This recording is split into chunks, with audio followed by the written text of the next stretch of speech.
At the end of summer, right after the long, dreary, rainy season ended, amidst the ruins, young Yunha ran desperately, ceaselessly praying for her mother. Her despair echoed everywhere. Memories of the last call flooded back, when she found a public phone booth to call her mother. Yunha hastily said over the phone that she didn't have many coins, but had important news to share. Then she joyfully shouted, "I got into college." But before her joy was complete, the line suddenly became distorted, and her mother frantically asked, "Yunha, can you hear me?"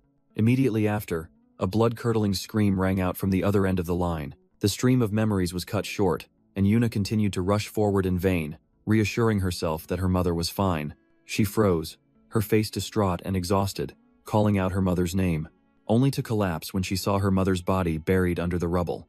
The story flashes back to 1997, the year the world changed forever. A panicked man tried to explain to the police about a giant cicada that had attacked him, but no one believed him. Everything began with a crimson lightning bolt striking down from the sky. Across the world, mysterious spatial rifts called gates began to appear. And from these gates, terrifying monsters poured out en masse, plunging the world into chaos. After the tragedy, at the family funeral, Yunha's relatives argued fiercely, none wanting to adopt her. Young Yunha could only huddle alone, listening to their words of shifting responsibility. She realized that in this world, there was no place that truly belonged to her. Back in the present, a solitary tent stood erected on a rooftop, amidst the desolate city. In her memory, the voices of her relatives echoed, shirking the responsibility of raising Yuna. She could only quietly reply that she understood and would be fine. Yuna hastily ate her meager meal alone, trying to swallow down the loneliness. Returning to reality, she was still alone in the makeshift tent amidst the ruined city. A mother's warm hand appeared in her dream, gently calling her name. Her mother comforted her, saying it was all just a nightmare. But Yunha knew this was also just a dream. The young girl unconsciously whispered her mother's name as she drifted in sleep. Waking up, the pain of losing her mother flooded back, making Yunha burst into sobs. Amidst her choked sobs, a glowing blue butterfly unexpectedly appeared outside the tent. The butterfly gently landed on a strange object, creating small electrical sparks. Immediately, a blue current enveloped the huddled Yuna and the bracelet on her arm. The energy from the bracelet erupted violently. A system notification appeared, beginning to confirm Cha Yunha's identity and bestow power. A colossal pillar of energy erupted from the tent, illuminating a corner of the sky. The blue current still lingered on Cha Yuna's hand. The energy suddenly transformed into a blazing flame as the system announced that the flame ability had been activated. From a distance, a guard witnessed the entire unusual sight. He immediately reported via radio, "Disaster Zone 260. 1. A new awakened has appeared in tent number 2. The radio response confirmed the request for assistance, and that personnel would be dispatched soon. The scene abruptly shifted to a clear blue summer sky in 1998. A military truck rolled down the road under the clear blue sky. In the truck, the blonde-haired young man Li Jun gazed thoughtfully at the sky. He turned to strike up a conversation with Yunha. "Yunha, have you ever been to Gyeongju?" Yunha maintained a calm, expressionless face. She coldly replied with a single word, "No." The atmosphere between them immediately became awkwardly silent. A purple-haired teammate burst out laughing. "Is that your pickup line, Li Jun?" Making him blush furiously and shout, "What are you saying? Don't tease me." Li Jun awkwardly turned to explain to Yuna. "Ah, Yuna, don't mind them. If you feel uncomfortable then." He hung his head, his shame and disappointment clearly visible. A memory suddenly flooded Li Jun's mind. "I first met Yunha, not long after I awakened. In the past, at a military compound, the shout, 'Assemble,' rang out. An officer introduced a new member. 'This is a newly enlisted awakened. From now on, you will be a team, so support each other well.' The girl calmly spoke, stating she was Cha Yunha. The whole team stirred, the purple-haired guy cheered. 'No way! We finally have a girl on the team?' But was reminded by the glasses, wearing teammate. A verbal spat broke out when the purple-haired guy mocked the glasses, wearing one as a 3-time repeater, while the other angrily retorted. Amidst that, Li Jun timidly introduced himself. "Hello?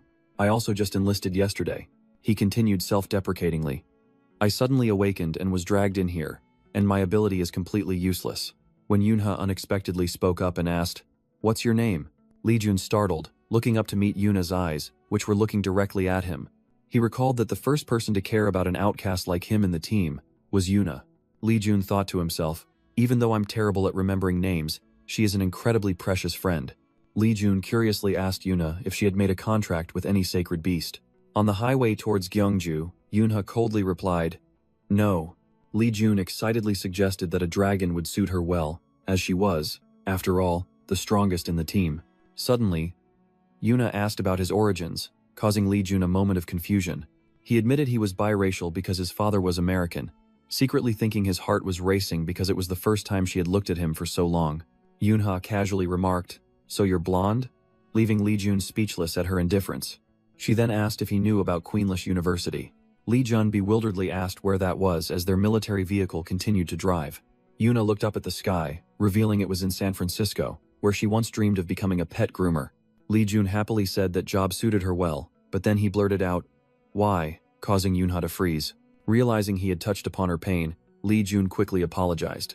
He sadly said he hadn't thought, as everyone here shared similar difficult circumstances. Yunha brushed it off, telling him not to worry, that he just reminded her of a few things. She looked directly at him, as if wanting to say something more. Li Jun shyly talked about his family's bichon frise and offered to have her groom it next time. Yunha was stunned by the unexpected offer. As they arrived at the Gyeongju welcome gate under the rain, the conversation seemed to have ended. While Li Jun was panicking, thinking he had ruined things, Yuna unexpectedly replied, "Of course, I'd be happy to." Li Jun couldn't believe his ears, stammering, "Really?" He blushed, completely won over by her answer. Cha Eunha rested her chin on her hand, giving a knowing smile at Baek Ijun's embarrassment. His teammates took the opportunity to tease him about his youthful energy, while Ijun quickly named the dog William. Suddenly, the space plunged into utter darkness. A voice echoed in Yuna's head, calling out, "Baek Ijun." Pulled back to reality, she sternly snapped at the distracted Ijun. "We're about to enter the gate. Where is your head?" Her eyes gleamed with seriousness, yet also a hint of worry. The story flashed back 3 years, to the time that promise was made. When Yunha was assembling her team, the narration spoke of 3 arduous years that had forged them into stronger individuals. And among them, Yunha was a special case. She turned to Baek Ijun, wondering about his oversized backpack for a C-rank gate. Ijun innocently listed everything, from rations for the entire team to a spare sleeping bag. His naive meticulousness made Yunha burst out laughing. She smiled, admitting that she liked his thoughtfulness. Baek Ijun was overjoyed, and the narration confirmed that from then on, Yunha's smiles became more frequent. As captain, Yuna ordered the team to prepare to enter the gate in 5 minutes. The other members happily chatted about their leave plans. One hoped to attend his daughter's graduation, another was determined to take the TOEIC exam. Listening to his teammates' chat, Baek Ijun suddenly flinched as if remembering something. He hastily called out to Yuna, almost forgetting, and calling her by name instead of her title captain. When Yunha turned to ask what was wrong, Baek Ijun stammered and hesitated. Finally, with a flushed face, he mustered all his courage and asked, "Do you still remember that promise?" Memories flooded back, and Baek Ijun shyly asked Yunha, "You said you'd help me groom William, remember?" He stammered, explaining that his father would bring William to Korea, then bravely invited her to his house. Yunha, after a moment's thought, happily replied, "I'd be very happy to." Baek Ijun's eyes widened, unable to hide his extreme surprise and joy. They happily chatted about William. Yuna asked if he was gentle, and Baek Ijun reassured her. Yunha smiled brightly, eagerly saying, "Good, I'm really looking forward to it." Just then, the system notification appeared, counting down 30 seconds until the dungeon gate activated. The command rang out, and Baek Ijun, still elated, happily replied, "Understood, boss." Yunha's voice pulled him back to reality. "What are you doing, Baek Ijun?" She turned back, urging him to quickly get into position with the rest of the team. Baek Ijun smiled brightly, quickly running to join his teammates. He happily responded, ready for the mission, completely unaware of the tragedy awaiting them. But the reality was harsh. It was a C-rank gate, and the team had been too complacent. Horrifying images appeared, blood, monster claws, and stained mission files. Baek Ijun froze, his face contorted in horror as he uttered, "Why?" The entire team was surrounded by a pack of bloodthirsty Black Panther monsters. A monster roared ferociously, its growl tearing through the team's despair. Yunha tried to calm everyone. "Everyone, stay calm. They won't attack if we don't move." Before she could finish, a teammate was torn apart, his broken glasses scattered in a pool of blood. Another soldier horrifyingly called out the deceased's name, Gyu-chan, while a clenched fist, full of rage, swore revenge. Cha Yunha yelled a warning, "Jae-seong, don't provoke them." Ignoring the warning, Jae-seong roared a challenge, "Die, you bastards." The monster let out a savage roar and lunged to attack. In a flash, 9 team members were massacred, leaving only Baek Ijun trembling. He desperately told himself he had to find a way to survive in this deadly dungeon. Amidst Baek Ijun's panic, Yunha's voice rang out, Baek Ijun, snap out of it, he startled and replied. Sorry, I'm trying to think of a plan. Yoonha then pointed in a direction. Look, Baek Ijun stared in astonishment in the direction she pointed. His eyes shone with extreme surprise at the unexpected sight. A brilliant blue light gate was opening in the dark cave, but guarding nearby was a pack of 3 Black Panther monsters with glowing red eyes. Yoonha calmly outlined the plan. They won't attack if we don't provoke them. Just slowly approach the gate. Even so, as she walked, she secretly felt that something was wrong.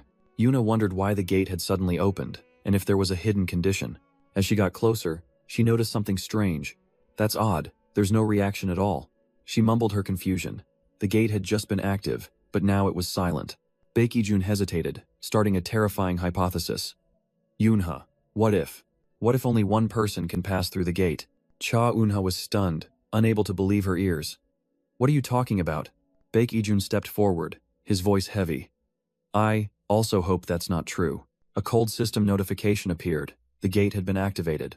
Baek Ijun desperately realized the cruel truth. It wants one of us to stay, as its plaything. Tears welled up, fear and helplessness clearly visible on his face. Cha Eunha turned her back, her voice strangely calm. Leave the backpack. Maybe I can hold out a little longer. Cha Eunha, don't ignore me, Baek Ijun yelled, while she secretly thought, even if I escape, I have nowhere to go back to. She continued to reason coldly. Listen, Baek Ijun, you still have family. I don't. Her words were like a knife stabbing him in the heart. Or, are you just afraid of living with that guilt forever? Stop it, Baek Ijun sobbed.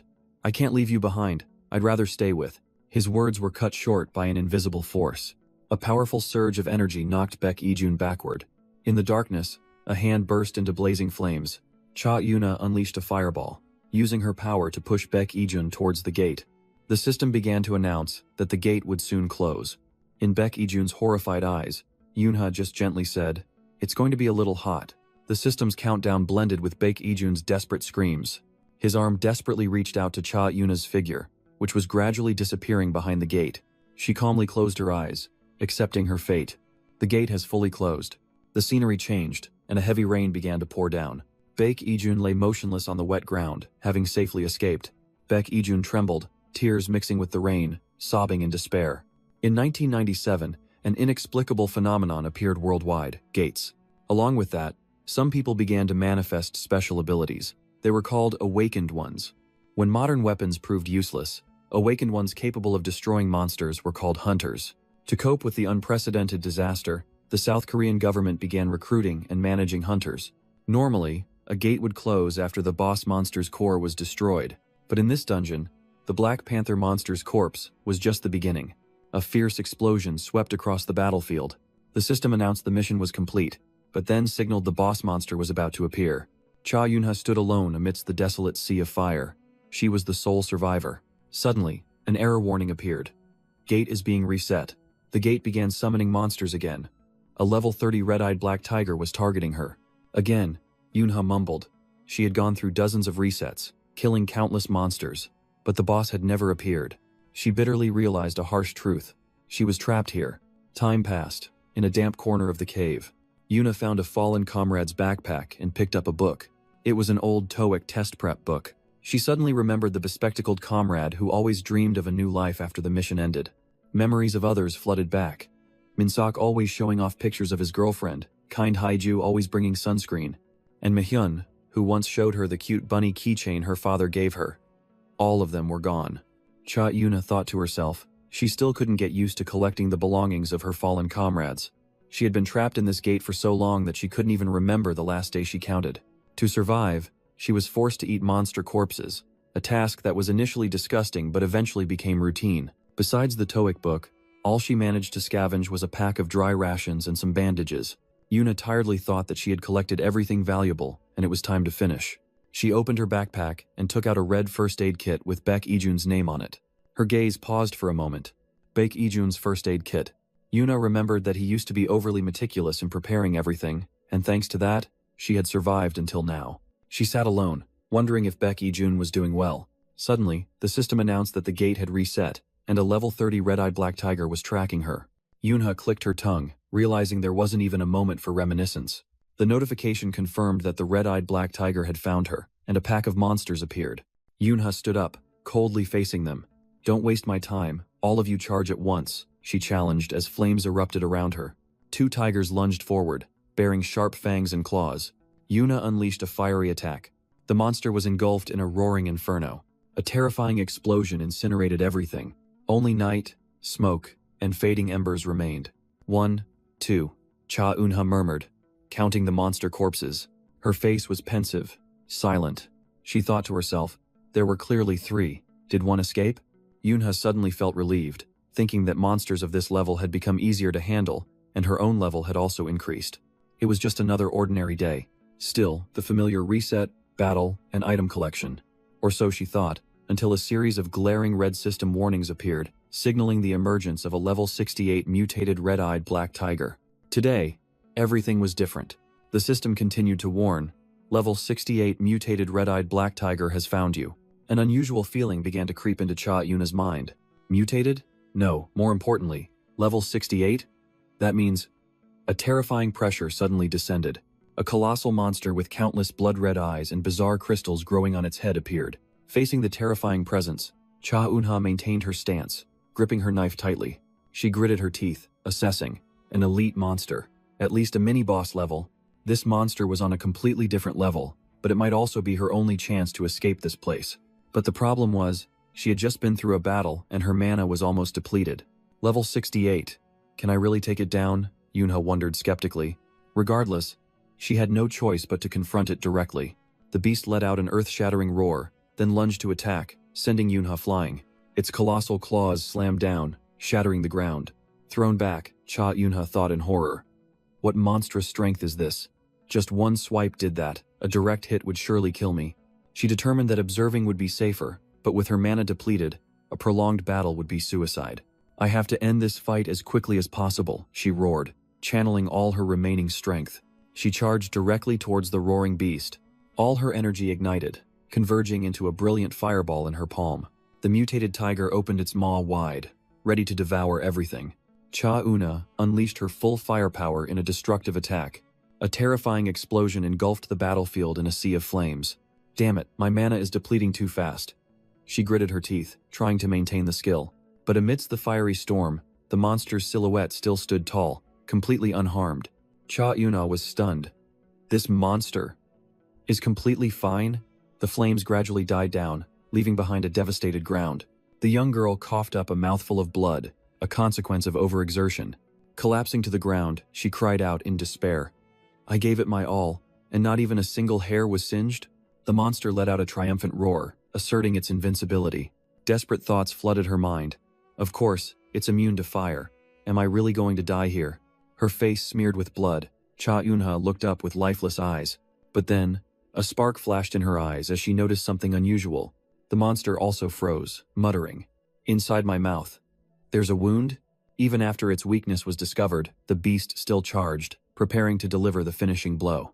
The monster bit down hard on Cha Eunha's arm. She gritted her teeth, enduring the tearing pain. Despite the situation, she spoke up, asking, Does it taste good? She challenged, Eat your fill while you still can, because soon, you won't be eating anything anymore. Eunha began to count down. 2, 3. A massive stream of fire was shot directly into the beast's throat. Her eyes blazed with a single word. Fire. A terrifying explosion erupted from within the monster's body. Its tough hide shattered into pieces. Eunha gasped for breath, her face smeared with blood and dirt.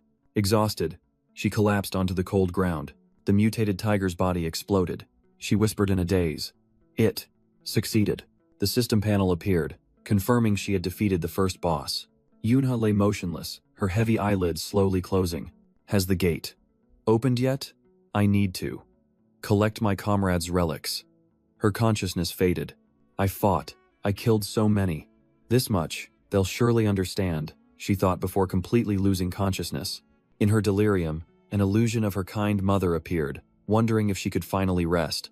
Cha Eunha's eyes widened in surprise, and she whispered unconsciously, Mom? The shock made her injured body tremble violently on the cold ground. A memory suddenly flooded back, of little Yuna's innocent hands showing off a handmade bracelet. I made it. Isn't it pretty? The little girl beamed, while her mother was surprised by her daughter's skill. Yuna explained it was a wish bracelet and curiously asked her mother what she would wish for. Her mother simply replied with a gentle smile, filled with boundless love. The sweet memory was interrupted by a voice echoing in her mind. Do you think this is enough? The voice continued to warn her not to let weak thoughts consume her. The resentment of her fallen comrades resurfaced, weighing heavily on her mind. The image of Baek Ijun, who was ready to sacrifice himself for her, appeared vividly. And her mother's unfulfilled wish, tied to their pinky promise from long ago. The power from those memories spurred Eunha on. She trembled as she forced herself to stand. Her eyes blazed with an intense fire of determination, without a trace of hesitation. I absolutely won't die like this! She roared in her mind. A surge of wild energy erupted from her body, radiating outwards. The flame of will enveloped Eunha, burning away all despair and pain. She let out a scream that contained all her resilience and will to survive. Exhausted but not defeated, she gasped for breath, telling herself she still had work to do. Just as her will to survive reached its peak, the system announced the update was complete. The system announced the reward had been granted, an item with an elegant name. The elegant umbrella of the Black Flame Princess. Lying slumped on the ground, Cha Eunha weakly whispered, "What the hell?" She couldn't understand. What is this strange thing? Immediately, a pitch-black umbrella with intricate patterns appeared in her hand, emitting a mystical purple energy. At the same time, a memory flashed in Baek Ijun's mind. His eyes widened, the name Lee Jun echoing in his head. At the airport, Baek Ijun's mother shook his shoulder. Lee Jun. The young man sat there, his eyes lifeless. Let's go. It's almost time to board, she urged, while in the distance, Cha Eunha quietly watched their backs. The loudspeaker announced that the flight to San Francisco, USA, was about to depart. Baek Ijun silently thought of San Francisco, where Eunha once said she would go to college, while his mother blamed herself for being distracted. But then the word gate for boarding suddenly twisted in Baek Ijun's mind, making his face change color due to a horrifying memory. Gate 21 is right ahead, his mother said, then noticed something was off. Huh? Lee Jun? Baek Ijun suddenly collapsed, clutching his head and gasping for breath. His mother panicked. Lee Jun? What's wrong? Are you okay? I abandoned her, he cried out in despair. I am the only one who survived. His mother quickly hugged her son, trying to comfort him. Another fragment of memory rushed back, Ijun's eyes welling up with tears. A soldier reached out, asking young Ijun from back then, "Are you all right?" But the child only screamed in terror. His mother quickly explained to the confused soldier, "My son gets a bit startled seeing military personnel." Back in the present, his mother pleaded, "Lee Jun, it's not your fault. It was an unavoidable accident." But Ijun still tormented himself. "But I'm the only one," she continued to persuade him. "Put your hunter life aside for now. I beg you, go to America, where your father is. He's about to be promoted to colonel. After you've rested enough, you can start over at the guild your father said he's forming." The plane took off, tearing through the rain to fly towards the distant horizon. On the flight, Baek Ijun sat in a daze, his mother's attempts to comfort him proving futile. Looking at his reflection in the window, only one name echoed in his mind, Eunha. Meanwhile, elsewhere, Cha Eunha lay motionless on the desolate ground, her military uniform stained red with blood. From the darkness, a pair of glowing golden eyes lit up, observing the dying girl. It was a mystical creature in the form of a cat, its fur like the Milky Way. The system announced, "Sacred beast, cat wandering in the shadows is watching you." A warm golden light suddenly enveloped Eunha's injured body. The system echoed again, "Sacred beast, cat wandering in the shadows is healing your wounds." She slowly opened her eyes, her gaze still hazy and confused by the sudden change. Una thought to herself, "It's so cold. Am I still in the dungeon?" She struggled to sit up, realizing in a panic that she had to prepare before the gate reset, but a sharp pain struck her. She stared down, realizing the harsh truth. That's right. I lost my right arm. Suddenly, she noticed a strange object lying right beside her, Una recalled. Now that I think about it, before I passed out, I saw a notification that I would receive a reward. Could this be it? She picked up the intricately patterned black umbrella. With her remaining arm, she firmly grasped the mysterious item. Yunha remained silent, staring at the umbrella with a puzzled expression. She irritably wondered what this seemingly useless item was for, but then decided to keep it. Looking at the corpse of the monster she had defeated, Yunha realized a serious problem. But the exit still hasn't opened. Yunha reassured herself. It's fine. At least this is a big step forward compared to the repeated resets. A notification panel appeared as she hoped. If things go smoothly, I might even be able to escape from here. Suddenly, another notification appeared, surprising her. Huh? A chirpy voice rang out from the notification panel. Meow. I'm the cutest cat in the universe. I like you, big sis. Want to sign a contract? Cha Eunha only responded with an emotionless gaze, completely unconvinced. She thought to herself, is this some new kind of scam? It's the first time I've seen a message window like this. Annoyed, Eunha swung her arm, intending to swat away the bothersome notification panel. The notification panel immediately flared up. How rude. I am a sacred beast. A sacred beast. Eunha froze, unable to believe her ears. What?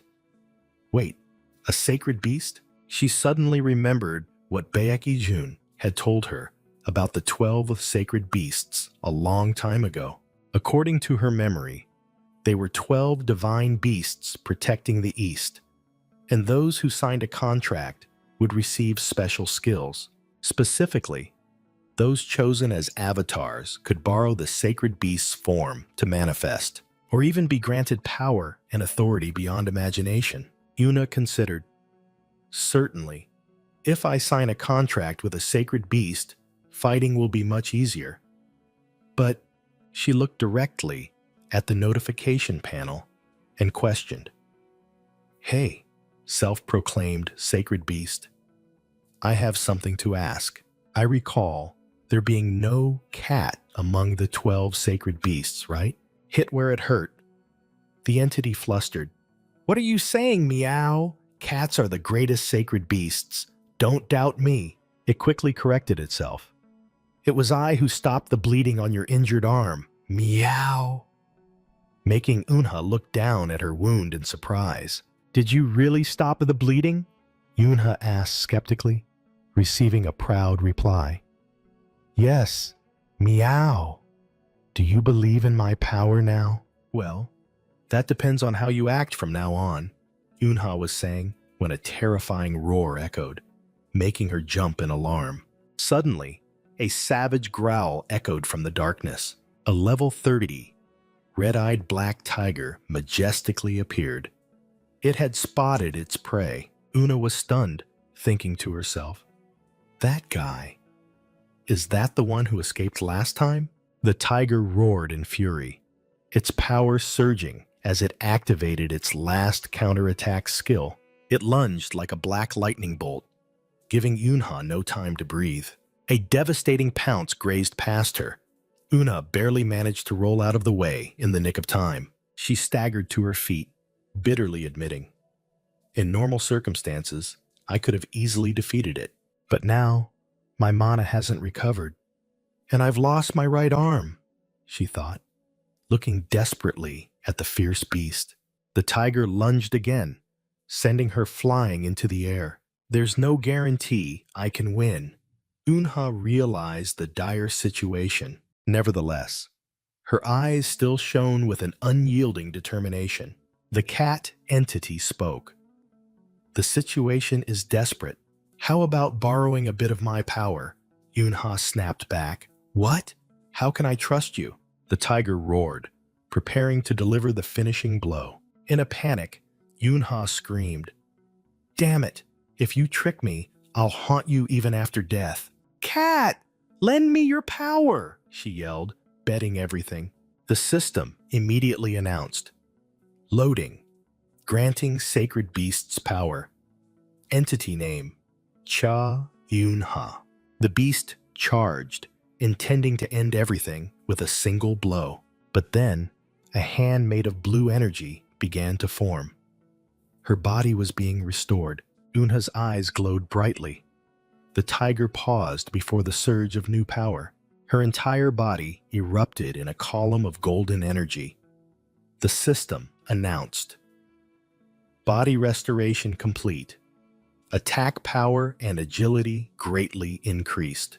The system announced. The power of the sacred beast, stray cat in the shadows, has been bestowed. Amidst the golden energy flow, Cha Yunha stood firm. Her entire body regenerated. She stared in astonishment at her right hand, exclaiming, My right arm. It grew back. Yunha was stunned, while the cat entity smugly said, Now do you believe my words are true? Yunha admitted, Yeah, you're not a fraud. Thank you, I'm alive because of you, making the cat entity yelp. Hey, that power is a bit too much, meow. She replied awkwardly, I don't control my power very well. The cat entity warned that this was just the beginning, as they were in an unknown gate and couldn't escape in the usual way. Una thought to herself, this concept of an unknown gate was completely foreign. If what the cat said was true, everything she knew had changed. She decisively asked directly, Hey cat, if I can't escape normally, then how do I get out of here? The entity explained, the only way was to collect 5 dungeon representative items, and her umbrella was one of them. Looking at the glowing umbrella, Yunha muttered, So, it's not entirely useless. 4 more items to go. She was momentarily worried, because even defeating an elite monster had been a struggle. Surviving this time was thanks to you. But there's no guarantee for the future, she said. And the cat entity seized the opportunity. Did you forget my offer? Sign the contract, and you'll be much stronger. The cat entity's notification panel displayed an excited expression. A sudden golden light appeared before a bewildered Yunha. An empty, shimmering contract interface appeared in midair. A contract? Yuna asked skeptically. That's right. But there are conditions, the entity replied. And she accepted. Of course, tell me the conditions. The true form of the 13th sacred beast appeared, along with the first condition. You must absolutely keep my existence a secret. Second condition. Give me your name. The cat entity made its final demand, leaving Yunha speechless. What? Cha Yunha was stunned by the final request, wondering about the meaning of having her name taken. She was speechless, her hand unconsciously clutching the military dog tag around her neck. Doubt arose in her heart, because the terms of this contract were too vague and incomprehensible. Yuna scoffed at herself, not understanding what a powerful sacred beast saw in someone like her, who was nothing more than a mouse in a cage. But then, a glimmer of hope appeared as she thought of even a small miracle. Memories flooded back. The image of young Yunha kneeling desperately amidst the rubble, harboring thoughts of revenge. She recalled her teammates who had placed their last trust in her, and remembered Baek Ijun, who had fought alongside her.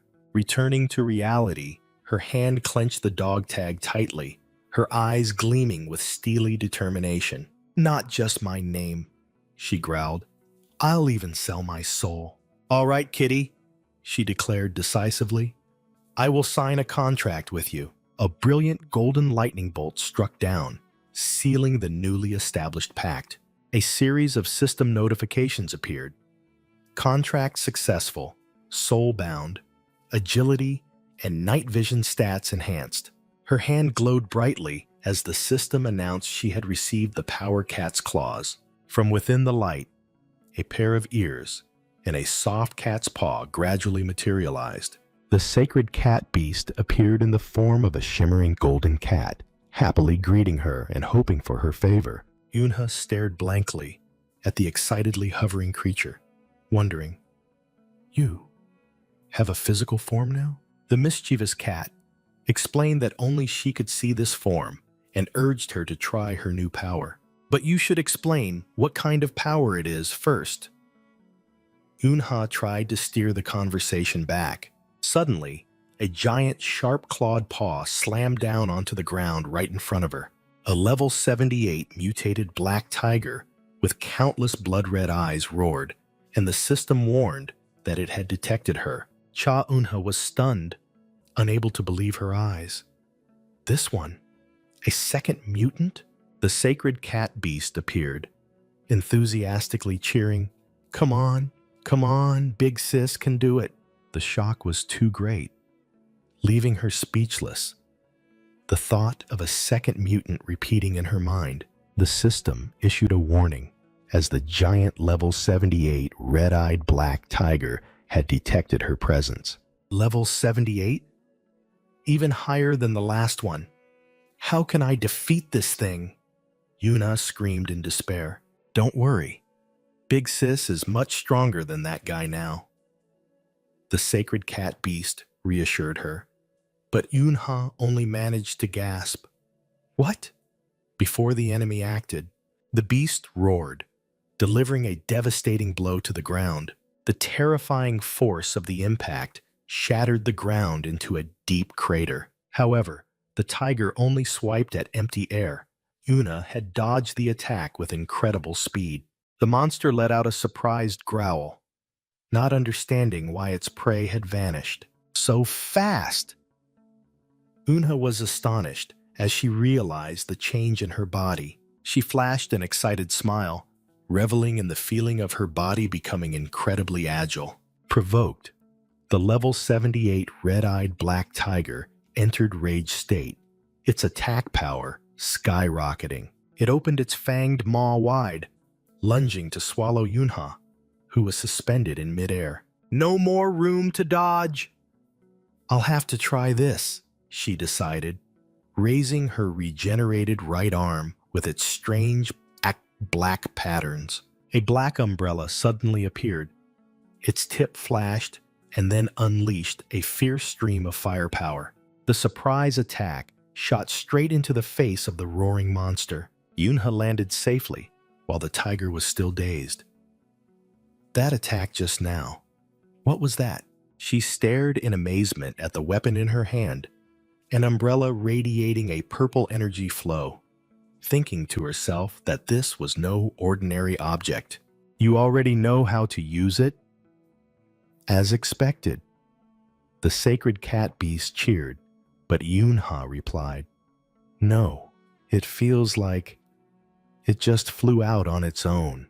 Yunha thought, a single attack isn't enough to defeat a monster of this level. The sacred cat beast wondered why she didn't use other skills, but Yunha explained her flames were useless against its fur.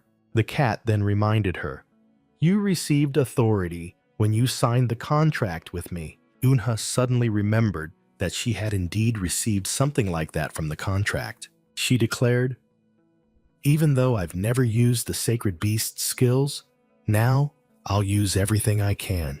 The system announced, Authority Cat's Claw has been activated and will remain in effect. Cha Eunha's eyes flashed with the brilliant golden light of her new power. The sacred cat beast eagerly asked how she felt, but Yunha was confused because nothing had changed, irritably demanding a manual. It reassured her that not feeling anything was normal, and advised her to try it in actual combat. Just then, The sacred cat beast screamed a warning as the mutant tiger lunged to attack. Overwhelmed, Unha desperately thought she needed to do something to distract it. Suddenly, her hand glowed, and the system announced that the passive skill, Cat's Claw, had self-activated. A massive wall of fire erupted right in front of her. Cha Unha wondered in astonishment. What is this? She realized they were copies of her flames, but they moved exactly like mice. The fire creatures in the form of mice darted away swiftly. An entire swarm of fire mice, created from her power, surged forward. Yunha suddenly understood. Cat's Claw is a passive skill that creates afterimages for my moves. The monster had been tricked. It was mistaking the afterimages for the real target. Excellent! Time for cat and mouse, Cha Unha growled, seizing the opportunity to counterattack. Seizing the moment, Cha Unha lunged down, striking the unsuspecting monster directly with her umbrella. She channeled all her strength into the tip of the umbrella, transforming it into a deadly spear. Below, the mutant tiger roared furiously, still deceived by the fire illusions. That's right. Keep staring at them, Yunha silently assessed. This is a high-level enemy. There's only one chance. She plunged straight down like a meteor, aiming precisely for the beast's head. Now? With a determined smile, Unha unleashed all the energy accumulated at the tip of her weapon. The monster looked up in horror as she screamed. I'll finish you in one blow! The umbrella plunged into the tiger's skull, creating a terrifying explosion. Unha strained, pushing even deeper, unleashing a destructive surge of energy. She gritted her teeth, enduring the immense pressure from her own attack. A blinding pillar of light erupted from the wound, signaling earth-shattering power. The shockwave from the explosion sent Unha flying backward. She tumbled through the air, losing control for a moment. Mid-air, her hand swiftly snatched the umbrella handle. The massive body of the red-eyed mutant black tiger crashed to the ground. The system panel appeared, coldly announcing, Second named grade monster has been eliminated. Cha Unha knelt, panting, but her eyes shone with joy. I did it. She let out a relieved smile, softly calling, Hey, cat. Cha Unha suddenly realized, Oh, right, you're a cat too, aren't you? She thought about the foes she had just struggled against, acknowledging that the sacred beast's authority was truly astonishing. But then, a strange feeling stunned her. Her eyes widened in horror as she realized something. Her weaponized umbrella slipped from her hand, falling to the ground. Meanwhile, the sacred beast innocently held a sparkling item in its mouth, asking, Sister, do you want this? Yuna didn't notice. She frantically wondered when it had become like this. While the sacred beast anxiously inquired, she collapsed, despairing. What should I do? What now? It was the only memento her mother had left her, a bracelet now shattered. Seeing Unha's distress, the sacred beast also teared up. It resolved to do something. It's okay, sister. Don't be sad anymore. The sacred beast comforted as it approached, radiating a warm light. A tear rolled down Una's cheek as she witnessed the scene. A system notification appeared. The ability of Stray Cat in the Shadows has completed repairing the owned item. My bracelet. Cha Unha stared in astonishment at the fully restored memento on her wrist. She stammered, You fixed it? The sacred beast proudly replied, Of course, it was nothing. Unha silently looked at the bracelet, speechless. She knelt, sincerely thanking it, while the sacred beast explained that it couldn't ignore her being so sad. Una thought to herself, This bracelet is truly precious to me, even more than my right arm. The sacred beast instructed, If it's that precious, you must take good care of it from now on, meow. Unha smiled back. Yes, I will. Cha Unha suddenly remembered. Oh, right. I need to check the reward for defeating the second mutant. a notification panel appeared. Congratulations! You have received black silk dress of the Black Flame Princess. While the sacred beast cat howled in excitement, Yunha was stunned. What the hell is this? At the same time, in a large city, dusk was falling. The scene shifted to Seoul, South Korea at 6:31 p.m. A distinguished man smiled in welcome. He was Kim Gwang-hyun, team leader of the Hunter Management Association. He explained to the young man in the hoodie, "Once you complete the B-rank gate tutorial, you will be recognized as an official hunter." The young man coldly asked, "If I just do this, there won't be any more annoying tasks, right?" After receiving confirmation, he decisively replied, "Understood." Standing before the Emerald Energy Gate, he heard the instruction. "All right, see you in an hour." Under the gate's light, the face of Hunter Shin Si-woo gradually appeared. His name was Shin Si-woo, and awakened with S-rank stats, belonging to Korea's largest guild, Wolf. But the biggest secret no one knew. He was also the incarnation of the dog, one who had contracted with a sacred beast. Meanwhile, Kim Gwang-hyun muttered as he reviewed the information. Although not officially listed yet, his skills are more than enough for an S-class certification. He secretly calculated, "Let's see how he handles it, then entice him to join the association later." Kim Gwang-hyun's train of thought was interrupted by the bodyguard. "Team leader, what is it?" Others in the association were also observing and discussing. "Is that young man really the son of the Wolf Guild master?" Another added. "According to rumors, that child was so weak he didn't dare appear in public." Kim Gwang-hyun replied absently, his eyes still fixed on the screen. "Well, that's what most people think. Just try it, and you'll know." Inside the dungeon, Shin Si-woo faced a swarm of insect monsters alone. A monster lunged, but he simply raised his hand casually. Immediately, a burst of energy erupted, tearing the monster's body to shreds. Its blue blood splattered, staining his hoodie. He subtly winced at the foul smell. A notification panel appeared. Boss defeated. Gate core acquired. In his palm, the mystical purple gate core glowed. He thought to himself, just taking this out would end the tutorial. Checking his watch, he realized he had been there for 30 minutes and just wanted to leave quickly. However, something was wrong. The exit had been activated, but the gate remained strangely silent. He sighed, annoyed at the possibility that this dungeon had two bosses. Si-woo's gaze turned sharp, ready for whatever was coming. He clenched his scarred hand, and a horrifying memory suddenly rushed back. A child's desperate scream echoed, "No, father!" Young Si-woo was held tight, crying and pleading with his cruel father, but only received the insult. Useless trash. His young face was drenched in tears, filled with fear and helplessness. The father coldly declared, "With that mindset, you will never be able to bear the name Wolf." The boy's eyes were submerged in utter horror. Shin Si-woo's determined face emerged from the dungeon's darkness. "Well, ending it early won't hurt anyway," he told himself.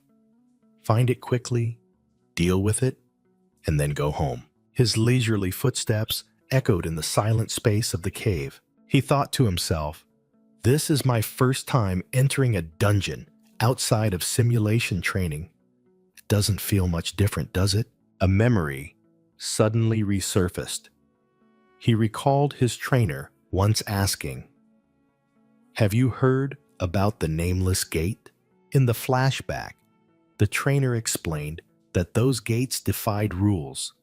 Their difficulty and monsters were unpredictable, and one had even caused a serious disaster. The stern warning, "Be extremely careful," echoed in his mind, making Shin Si-woo feel a bit uneasy. It's probably not what he was talking about, right? He reassured himself. Difficulty can be guessed by color, and I clearly saw a B-rank green rift when I entered. He was about to take out a potion, but then paused, struck by an ominous feeling. A voice suddenly spoke. "Is something bothering you?" The sacred beast, dog guarding the deep night, materialized and commented on his expression. But Shin Su-woo merely replied that he was recalling his training days. "But it's strange," he muttered. "I defeated the boss, yet the dungeon is too quiet. Could there be two bosses? Anyway, I can't just sit around in this filthy place." His gaze suddenly caught sight of a strange rift in the air. He was stunned as a purple spatial rift suddenly appeared and glowed. "What the hell is this rift? I've never seen anything like it."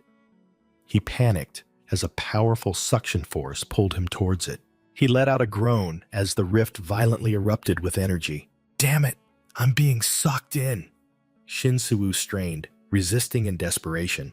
A blinding light enveloped him, teleporting him to a completely unfamiliar place. Immediately after, a terrifying explosion shook the ground at the destination. From within the dust cloud, a ferocious, red-eyed black tiger burst out. A red-eyed black tiger tried to flee, but was stopped by a high heel. The monster trembled and cowered in fear. Cha Eun-ha coldly asked, "Where do you think you're running off to?" Cornered, the tiger let out a desperate roar, flames erupting around it. A violent explosion engulfed everything. After the battle, the black tiger lay dead on the scorched earth. Eun-ha casually walked over, muttering, "Just as I thought." She stood amidst the ashes, wondering, another dead end? Suddenly, the cat's sacred beast appeared, howling with delight. "Ah, Unny, I'm about to faint." The sacred beast flew around Eun-ha, showering her with praise. "You're so cool, Unny. Absolutely gorgeous. I'll take pictures of you every day.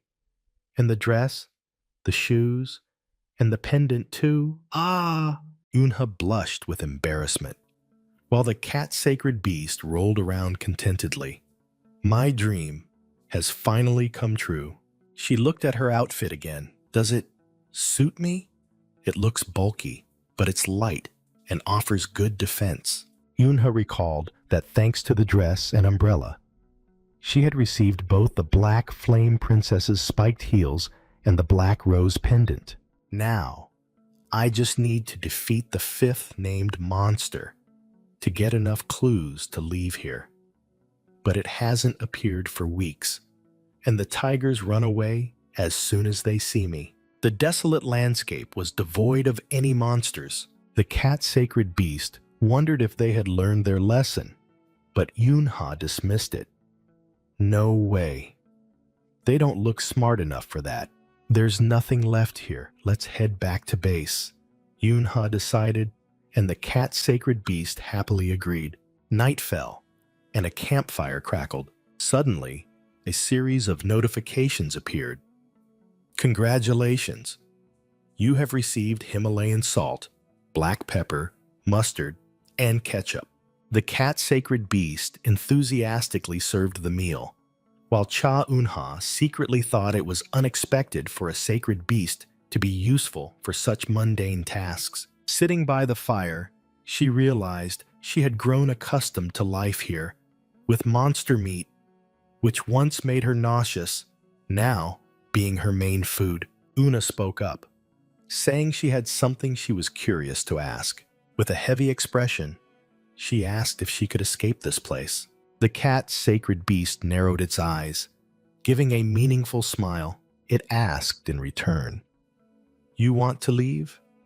And Eun-ha firmly confirmed that was why she had to fight in this form. The sacred beast reminded her that staying was her own choice, making Eun-ha momentarily flustered as she admitted it wasn't wrong.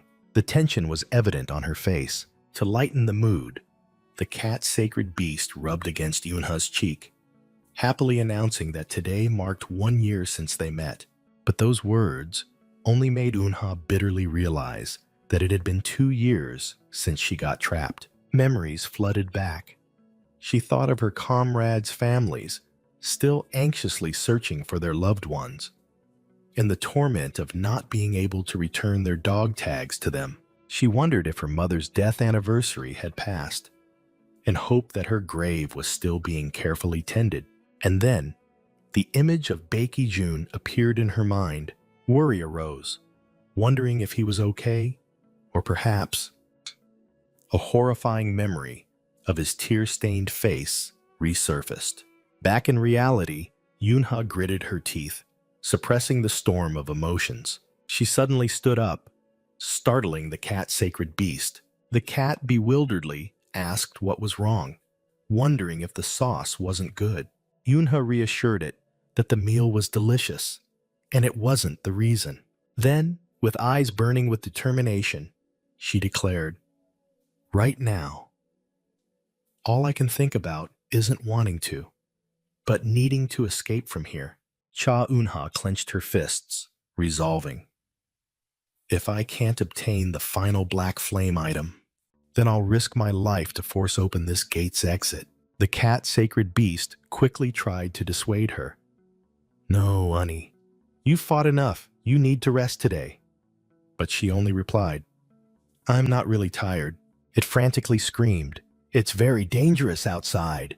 Staying here, just the two of us, would be much happier." The sacred beast's words confused Cha Eunha. Dangerous?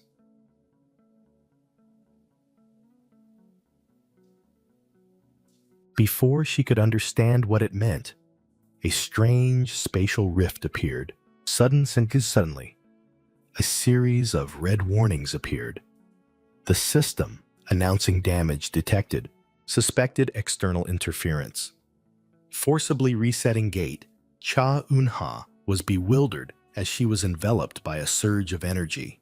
Immediately after, the system notifications became chaotic with unreadable error characters. Cha Eunha realized with horror that the inner wall of the gate was being abnormally distorted. The cat-sacred beast immediately shifted into a combat stance, growling fiercely. "What's wrong with you, too?" Cha Eunha was stunned by its sudden change. She sensed another presence approaching. From a distance, a figure appeared, making her wary. Could it be the final mutated monster? But the one who appeared was Shin Se-woo, who looked at her and declared, "So, you're the real final boss." Cha Eunha was stunned, unable to believe what she had just heard. Without a word of explanation, Shin Se-woo subtly moved his hand, preparing to strike. A powerful surge of cold energy rushed forth. Cha Eunha yelled, "Damn it!" and quickly raised her umbrella to block. She gritted her teeth, gripping the umbrella handle tightly to resist the sudden icy attack. Countless sharp ice shards flew towards her, completely overwhelming her defenses. Cha Eunha was stunned as sharp ice crystals brushed past her cheek. Thinking, "Ice?" Shin Se-woo observed her from afar, realizing something absurd. There are no monsters in this dungeon that use ice-type skills. But a more important question popped into his head. Did it just speak? The young man stood upright, his face bewildered as ice shards still hovered around. He narrowed his eyes, coming to an astonishing conclusion. Then this isn't a monster, but a human? Shin Se-woo stared at the small figure struggling to resist, his mind racing with thoughts. He confirmed again. "A woman?" Then asked aloud, Are you human?" Shin Se-woo questioned, while Eunha could only look back in confusion. Hearing the question, Shin Se-woo's expression became tense and filled with killing intent. Eunha struggled to stand, trying to explain. "Yes, I'm human." "Hey, wait. Can we talk for a moment?" "There's nothing to say to a monster," Shin Se-woo coldly retorted, condensing icy energy in his hand. He thought to himself, "This is a gate," as the energy blast shot straight towards Eunha. No matter how fluently she speaks Korean, or how much she looks like a young girl, This place, Shin Suwu asserted, his eyes gleaming with ruthlessness, is not a place where humans can survive. Unha's expression became resolute. She clenched her fists, preparing to face the worst. Shin Suwu closed his eyes, feeling disgusted. Let's get out of here. I don't want to stay another second. This jumble of emotions, this stench of blood, it's disgusting. End it in one blow, he roared, unleashing his full power. A massive explosion of icy energy engulfed everything. However, it was Shin Suwu who staggered back, letting out a cry of pain. Shin Suwu was stunned, thinking, this is... Cha Yunha still gripped the handle of her umbrella, its blue ribbon fluttering in the snowy wind. He couldn't believe it. A B-rank gate? Not a single piece of information was accurately assessed. Damn it. If that's the case, then... Shin Suwu roared in anger. Immediately, he unleashed a massive surge of icy energy towards Cha Eunha. The energy converged into a sharp ice spear. Hurtling forward at terrifying speed, a notification panel appeared. Power Dog's Fang. The skill activated.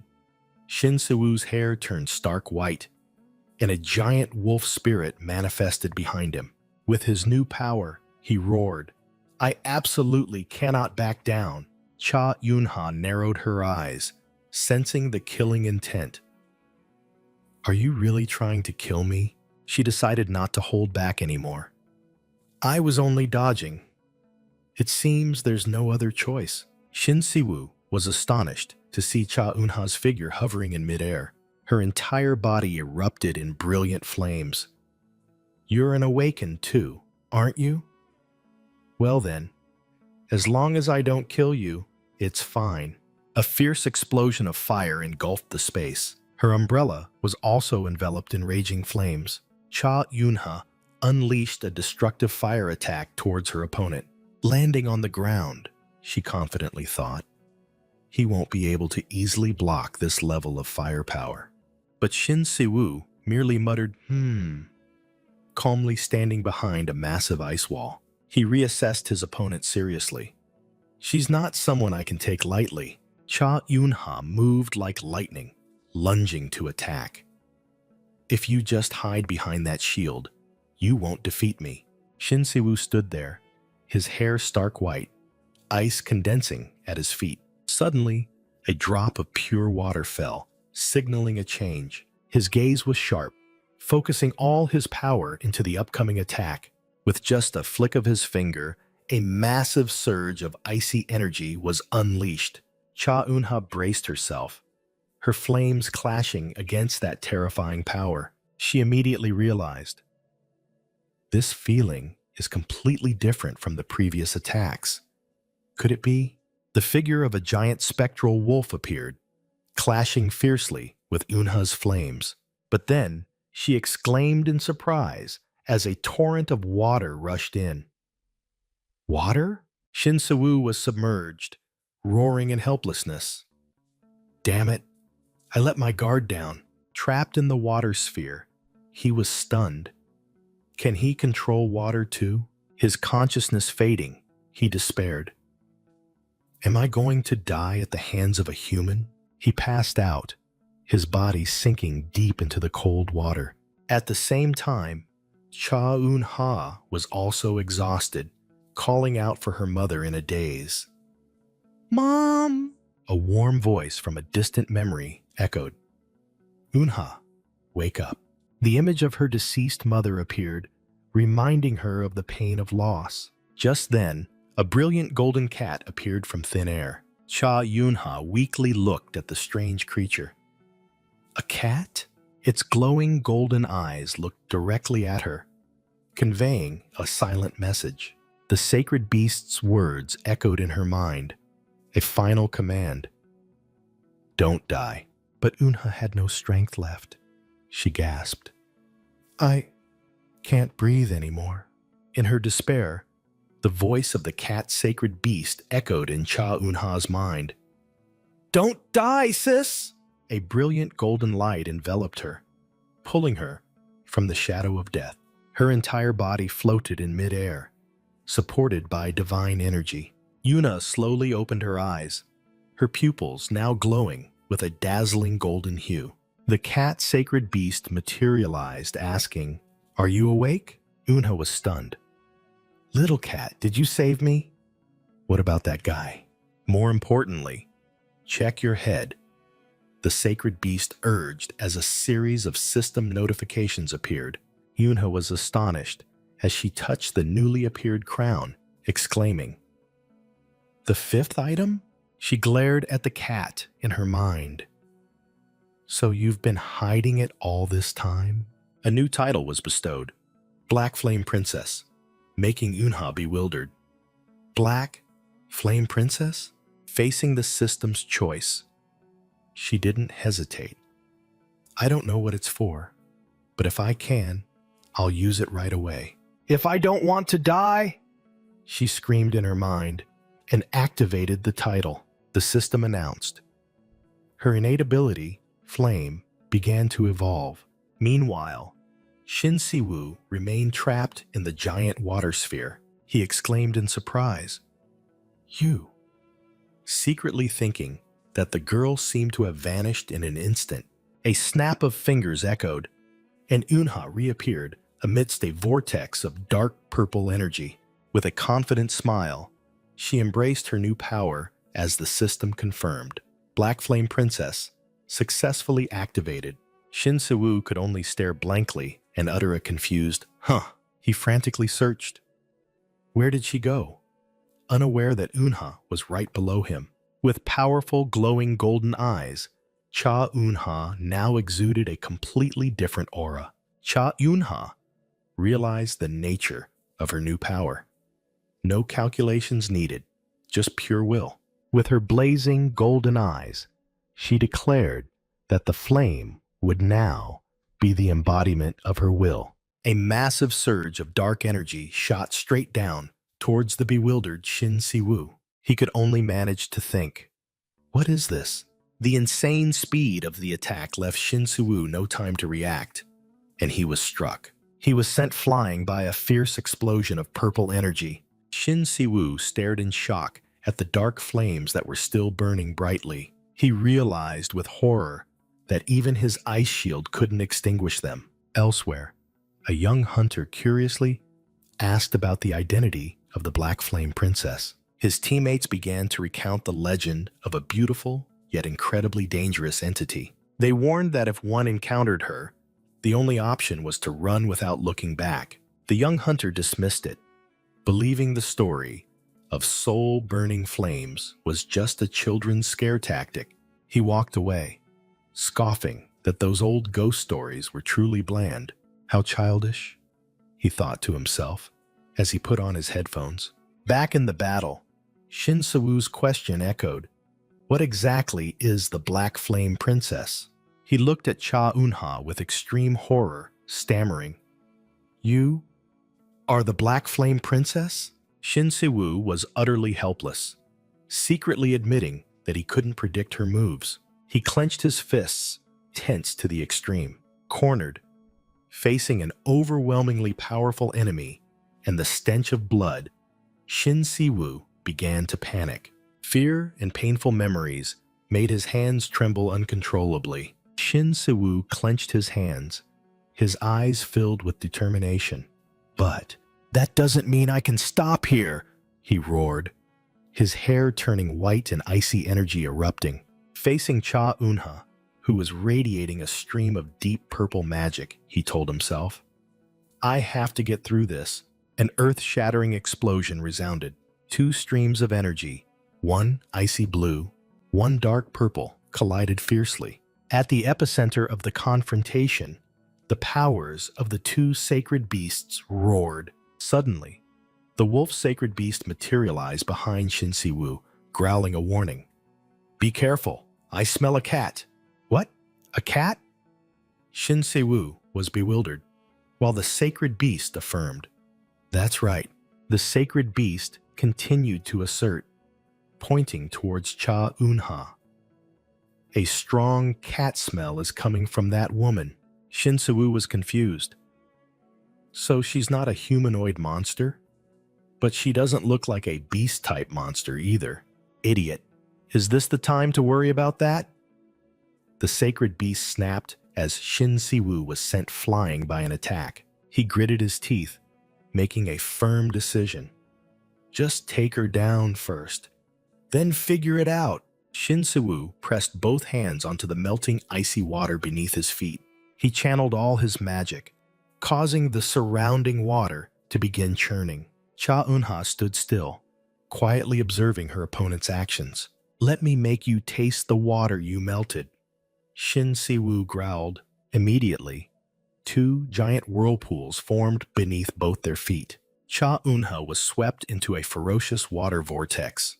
The swirling currents formed a liquid prison, trapping her. Looking at the scene before him, Shin Se-woo muttered, "She's been swallowed by it." Shin Se-woo looked at the scene before him in horror, exclaiming, "No." He realized in shock. Did she intentionally let herself be swallowed?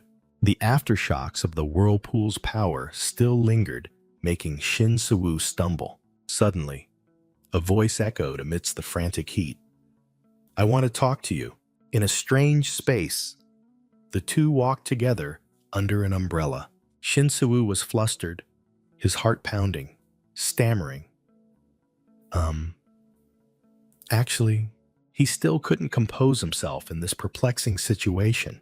Panic welled up in Shin Se-woo's eyes. Cha Eun-ha suddenly appeared right beside him, whispering, "I guess I've missed humans too much." Shin Se-woo felt his life force draining away, thinking, "I'm going to die." At the same time, Cha Eun-ha also reached her limit. To die so meaninglessly like this,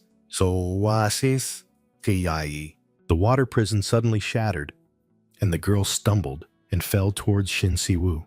What is this?" he exclaimed in alarm as he caught her limp body. He looked down at the girl, slumped on his shoulder, his mind full of questions. Shin Se-woo snapped his head up, unable to believe it. She fainted? They both fell sprawling, and he breathed a sigh of relief. "Thank goodness, I'm still alive." She seems to be breathing. He looked down at the unconscious girl, shuddering as he thought, if this monster hadn't collapsed, I might have. Suddenly, a strange sound made Shin Se-woo startle and look up. He wondered, is that the sound of the exit gate opening? But the final boss hasn't been defeated yet. Cha Eun-ha lay still in his arms, seemingly falling into a peaceful sleep. Shin Se-woo, his hair still stark white after the battle, stared in shock at the unconscious Cha Eun-ha. His gaze stopped at the glittering golden dog tag around her neck. Meanwhile, at the association office, Kim Gwang-hyun impatiently wondered, why is there still no news? He irritably checked his watch, grumbling that if it weren't for the chairman, he would have gone home long ago. An S-rank hunter with the ability to control ice and water. The chairman has reason to be greedy, he muttered, but wasn't sure if Si-woo would accept the offer. He stood up and paced, wondering what method the chairman would use to entice Hunter Shin Se-woo. Hearing the door open, Gwang-hyun rushed out. "Welcome back, Hunter Shin. How was the raid?" His words caught in his throat when he saw a disheveled Shin Se-woo carrying an unfamiliar girl in his arms. What happened to you?" Gwang-hyun stammered, but Si-woo silently handed him the gate core. "A gate core? But why are you in such a state?"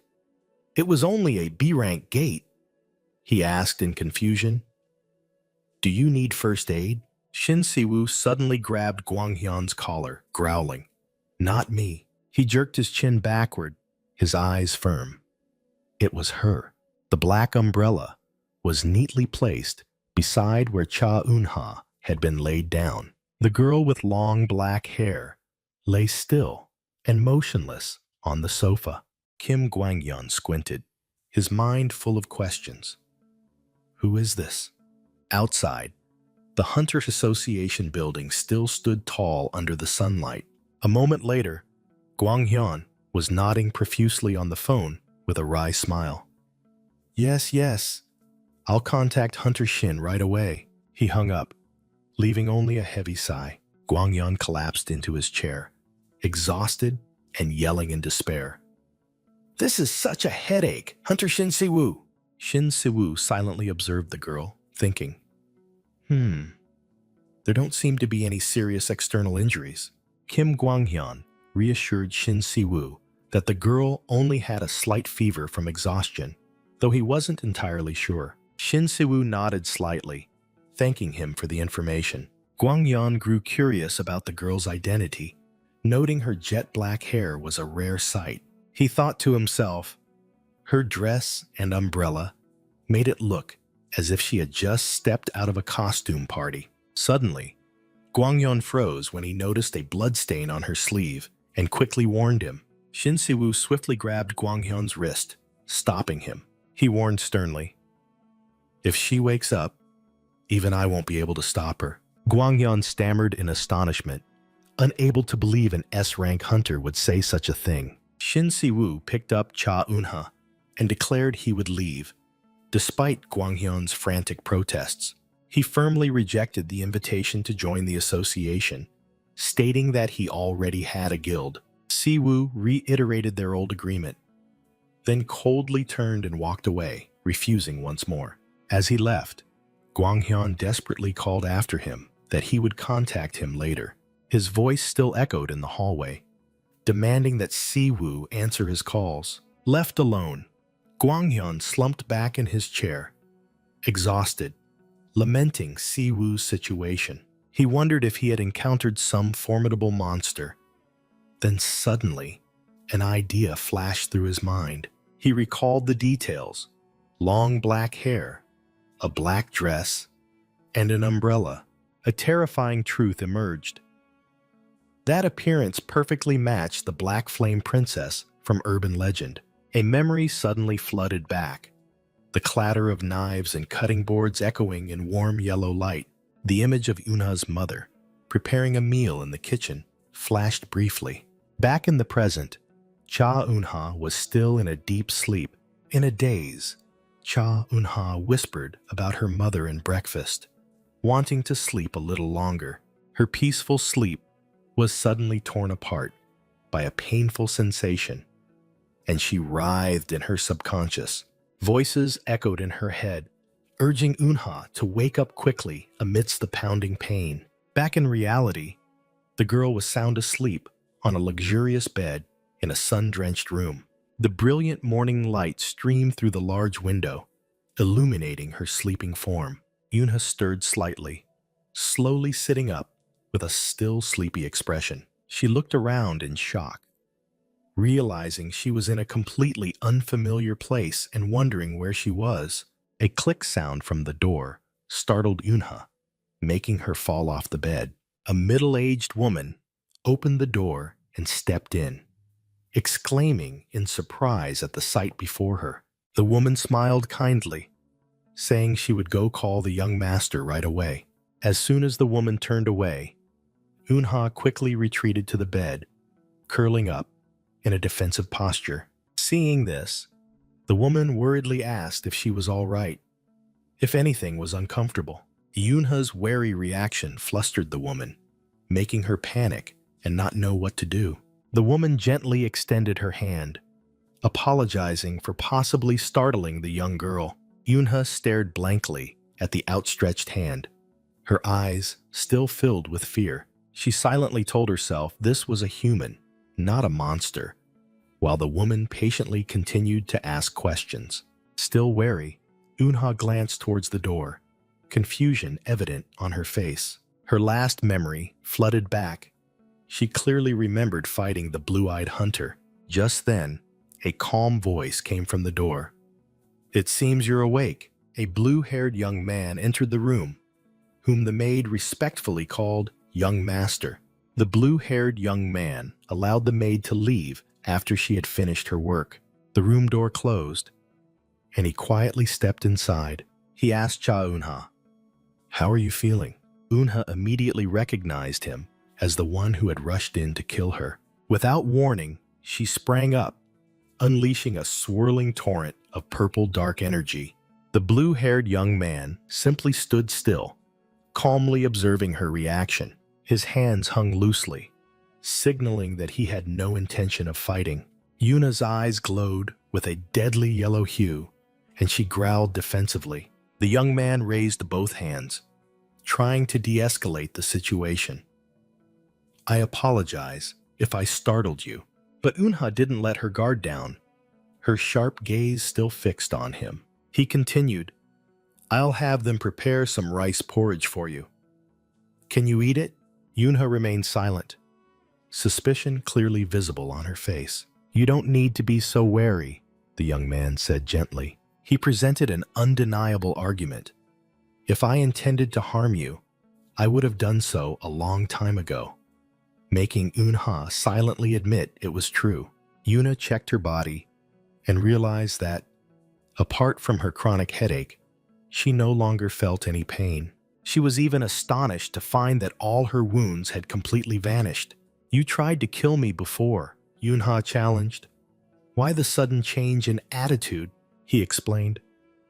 Such a strong smell of blood cannot come from an ordinary person. Humanoid monsters that can speak are rare, but not non-existent, he concluded. Of course, you probably already know this. Eunha sneered. Ha! Are you saying I'm one of those rare monsters? But how did this person get me out of there? Eunha wondered, full of doubt. Her thoughts continued to flow. And why did they enter such a dangerous place? And why did they call me Black Flame Princess? The blue-haired young man interrupted her thoughts. Would you like to see the box next to you? Eunha warily glanced at the white box on the table. It seems you still don't trust me, he said calmly. After a moment of silence, Eunha cautiously approached the box. He waited patiently, hands clasped behind his back. She opened the box lid, exclaiming in surprise. Inside was her old military uniform. I don't consider you a monster, he began to explain.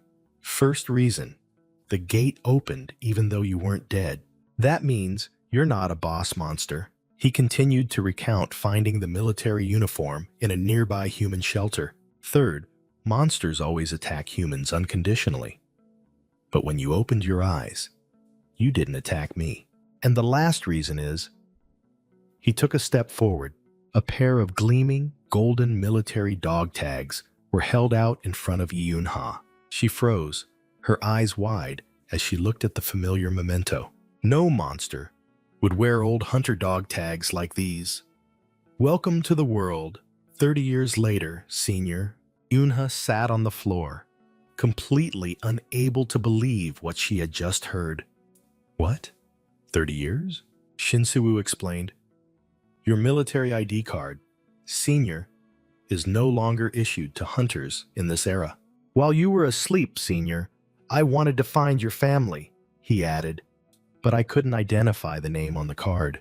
Eunha was stunned, thinking to herself that information from her time was probably long lost. Shinsu continued, furthermore, information about living hunters is very strictly managed by the association. He officially introduced himself. My name is Shin Si-woo. May I know your name, Senior? Eunha looked up, perplexed by the sudden question. She hesitantly began to speak. I am... Suddenly, a surge of purple energy tightened around her throat, making her unable to utter a word. She realized in a panic that she hadn't lost her voice, but rather, she couldn't say that name. Eunha collapsed to the floor, clutching her mouth in terror.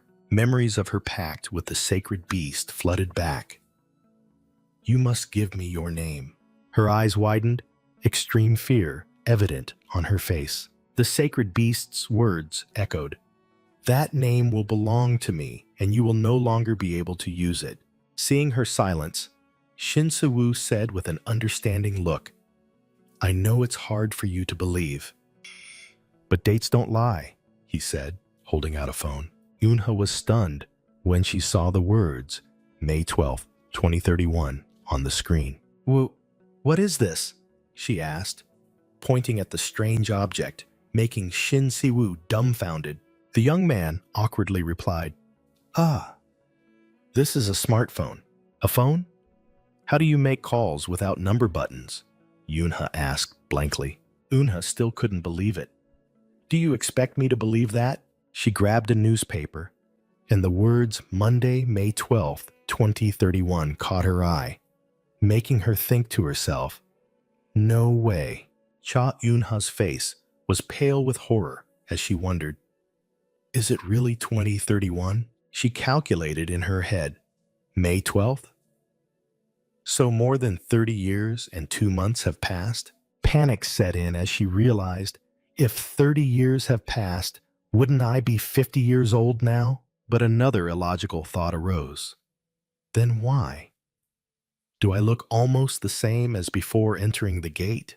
The reflection in her memory showed the young, resolute Cha Eun-ha of the past, and her current reflection was still that same face, without any trace of time. Suddenly, a grumpy old man interrupted. "Student, move aside so I can buy a newspaper." The old man's argument about a long discontinued newspaper further made Eun-ha realize, so, in others' eyes, I don't look 50 years old. She reassured herself. That's right. I haven't changed at all. Inside the unknown gates, what's impossible can become entirely possible. Around her, snippets of conversation about headphones, about mothers, about someone named Sujong, echoed like voices from another world. Work calls, complaints about not wanting to go to work, stories about film cameras. It was all too unfamiliar.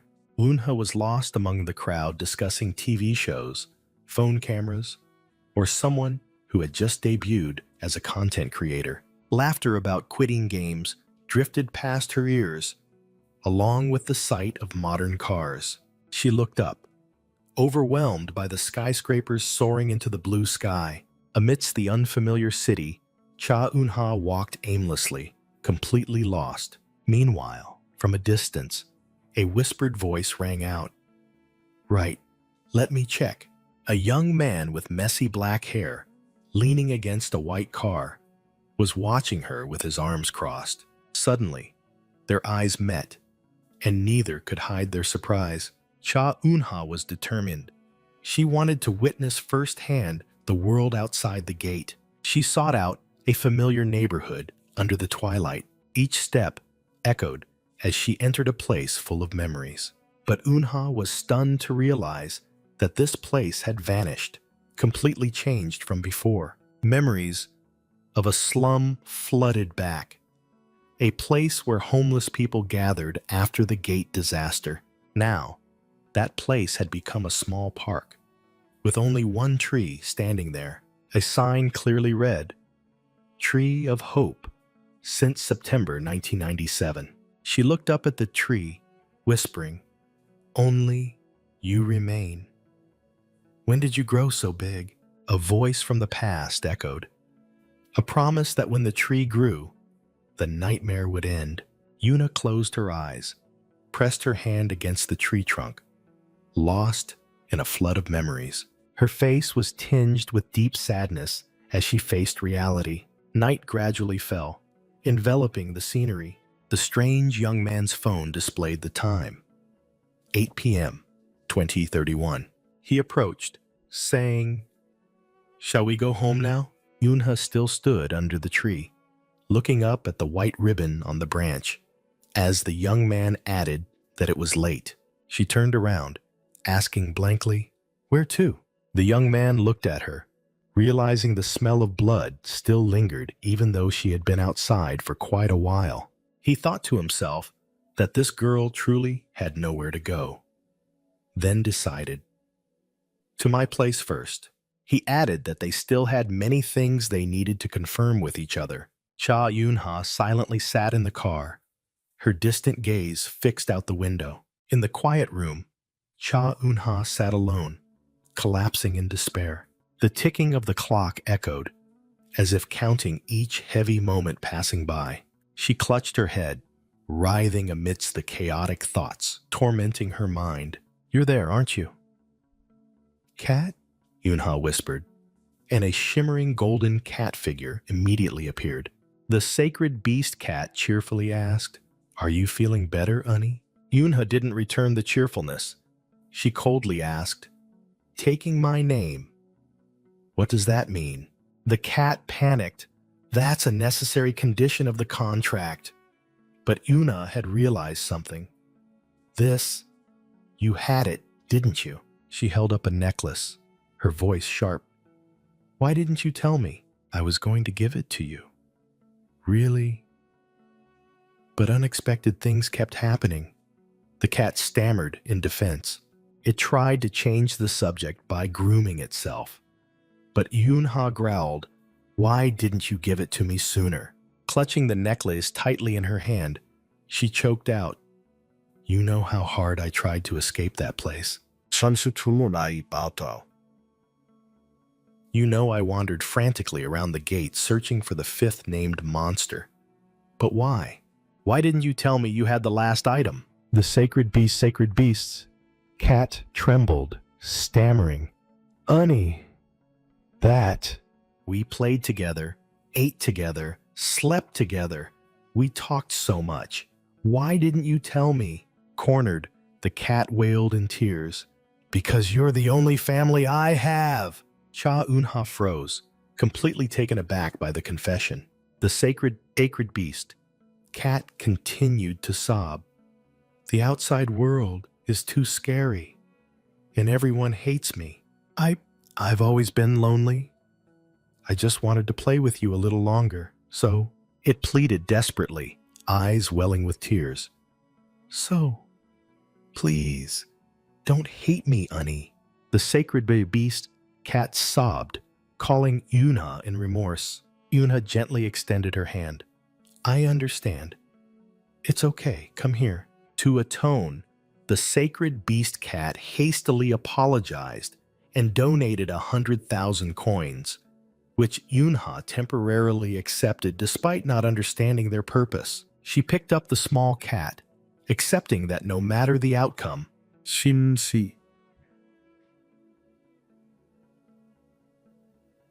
had escaped that place, and more importantly, she was no longer alone.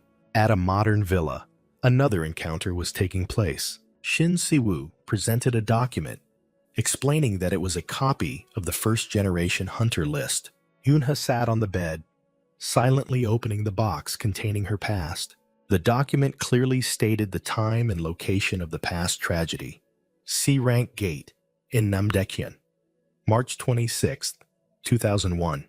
The first line that caught her eye read, "Team Leader, Cha Eunha, deceased." She bowed her head, confronting the official record of her own death. A long list of fallen comrades began to appear. Every familiar name, including Yuchan, was marked as deceased. The death list seemed endless, emphasizing the scale of the loss. But then, amidst the lines of deceased, a different word appeared, survived. Yunha's eyes widened, shocked by the unbelievable possibility. And then the name was revealed, the sole survivor, Baek Ijin. Returning to their conversation on the balcony, Yunha asked Shin Siwoo how he managed to enter the nameless gate. Shin Siwoo explained it was just a coincidence. He had entered a B-rank gate after confirming a green crack. Yunha questioned Shin Siwoo about the dungeon's rank. While he asserted that he had not been informed of any nameless gate, she corrected him, stating her dungeon was only C rank, leading Siwoo to hypothesize that the nameless gate might disguise its entrance. Yunha pressed him on how he escaped, receiving a nonchalant reply. Through the exit, of course. She mused to herself, recalling that the exit only opened after she had collected all 5 items. Setting aside the dungeon matter, Yunha looked directly at the issue. "Why do you call me Black Flame Princess?" Shin Siwoo remained silent, assessing her splendid attire, which was the clearest answer in his eyes. He casually asked back, assuming she was openly cosplaying, a concept entirely foreign to Yunha. Siwoo confessed he initially thought it was real, while Eunha still bewilderedly asked what cosplay actually was. After hearing the explanation, she immediately retorted, arguing that no one would wear such cumbersome clothes into a dungeon, and pressed him about the origin of that title. Shin Siwoo began to recount a legend among hunters about an entity that could speak human language and possessed enchanting beauty. He relayed the terrifying warning. The black flame of that monster could incinerate even souls.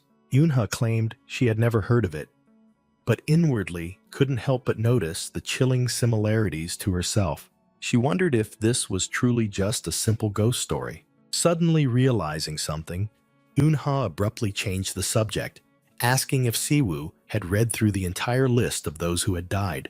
He was a bit surprised, but still confirmed a brutal truth. All of them were dead, except for one, Eunha smirked, pointing out the crucial detail. Shin Siwoo lowered his head, his expression showing a hint of sadness and regret. He looked up, offering to use his abilities to find information about that sole survivor. No need, Eunha firmly refused, her resolute gaze allowing no argument. Cha Eunha looked down at the list, a fleeting smile on her lips. Now that I know they're alive, that's enough, she thought to herself. A memory suddenly flooded back. The image of Baek Ijun happily waving, but she knew meeting him again would only bring confusion. She mumbled, "It's been 30 years. Baek Ijun must be a proper middle-aged man by now." In my memories, Baek Ijun is still a young man in his 20s. Ijun is a very sensitive person. That incident back then must have become a psychological scar for him. I don't want to appear and reopen that wound. Returning to reality, she asserted. It's really fine, Shin Siwoo replied with a slight hesitation. Is that so? Then earnestly offered. If that's the case, is there anything else you want? I'll help with all my might. He continued to persuade through the doorway. No, it's fine. That's enough. Don't say that. Please just tell me anything. Yunha looked up, her eyes full of suspicion. Do you need an item? Or want something to eat? Or to meet someone? Even if it's a small matter, why are you trying so hard? Even if it's an apology for mistaking me for a monster, this is too much. Sorry, but I'm the type of person who doesn't believe in free lunches in this world. Her blunt words stunned Shin Siwoo. Eunha looked straight at him, questioning. What do you want from me? Shin Siwoo smiled with relief. I won't say I don't have something to ask for, but I don't want anything right now. I just want to help Senior, because you are a first-generation hunter. Eunha completely failed to understand what he was saying. He explained, images of the deceased and those in a vegetative state appearing. Most first-generation hunters have passed away, gone missing. Or, if they survived, they are in a vegetative state. They lived in an incredibly harsh environment. Shin Siwoo's eyes shone with genuine reverence. And Senior, you survived that era. He clenched his fist, his voice full of passion. That alone means you deserve respect, Senior. Una was speechless, thinking to herself. What the hell is this kid talking about? I just want revenge, Shin Siwoo humbly admitted. Modern hunters are pathetic. Even an S rank like me couldn't defeat you. If you hadn't fainted, I would surely be dead. Una suddenly retorted playfully. Exactly. If we fought again now, I'd definitely win 100% because I already know you can use both water and ice. Siwoo returned to a serious demeanor, listing undeniable facts. Skills superior to even S-rank hunters and being a survivor from an unknown gate. He emphasized that those two things alone were enough to make her existence a global sensation, especially since the unknown gate remains a mystery. The appearance of a 30-year survivor would cause a stir in the academic world. That means you can do anything you want, Siwoo declared. The whole world will seek you out. He posed the crucial question. What do you want to do in the future, senior? That question completely stunned Yunha. She mumbled back in confusion, I don't know. Siwoo understood. I see. It seems you need more time to sort out your thoughts. He changed the subject, mentioning that he also had something to ask for. But when Yunha asked again, he decided to keep it a secret.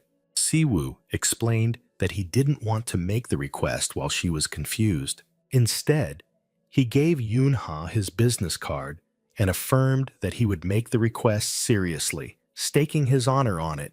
With that, Siwoo left, telling her to contact him if she needed anything and to get some more rest.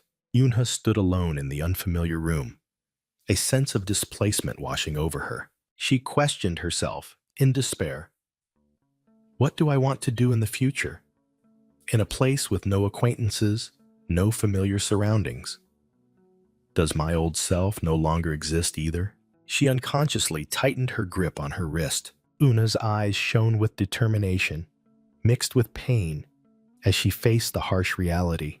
Amidst the chaotic thoughts, her mother's words from the past suddenly echoed.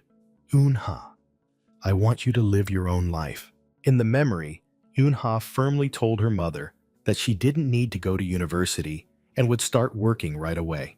Her mother smiled sadly, saying that she hadn't struggled that much. She only wished for her daughter to live her own life, not a life for her sake. Those words confused young Unha, making her wonder what her own life truly was. Her mother gently placed her hand on her daughter's, suggesting they would find the answer together. She wanted to discover, with her daughter, the kind of life she truly desired for herself. Returning to reality, Yunha painfully admitted that she couldn't keep that promise when her mother suddenly passed away. She was still lost, not knowing what Cha Eunha's life truly was. But she knew one thing for sure. The life of being forced to be a hunter was not hers. With new determination, Yunha began searching for something in the room. She joyfully exclaimed when she found a wad of cash tucked into the pocket of her old uniform. Although she had lost a lot, the remaining money was still enough for her to travel in this area. Although she didn't know what the future held, Yunha had identified where she wanted to go right now. She decisively said, "Let's go," and then resolutely stepped out of the wide-open door. The door closed, marking a new beginning. Meanwhile, elsewhere, Shin Se-woo received a strange call. He politely confirmed the information with the person on the other end of the line. The conversation became confusing as he hesitantly identified himself as a guardian, then awkwardly asked about the location again. Shin Se-woo was stunned when he heard the answer. The police station? At the police station, an angry voice rang out. Seriously? What year do you think this is? Shin Se-woo was stunned when the taxi driver yelled at him. Why did she get in a taxi with only 2001? The taxi driver kept yelling, complaining that in 20 years of driving, he had never encountered a passenger like her. While Shin Se-woo tried to de-escalate the situation, he brushed him off, shouting that he couldn't calm down when he hadn't earned a single penny all day. The taxi driver pointed at Cha Eun-ha, who was sitting quietly, mocking her attire and claiming he knew something was off from the start. Eun-ha maintained a cold expression, completely unfazed by the criticism. Shin Se-woo looked at her, his face full of confusion and weariness at the awkward situation. A police officer approached, handed Shin Se-woo a cup of tea, and asked directly, "Are you this girl's guardian?" Caught off guard, Shin Se-woo was startled and awkward, unsure how to answer. After a moment of hesitation, he reluctantly admitted, "Yes, I am her guardian." Eun-ha spoke up, explaining that she had no intention of riding for free, but the driver immediately cut her off, insisting it was precisely an act of fare evasion. The argument continued as the driver criticized Ona for having no card, no ID, while she still insisted she intended to pay 2,001. Beside Unha, the cat-sacred beast materialized in a brilliant golden aura, growling angrily before she ordered it to be silent. The driver grew even more furious when told he was noisy, while the cat-sacred beast refused to back down, emitting threats that only Yunha could hear. Shin Siwoo tried to intervene once more, but the driver remained unappeased, and the cat-sacred beast roared in indignation. While the cat-sacred beast whispered violent threats, Shin Siwoo suddenly realized Yunha's strange behavior was likely because she truly came from 30 years ago. The driver yelled, demanding to settle everything legally, but Shin Siwoo stepped forward, extending his hand to mediate. He politely apologized, explaining that the girl was unfamiliar with the world and asked for his understanding, while also offering a business card. The driver snatched the business card, yelling that understanding had its limits and he had never met anyone so naive. But then he froze, as his words about principles caught in his throat upon seeing the business card for CEO Shin Siwoo and two 1,000,001 checks. As the taxi drove away, the driver looked back and told Unha to remember to bring her phone next time. In the car, Shin Siwoo explained thoroughly. Now do you understand? The basic taxi fare in Seoul is 6,501. Una replied coldly. I told him I didn't know, but he dragged me straight to the police station. She continued. When I said I didn't have a card, he got furious and accused me of lying, which made Siwoo blurt out why she didn't call him. He immediately froze, realizing the absurdity of his own question. Feeling guilty, Siwoo said, if I had known you were going out, I would have given you a phone beforehand. I'll take you. Yunha only wanted to borrow money to go by herself, but Siwoo insisted. I'm already out anyway. Let me drive you. He was astonished when Unha revealed her destination. I'm going to visit my mother's grave. She explained that her mother had passed away on the very day the first gate appeared. Realizing 30 years had passed, Yunha declared. That means I've neglected my mother's grave for 30 years. I have to go there. The traffic light turned green. Seeing Siwoo still hadn't started driving, Yunha reminded him, and then asked for directions to the cemetery. The young man remained silent, lost in his own thoughts. Finally, he decided, it would be a hassle if you got dragged to the police station again. Let me go with you. They arrived at a large, solemn cemetery under the sunset. Unha found her mother's grave, Lee Hee-suk, who had passed away in 1997. She knelt down, her heart heavy upon seeing the neglected grave, uncared for by anyone. In her memory, this place used to be very cozy and well-maintained. Una's hand gently touched the cold tombstone, silently thinking that this place had also changed too much. Suddenly, she paused, as if she had just discovered something unusual on the grave. Unha discovered residual candle wax on the tombstone. She sadly lamented, wishing she had brought some flowers. Immediately, Shin Siwoo used his power to create a sparkling crystal flower. Una thanked him and gently placed the flower on the grave, while Siwoo simply replied that it was nothing. The crystal flower shone brightly on the cold stone slab. Una smiled gently, her heart seemingly comforted somewhat.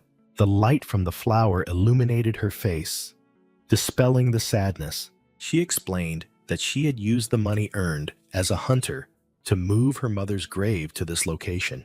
Una pointed into the distance, talking about the neighborhood where she used to live and the old road to school.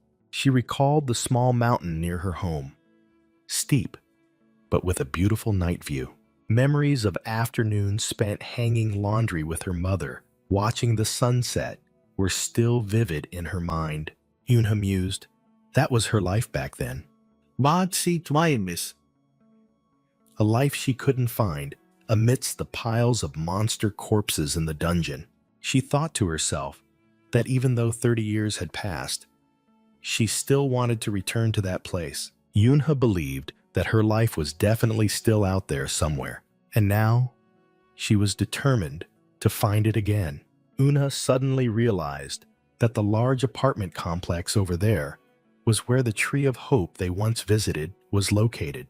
She curiously asked if it was expensive, and Siwoo confirmed that it probably was because it was newly built. Yunha looked directly at Siwoo and asked a loaded question. "You're rich, aren't you?" To Siwoo's astonishment, she repeated, "You said you had something to propose to me, right?" Yunha looked straight into Siwoo's eyes. "I want to hear it." Shin Siwoo was a little flustered, replying, "What I wanted to propose to you is..."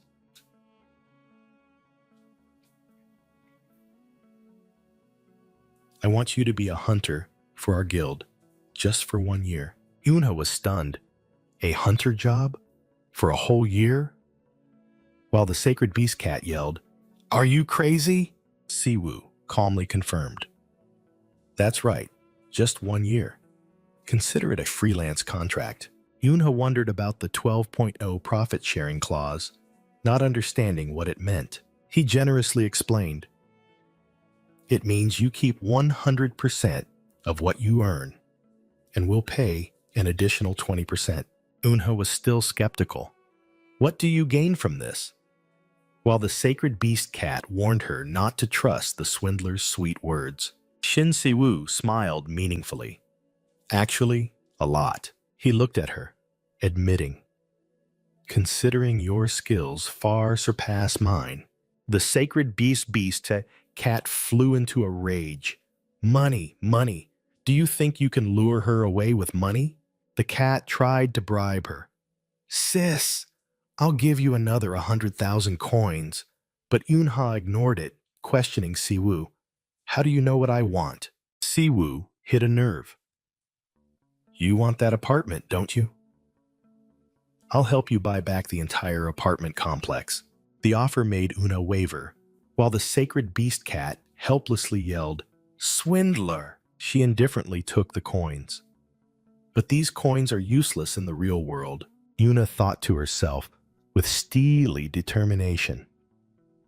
"If I want to get my mother's house back, I need real money." She decisively held out her hand.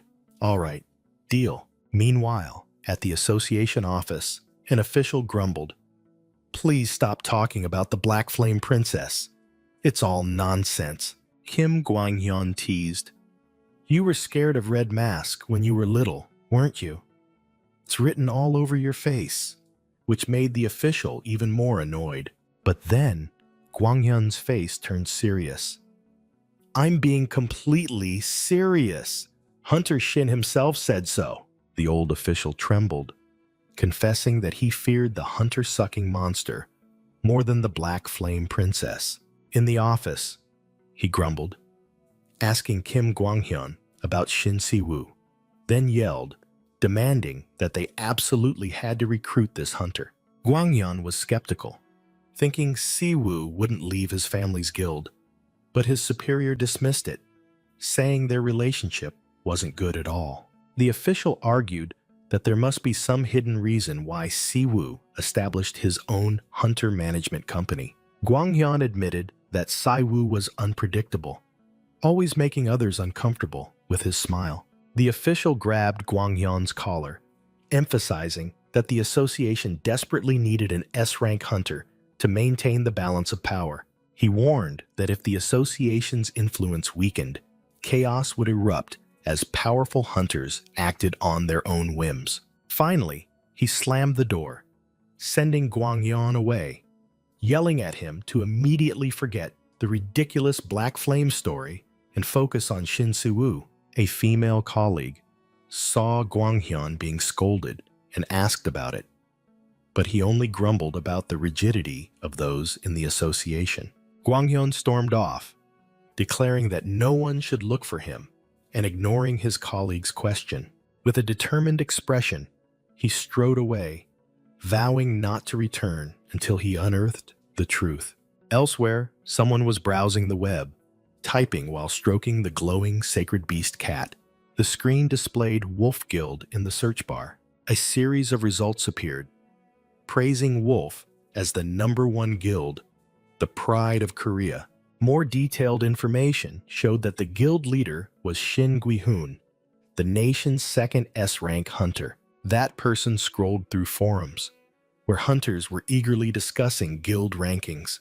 He continued to read mixed comments, where the Wolf Guild was both hailed as a powerhouse and criticized as problematic. Finishing his search, the blue-haired young man turned to Eunha, explaining that he had created a fake identity for her. He looked straight at her, admitting, "Senior, I don't even know your real name."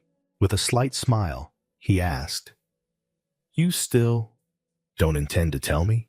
When asked about her real name, Cha Eunha awkwardly admitted, "It's not that I'm intentionally avoiding it. I just don't know how to explain." The blue-haired young man smiled understandingly. "You don't have to tell me now, but someday I'd really like to hear it." He changed the subject, holding a laptop. "Anyway, I didn't come here for that. I have something I want to show you."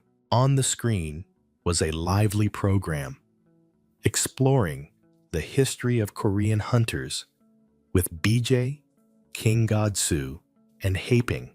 The video narrator's voice echoed, explaining that in the late 2000s, global law recognized hunters as a profession.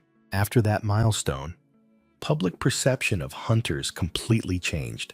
They were not just superhuman individuals, but were treated like celebrities, lauded by the entire world. The two hosts continued, mentioning the most famous hunters belonging to the special rank. The blue-haired young man watched intently as the video mentioned S-rank hunters. The sacred beast cat suddenly flared up, roaring that S-rank was trash compared to its master, causing Eunha to speak up, while the young man calmly admitted, "Yes, I am one of the S-ranks." He continued to analyze, pointing out that Eunha, a first-generation hunter, was even stronger than S-rank. And if this truth were revealed, it would shake the world. Eunha saw through his intentions. "And you want that attention, don't you?" While the sacred beast cat was still sulking. The young man merely smirked meaningfully. Eunha thought he was talking about the contract terms, but he brushed it aside. She explained her biggest obstacle. "I lost my name because of a contract with a cat. The curse from the contract even prevented her from mentioning the sacred beast's existence, making it furious and threatening you dog-faced bastard."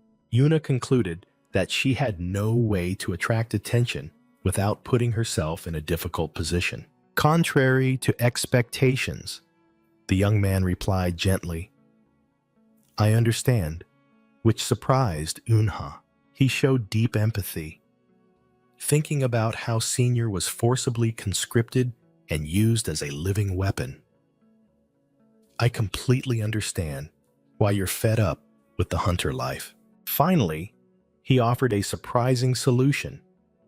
"You don't need to reveal your past, nor worry about your name. That's why I prepared Lee Yura." The blue-haired young man confidently stated, "You don't even need to say you're a first-generation hunter. Your skills alone are enough to make you the center of attention." "There are many ways," he suggested. "Currently, the best method is the easiest and fastest way to prove it. Shall we go out for a bit?" Making Cha Eunha ask in surprise. "Go out?" The young man smiled, explaining the plan. "That's right. We're going to measure your hunter rank." Immediately, he pulled out his phone and made a call to Kim Gwang-hyun. In a skyscraper, an excited voice rang out. "Oh, wow. Hello!" Team leader Kim Gwang-hyun of the Hunter Association appeared, eagerly extending his business card and introducing himself. Another man also rushed over. It was Park Jae-wi from Silver Moon Management Company, announcing that CEO Shin would arrive soon. Both Kim Gwang-hyun and Park Jae-wi exclaimed in unison with eager expressions. "We've been waiting for a very long time." As Cha Eun-ha and her companion entered, they were greeted by a new name, Ms. Lee Yura. The sacred cat beast looked pleased, while Park Jae-wi quickly handed the parking ticket to the young man. "President, you've arrived?" Park Jae-wi turned to Yuna effusively. "You are Lee Yura, aren't you? It's a pleasure to meet you." He continued to introduce himself as CEO Shin's assistant and stated that he would be her exclusive manager from now on. Yuna confusedly asked about the concept of exclusive manager, while the blue-haired young man simply reassured her that he was trustworthy. Park Jae-wi enthusiastically leaned in, asserting that she would need him to handle her impending massive popularity and promising his full support. He even offered to carry her umbrella. But Eun-ha coldly replied with a single sentence, "No, thank you." Ignoring Park Jae-wi, who was frozen in place by the rejection, Eun-ha turned to Kim Gwang-yeon and asked, "More importantly, when does the measurement begin?" Park Jae-wi hurriedly followed, secretly thinking about how cold this girl was, wondering if she was a doll. From a distance, a beanie-wearing reporter squinted, whispering to his colleague, "Is that her?" He continued to gossip. "The guy next to her must be from Silver Moon. They're assigning a manager even before her rank measurement." Realizing something interesting was happening, he ordered the cameraman, "Just in case, turn on the camera and be ready." The young man escorted Eun-ha to the Hunter Association. Wondering about the gathered crowd, a flustered manager explained that the famous Hunter Yu-hwan had just left, drawing a crowd of reporters with him. However, the manager secretly admitted that he himself had called them to create drama. He justified it by saying a new star was about to be born, and he couldn't miss this chance to draw attention. The blue-eyed young man calmly analyzed, suggesting that having more reporters wasn't necessarily a bad thing. After all, they needed to promote Eun-ha, especially since she wanted to conceal her identity as a first-generation hunter. She was led before a gigantic, glowing blue ability measurement machine. While Eun-ha worried about her identity being exposed, her companion reassured her that her new abilities were what mattered most. Before starting, the manager asked her to choose an alias for registration. Eun-ha was momentarily flustered, her mind filled only with dry military titles like Squad Leader 1. After thinking of simple names she used for pets, a silly idea suddenly popped into her head. Black Flame Princess. The sacred cat beast on her shoulder immediately became excited, encouraging her to use that name right away. The manager was stunned, not understanding what was happening upon hearing the strange name. With a serious expression, Eun-ha boldly declared, "My alias is Black Flame Princess." Though flustered, the manager quickly registered it, his mind racing with theories about this mysterious girl. From a distance, a reporter observed, secretly thinking that no matter who she was, her skills were what would decide everything. He believed that someone daring enough to choose such a bold alias must surely possess extraordinary power. As the test began, everyone held their breath, awaiting the birth of a new S-rank hunter. However, the results sheet cruelly revealed an unbelievable truth.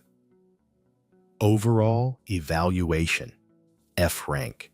The shocking result left everyone, from Eun-ha, the manager, the reporters, to even the sacred beast, speechless.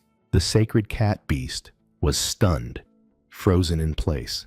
Manager Park Jae-wi was also speechless behind the wheel. The blue-eyed young man sat silently in the passenger seat, lost in thought. The entire car was enveloped in a heavy, suffocating silence. Frank. Park Jae-wi and the sacred cat beast muttered in unison in despair. "This is too strange," the sacred cat beast said, confused, and Eun-ha had to admit, It really is strange. While Unha secretly pondered the absurdity of the result, the blue-eyed young man handed her a device and said, "Senior, take this." "A terminal?" "It looks like an old pager," Unha said in surprise. But he explained that all rookies must have one. He continued to explain that this device would track her experience and notify her when she was eligible for a reevaluation of her rank. Cha Eun-ha listened silently, her eyes still holding a hint of doubt. Suddenly, she asked directly, "Aren't you going to cancel the contract?" Which made the blue-eyed young man freeze. "Cancel?" he asked blankly, and Eun-ha reiterated the harsh truth. "I'm F rank." He merely smirked confidently. "It's not a problem. I know you're not actually F rank." "Then why is the result like that?" Eun-ha questioned, and he frankly replied, "How would I know? This is the first time that system has malfunctioned." He assertively added, "But one thing is certain, an F-rank hunter couldn't possibly fight me like that," he stated firmly. The sacred cat beast immediately spoke up in support. "Well said. S-rank barbecue. That pile of scrap metal should have been thrown away already." The blue-eyed young man advised Eun-ha to rest and informed her that Manager Park would assist her starting tomorrow. He continued to reassure Eun-ha, suggesting that F-rank also meant high growth potential, despite her still being concerned about her 4% figure, no matter what that machine says. He concluded with a confident smile. "You will crush it with your power." Eun-ha wondered, worried if she would have a chance to prove herself. The sacred Bao beast cat flew into a rage, screaming about the unfair treatment Eun-ha received after being ranked F. "Don't sulk anymore. Come watch the news with me." Eun-ha tried to coax the grumpy sacred beast cat. "No way. I'm not watching that stuff." The sacred beast cat adamantly refused. On the laptop screen, articles about Guild Wolf's rookie and other news only further infuriated the sacred beast cat.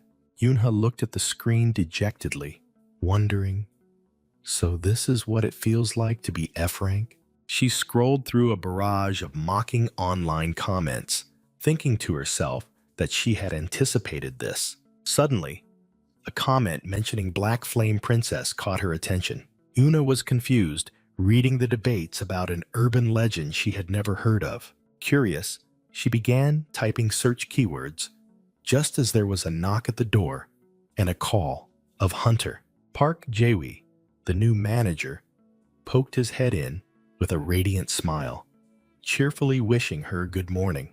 He stepped in, carrying coffee, and asked, "Oh, are you using your laptop?" "Yes, I'm reviewing what you taught yesterday," Eun-ha replied. A sticky note on the computer showed she had carefully written down the Wi-Fi information and password. Park Jae-wi smiled somewhat awkwardly at her naivety. He suddenly recalled a conversation with the young master who had revealed Eun-ha's remote hometown. At that time, the blue-eyed young man had explained that since she came from the countryside, she needed to be taught everything. Returning to reality, Park Jae-wi silently lamented the regional disparity in this era.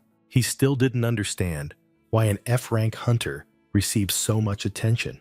Shaking off his wandering thoughts, Park Jae-wi cheerfully offered, "I brought dessert too. Have you ever had canale?"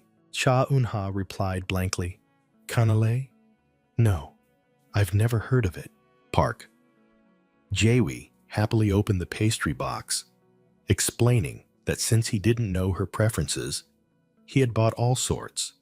While the sacred beast cat's eyes lit up with excitement, the two sat down, and Park Jae-wi curiously asked Eun-ha what she planned to watch on YouTube. He glanced at the laptop screen and was stunned to see a video titled "Exposing the True Identity of the Black Flame Princess." Park Jae-wi cried out in a panic, hastily explaining that he had only accidentally clicked it. He tried to reassure Eun-ha, saying she didn't need to read malicious comments, even joking that even armadillos were hated. He continued to explain that in the hunter world, Ranks were almost absolute, and people often blindly believed in them. Meanwhile, the sacred beast cat had helped itself to a pastry and was praising its deliciousness, while Park Jae-hui said that even B ranks were revered.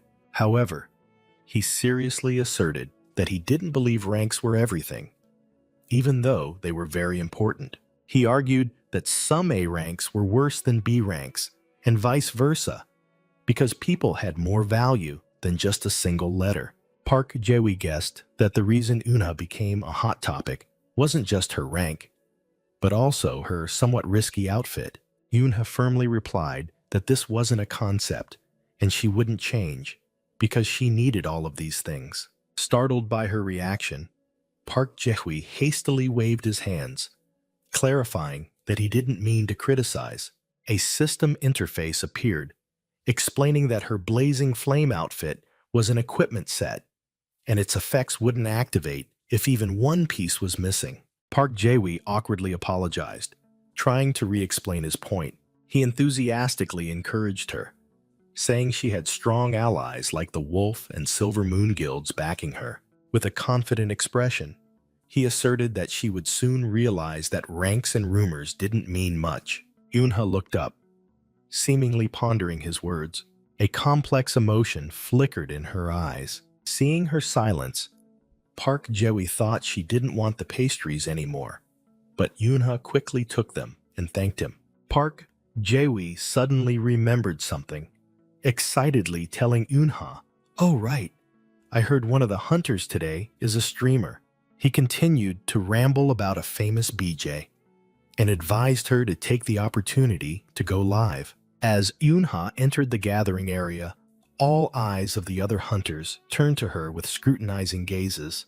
A pink-haired teammate immediately spoke up in her defense, while Eunha pondered the reason for the attention. She guessed they were probably annoyed that an F-rank rookie was late, and found that reasonable. Just then, a coordinator asked everyone to line up, and Eunha decided to focus solely on her mission. Suddenly, a burly hunter placed a hand on her shoulder, stopping her and calling out, "Hey, black dress girl?" He growled condescendingly. "F ranks go to the very back." The hunter held Eunha firmly, forcing her to move to the back of the line in front of everyone else. The sacred beast was furious, while Eunha merely let out a faint scoff. Whispers began to rise, discussing Guild Wolf's F-rank rookie and calling her shameless. Provoked by her laugh, the hunter flew into a rage and threatened her. But Eunha simply replied coldly, "Is that so? I don't know."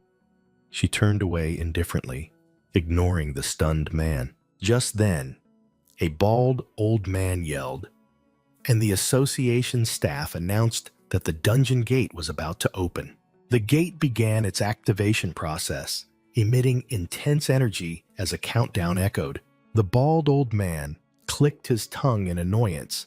With only 3 seconds left, Eunha calmly watched the final seconds before the gate fully opened. In excitement, the bald old man clenched his fist. "This feeling, the adrenaline coursing through me," he whispered as the gate swung open. "After 30 years, let's go back in." Without hesitation, Cha Eunha took her first steps towards the light of the dungeon. At another snow-covered scene, a young man stood behind the police barrier. Meanwhile, Park Jae-hui stood outside the dungeon gate, his heart filled with anxiety at the thought of letting Cha Eunha enter without training. He could only hope that everything would turn out all right. A stream of emerald energy swirled and then exploded, signaling the start of a new event. At the same time, a live broadcast by the famous streamer King Godsu officially went on air. The streamer sent an energetic greeting to the thousands of viewers watching. The scene shifted to inside the dungeon, where a gloomy swamp appeared on the live stream screen. King Godsu appeared, explaining that today he and the Roar Guild would explore this place together. He panned the camera, introducing the team members, and Cha Eunha was also among them. King Godsu happily thanked a viewer for donating and confidently declared that this C-rank dungeon was completely under control. "All right," he said, "I'll give a quick rundown of today's raid." In another corner, other hunters were whispering about the enormous sum the Roar Guild had spent to recruit this streamer. The cat's sacred beast seemed annoyed, but Cha Eun-ha quietly explained the concept of NeoTube videos to it. Suddenly, a system alert appeared. A swarm of level 9 cunning salamanders had been summoned. King Godsu seemed excited by the monsters, and a one-on-one victory quest unexpectedly appeared. Immediately, the other hunters plunged into a chaotic battle with the salamander swarm. Just then, the elderly hunter turned and yelled at Cha Eun-ha, "Hey, F-rank! If you're just going to stand there scared stiff, then get back," he roared, completely unaware of a monster charging from the side. Quick as a flash, Cha Eun-ha's hand blocked the man's spear tip. She used that very spear to pierce through the salamander, which stared in astonishment, saving the life of the man who had just scolded her. Cha Eun-ha stared in shock at the monster's severed tail, thinking it had cut off its own tail to escape. Meanwhile, King Godsu cheerfully directed via livestream, "Everyone, don't kill them all. These lizards' tails are super expensive." A hunter, putting loot into his bag, turned and asked, "Hey, are you worried about letting the monster get away?" Another teammate reassured her, "First time in a dungeon? Take it easy. We'll get the tails first and hunt them later." A female hunter added, advising Cha Eun-ha that simply providing support from the rear would be enough to accumulate experience points. Those words made Cha Eun-ha glance at her device, where EXP0 was clearly displayed. She muttered, realizing she had to earn her share and determined to do her best. Just then, King Godsu excitedly cheered as he spotted 5 more monsters charging. The scarred hunter lunged forward like lightning, using a lightning element skill to sever another tail. Not to be outdone, Cha Eun-ha also acted, snatching a salamander flying towards her. Her hand emitted dark energy, easily subduing the prey to its astonishment. But then she froze, her eyes wide with surprise at what she was holding. This tail. She realized it wasn't just twitching from nerve reflexes. Suddenly, the tail mutated, pointing a gun barrel directly at Cha Eun-ha's face, while the bald hunter appeared behind her. "Hey, F-rank!" he roared, an arrow from his crossbow whizzing past, shattering the grotesque tail. The old hunter pressed his crossbow closer, growling, "Don't tell me you're scared of a level 9 monster, are you?" Unjustly scolded, Cha Eun-ha quietly turned away, leaving the old man to rant about being ignored. She looked down at the ground, where the shattered tail had vanished without a trace. A curly-haired hunter ran over and asked, "Hey, F-rank, did you take the tail from here?" Making the bald old man even more furious. He quickly apologized, but Cha Eun-ha merely gave a perfunctory reply, affirming in her mind, "Something is definitely very strange." The image of the monster's tail still lingered in Cha Eun-ha's mind. It definitely moved as if it was being pulled somewhere. Meanwhile, the other hunters had lit a campfire to rest during the raid. A scarred hunter sighed. "It's break time, and there's not even coffee. I really miss that Park Jae-wi guy." Cha Eun-ha checked her device. The cold notification panel displayed a round 0 for experience points. She thought to herself, "I was so busy watching the salamander's tail that I haven't killed a single one," when a condescending voice rang out. Well, still no experience points?" The streamer king, God Su, approached, patting her shoulder casually.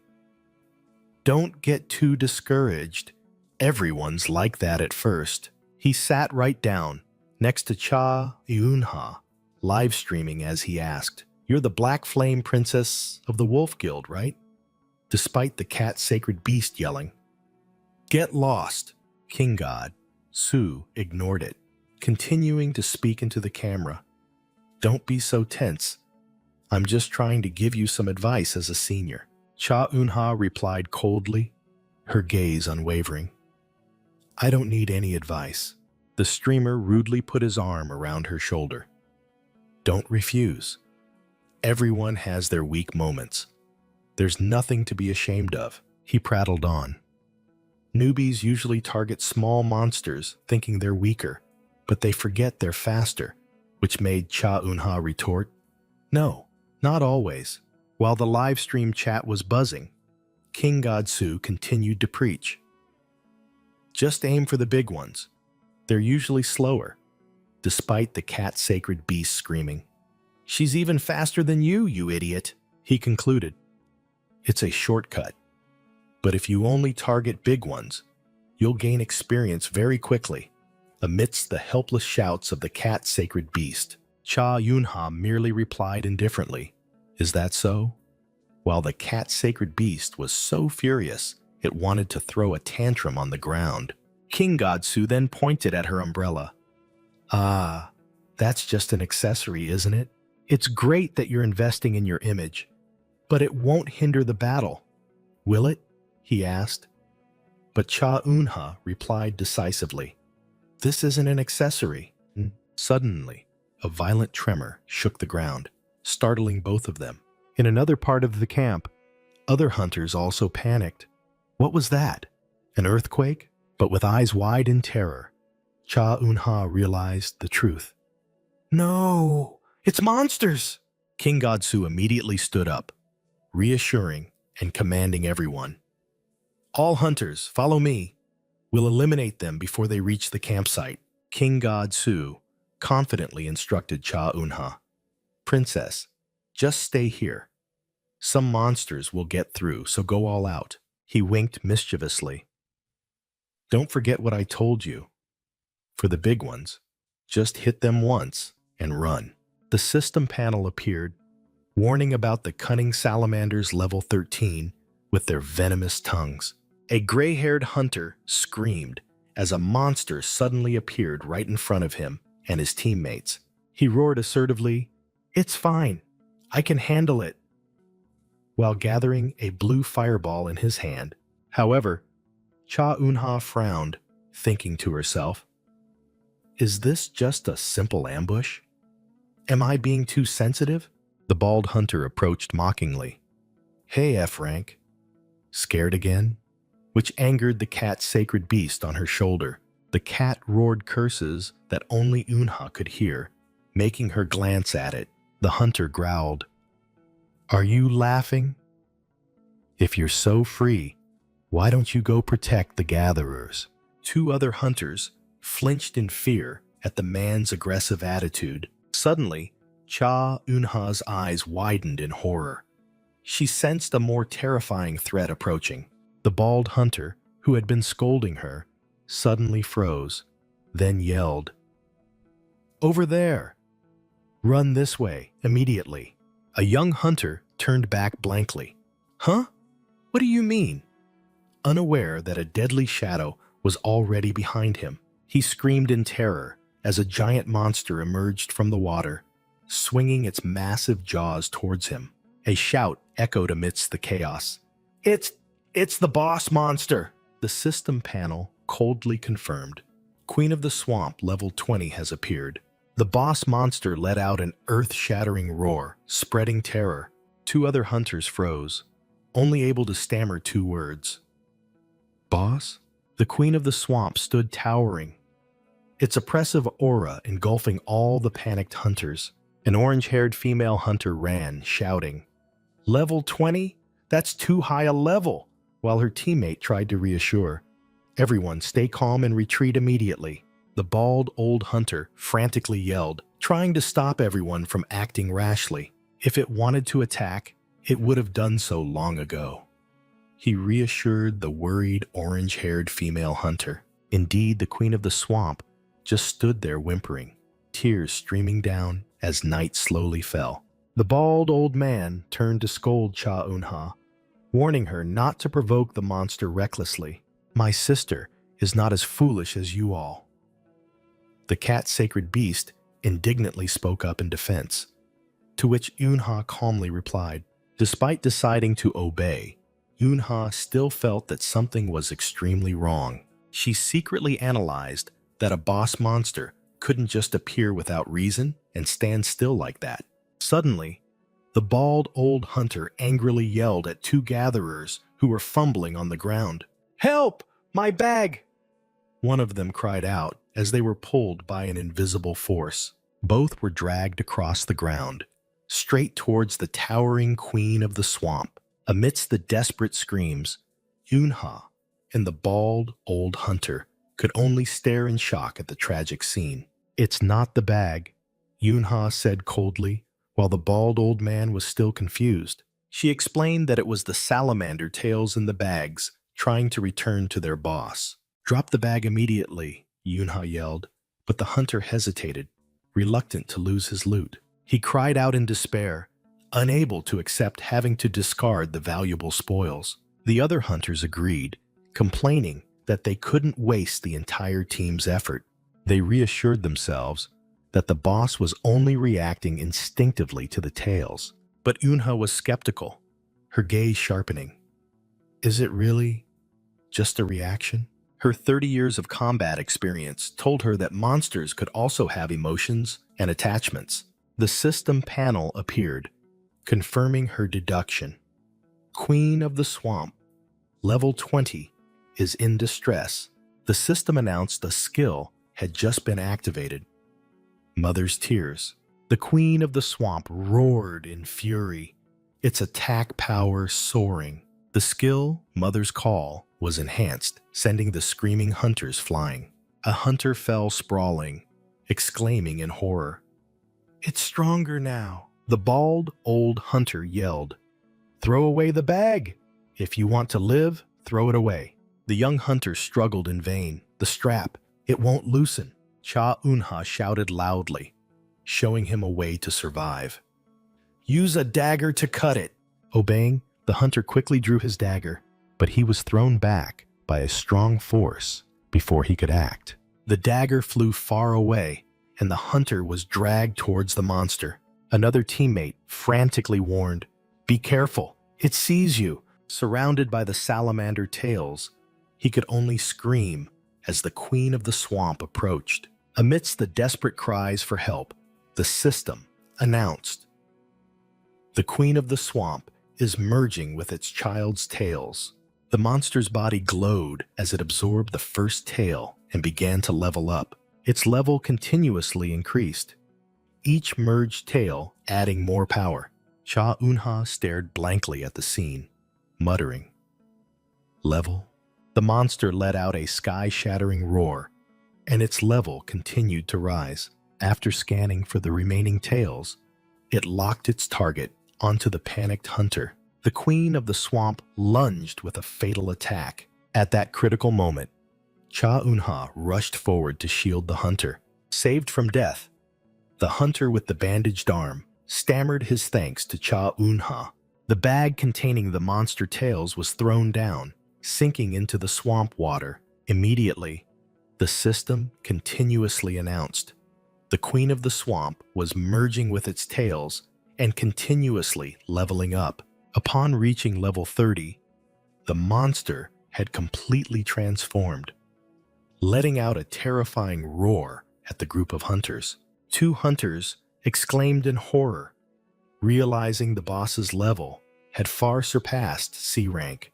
The bald old hunter grabbed Unha, angrily yelling, "Damn F rank! You let it swallow more tails, now we're all going to die." Unha coldly retorted, "So we should have abandoned him? If I hadn't thrown the bag away, he would have died." She explained that she was also waiting for the right moment. But attacking while a teammate was still trapped would only make things worse. Overwhelmed by her logic, the hunter could only curse, claiming that an F rank like her had led them all to their deaths. Suddenly, a voice rang out in warning as the boss's giant eyes stared at them. The voice continued to shout loudly, urging everyone to run into the forest to escape. Hearing the command, the hunters panicked and fled. Only Cha Eunha remained calmly standing. Someone in the group spotted a light ahead, joyfully shouting that it was a signal. It turned out to be King Godsu's group returning, and he waved for everyone to run towards him. King Godsu tried to regroup his team, but then paused, realizing someone wasn't following. The rescued hunter desperately called out, "Princess, what are you doing? Come over here!" Despite the calls, Cha Eunha turned her back on them and walked straight towards the queen of the swamp. King God Su tried to persuade her, "Listen to me. It's too dark to fight the boss now. We should retreat." Eunha's eyes suddenly glowed golden as her passive skill, Night Reader, activated. King Godsu yelled in vain, "Please come over here. What are you going to do with just that umbrella?" Ignoring all warnings, Cha Eunha gripped her umbrella tightly, channeling an immense amount of energy. King Godsu cried out in despair, "I know I told you to handle the boss, but this is too much." The girl charged straight towards the queen of the swamp, the umbrella in her hand glowing with a dark light. The giant monster's bloodshot eyes glared at the approaching threat. With a cold smile, Eunha swung her umbrella, unleashing all her power into a single strike. The attack hit its mark, piercing straight through the boss's defenses. A purple energy explosion engulfed everything, ending the battle swiftly. Later, on a live stream, King Godsu recounted, "I'm telling you, just one hit, a C-rank dungeon with a level 30 boss, and she took it down with that umbrella." He asserted to his viewers, "There's no way she's just F-rank. I'm telling you, the scanner must be faulty." Even though some claimed Eunha merely stole the kill, King Godsu insisted it was truly a single finishing blow. On social media, the name Black Flame Princess exploded, becoming a hot topic of discussion. Newspapers ran headlines about her impressive debut, silencing all previous criticism. Meanwhile, Park Jae-wi burst out in joy. "I really believed in you. I believed in you, Hunter." He continued to praise, "I truly believed you would show us something far beyond F-rank," but was exposed by the cat sacred beast. Park Jae-wi excitedly boasted that even CEO Shin Si-woo was very excited by her performance. Eunha coldly asked back, not entirely convinced, "Really? Of course. To prove it, he even prepared a gift for you." Park Jae-wi hinted, making Eunha curious about the gift. He winked mischievously, then declared bluntly, "Pack your bags and get out." Having been kicked out of the house, Eunha stood bewildered on the sidewalk with her backpack and laptop. The cat sacred beast also muttered, "No matter how I think about it, something feels off, meow." The cat sacred beast muttered, suspicious of the gift excuse, followed by suddenly kicking someone out of the house. Park Jae-wi cheerfully ran off to get the house deeds, making the cat certain that this was a setup.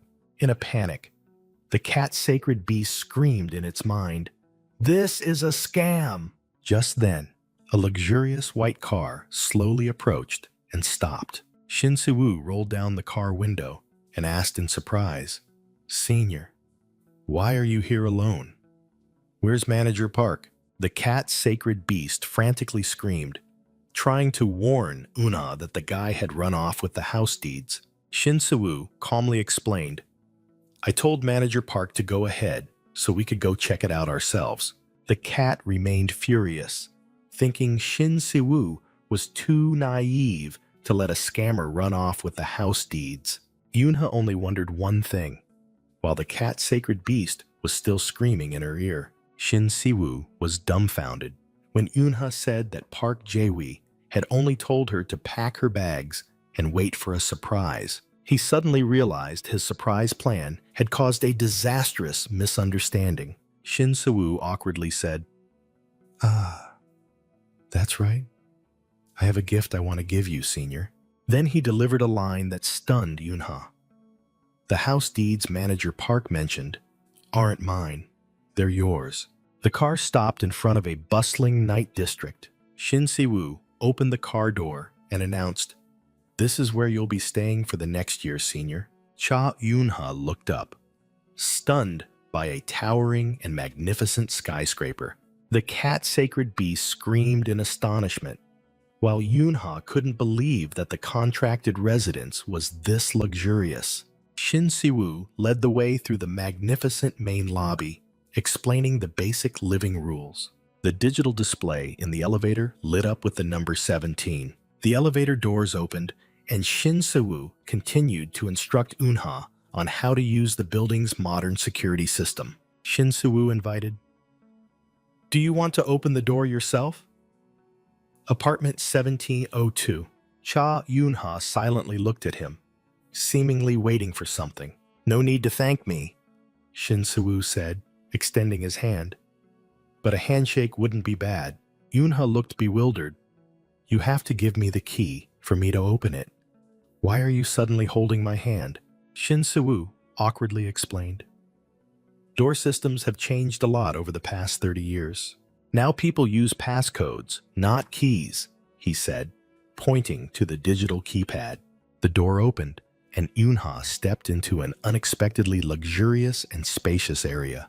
So spacious and clean, she thought to herself, while the sacred beast cat excitedly yelled about the giant glass wall. Shin Si-woo explained the automatic lighting system, and the sacred beast cat cheered. "Sparkling just like you?" He continued to introduce the curtain remote control, making the sacred beast cat even more eager. Yuna held a pink sticky note with carefully handwritten words.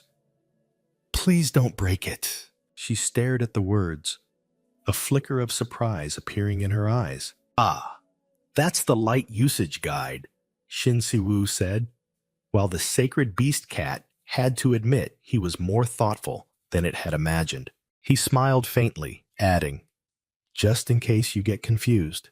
A rare smile appeared on Eun-ha's lips as she admitted, "Very thoughtful. It's just basic stuff," Si-woo replied, then called out, "Senior, come here. I have something I want to show you." He raised the remote control and pressed the button. The giant curtain slowly drew back, revealing the magnificent night view of the city.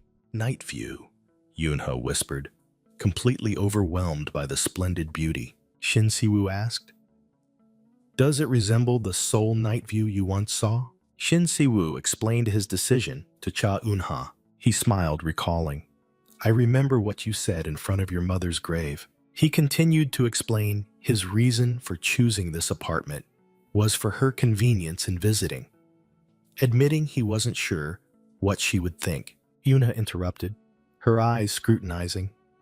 "Money. You must have a lot of it, right?" Shin Si-woo was dumbfounded by the sudden question. He chuckled, admitting, "Yes, I have a lot of money. And I have a lot to spend on you, too."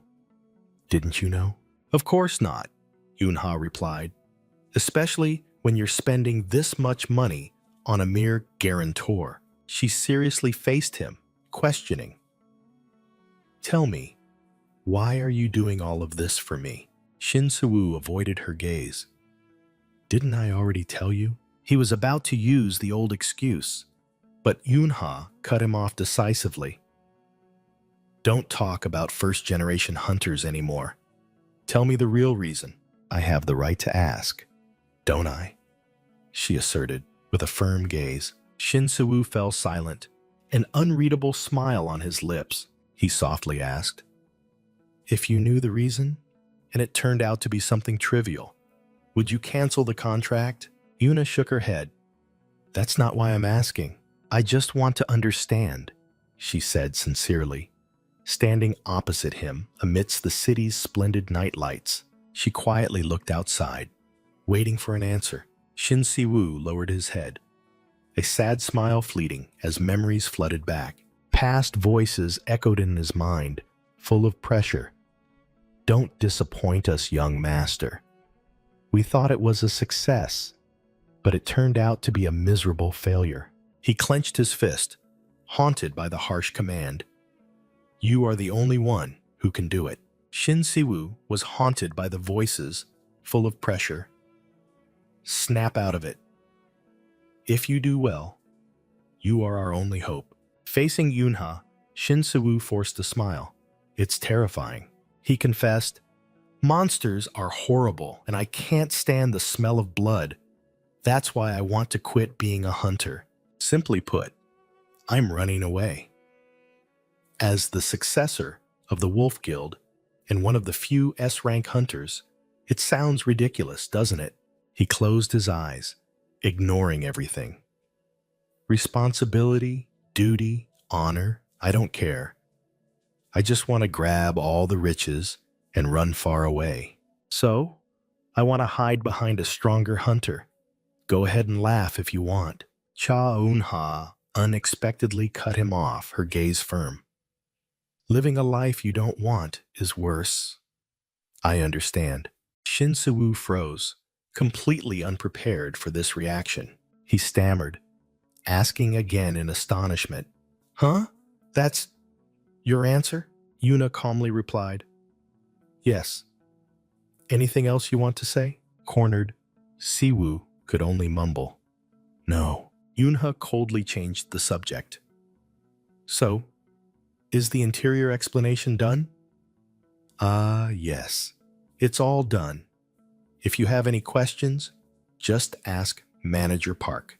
Well, it's late, so I'll take my leave, Siwoo said hastily and turned to go, receiving only a brief farewell. Rest well, senior. Out in the hallway, Shin Siwoo stood motionless, leaning against the wall. He couldn't stop thinking. Why? Didn't she say anything? His thoughts were a mess. She must have gone through things far worse than me.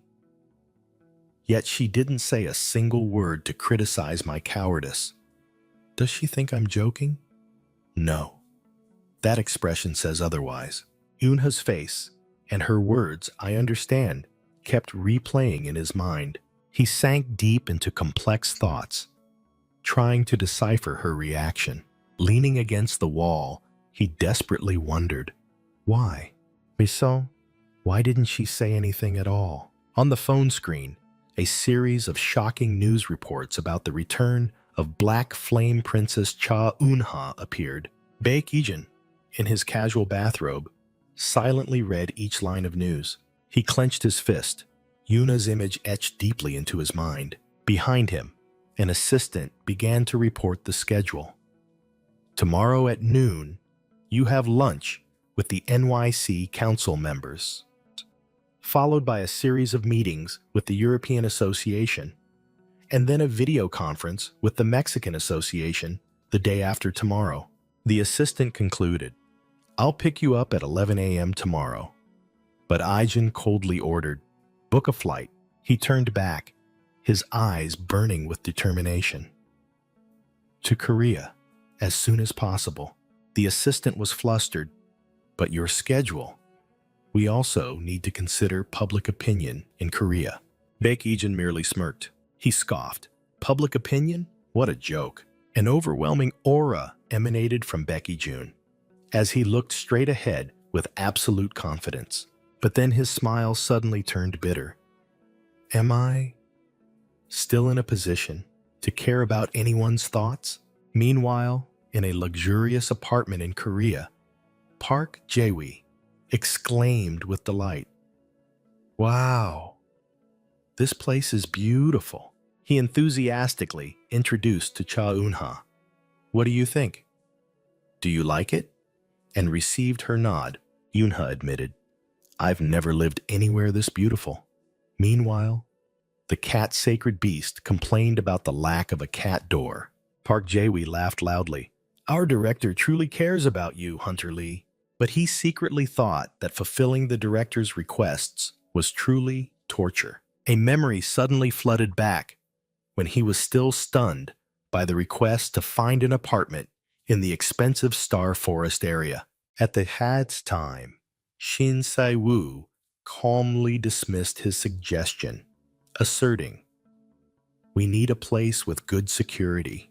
And then Siwoo made a series of absurdly detailed demands, leaving Park Jae-wee speechless and resigned. Park Jae-wee secretly thought about the penthouse apartment, carefully chosen so that no one could observe Cha Eun-ha from outside. Sitting in the car, he couldn't help but marvel. Whoa, this is my first time in such a luxurious place. The director really knows how to spend. He recalled how busy director Shin Se-woo was, yet he personally went to find a house, wondering why his boss had to go through so much trouble. Nevertheless, Park Jae-wee secretly acknowledged that Hunter Lee was a good, strong, and kinder person than her cold exterior suggested.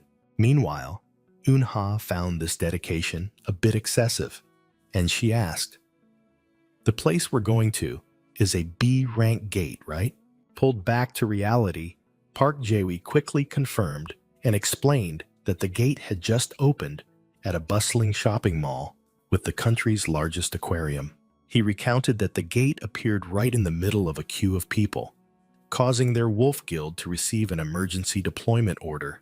Eun-ha remarked that there must have been many children there, and Jae-wee confirmed that fortunately everyone had been evacuated in time. Both fell silent, each lost in their own thoughts. Jae-wee curiously asked why Eun-ha didn't question an F rank being allowed into a B rank gate, to which she casually replied, "Because I defeated a level 30 boss?" He hesitantly confessed, "Actually, most people don't think you completely defeated it," which made the cat sacred beast immediately bristle.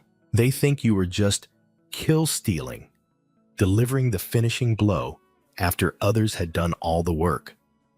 Park Jae-wee further explained the malicious rumor. He added that an F rank entering a B rank gate was unprecedented, and he himself had objected, but the director had insisted on agreeing.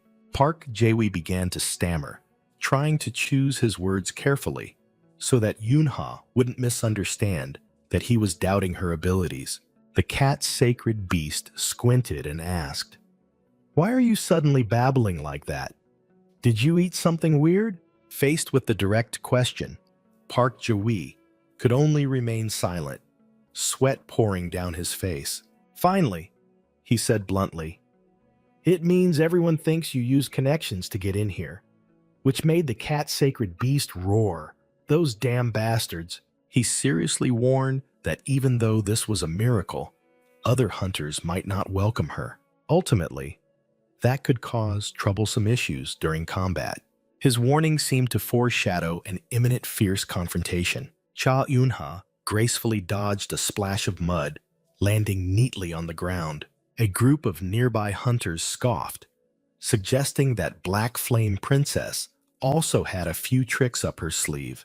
The brown-haired hunter taunted her, calling her an F rank who only knew how to clean up the battlefield. The cat sacred beast was furious, roaring curses at the ugly hunters who dared to pick a fight.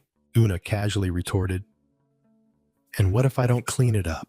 She coldly replied that they were the ones who needed to be cleaned up before battle. Struck by her words, the entire group of hunters froze, and the brown-haired one began to rage. He roared, claiming Eun-ha was just an arrogant F rank who got in through the back door. He stepped closer, insulting her to just hug her dress and hide in a corner. He stomped his foot hard on the ground to intimidate her, demanding she stop acting like a know-it-all. But then, his expression suddenly changed, and he yelled, "Everyone, battle formation!" From beneath the water, a level 26 ferocious giant jellyfish emerged, extending its poisonous tentacles. Immediately after, a gigantic predatory great white shark also burst out of the water. The system confirmed the shark had reached level 32, a formidable opponent. The brown-haired hunter turned to warn Eun-ha, "Don't get in the way, just stay quiet." The cat sacred beast was still fuming, urging Eun-ha to deal with the hunter, but she decided not to get involved. While the other hunters plunged into a fierce battle, Yunha calmly stood by and observed. She secretly assessed, realizing their strength was on a completely different level, and the battle would soon be over. Yunha thought to herself, getting a share without doing anything was quite a bargain. Even as the shark stealthily approached from behind, suddenly, elsewhere, King Godsu cheerfully appeared and greeted her, startling the cat's sacred beast. Cha Eunha recited King Godsu's biography flawlessly, making the streamer both delighted and a little creeped out. She questioned why someone from the Roar Guild was here, while the cat sacred beast secretly cursed him as a sick stalker. King Godsu chuckled, asking if a mere D-rank hunter like him could livestream a B-rank dungeon by himself. He stepped closer, his eyes turning serious, saying that he was only here to talk to her one more time. While the cat sacred beast yelled, "Stay away from her, you pervert," Yunha coldly brushed it off, as if it were an invitation to appear on TV. King God who asserted that a YouTuber with 1 million subscribers' intuition told him her confidence wasn't an act. He pointed directly at her, dropping a shocking question. "Princess, you're an incarnation, aren't you?" The two words incarnation echoed, while Cha Eunha silently faced the sudden revelation. King Godsu began to explain that hundreds of people borrow power from a sacred beast. But only one person is chosen to pass through the narrow gate. Become an incarnation, inheriting all of that sacred beast's power. He recounted that he had researched Wang Wei, an S-rank hunter in China, who was the incarnation of the ox. King Godsu emphasized that once they are an incarnation, their power will far exceed all imagination, even if they are only F-rank. The cat sacred beast strutted proudly about its greatness, while King Godsu curiously guessed whether Yunha's sacred beast was a dragon or a tiger. Called a cunning pervert, the cat's sacred beast flew into a rage, determined to teach the streamer a lesson. Their confrontation was suddenly interrupted by a desperate scream. "There are civilians here." A group of survivors appeared, and a red-cloaked hunter frantically pointed deeper inside, reporting that people were still trapped. King Godsu was stunned, wondering why the radar hadn't detected civilians, while calls for healers echoed everywhere. He turned to urge Cha Eunha, asking why she wasn't going to look for the others. King Godsu rushed off to help, a sense of doubt rising within him at the girl's frighteningly calm demeanor. King Godsu was still haunted. For a moment, it seemed her eyes had changed. Another hunter reported, "Captain, found another one here." The assistant summarized, "I think that's the last civilian, Captain. That makes 10. Moebius, the C-rank hunter, ordered, "Cancel the search and wait for reinforcements. Stop the dungeon raid and maintain defensive formation." While a blonde hunter was rambling about Moebius's skill, Cha Eunha suddenly cut in. "I hear crying." Her eyes glowed with a strange golden hue as she asserted, "The sound of a child crying." The blonde hunter flinched. Your eyes just... Hey, are you possessed or something? Stop messing around." Ignoring everyone, Cha Eunha quietly walked away, leaving the blonde man's frantic calls behind her. Moebius stopped her, saying sternly, "Hold on, where do you think you're going? We still have civilians here. Don't act on your own." Eunha pointed towards the darkness. "I hear a child crying over there." Moebius crossed his arms, full of doubt. "Sorry, but I don't hear anything. If I can't sense anything, it means there's nothing there." Disregarding the order, Eunha dashed off, leaving Moebius just enough time to yell, "Hey, Black Flame Princess?" What are we supposed to do? Moebius irritably ordered. We have to follow her. What if something happens? How will we explain it to the Wolf Guild? As she ran, Yuna thought disdainfully to herself. There are always people like this. Not high-ranked, but always insisting they're right. In a ruined corner, a little girl in a red dress sat huddled, clutching her stuffed animal and sobbing. Yunha had found the child, while Moebius and the others hid behind a wall, stunned witnesses. No way. Moebius and his teammates exclaimed in shock. There's really a child here. Yuna slowly approached, speaking softly. Hey, little one. She bent down, trying to force a smile to reassure the child. Are you okay? But her smile only terrified the little girl further, who screamed, Wah! Ghost!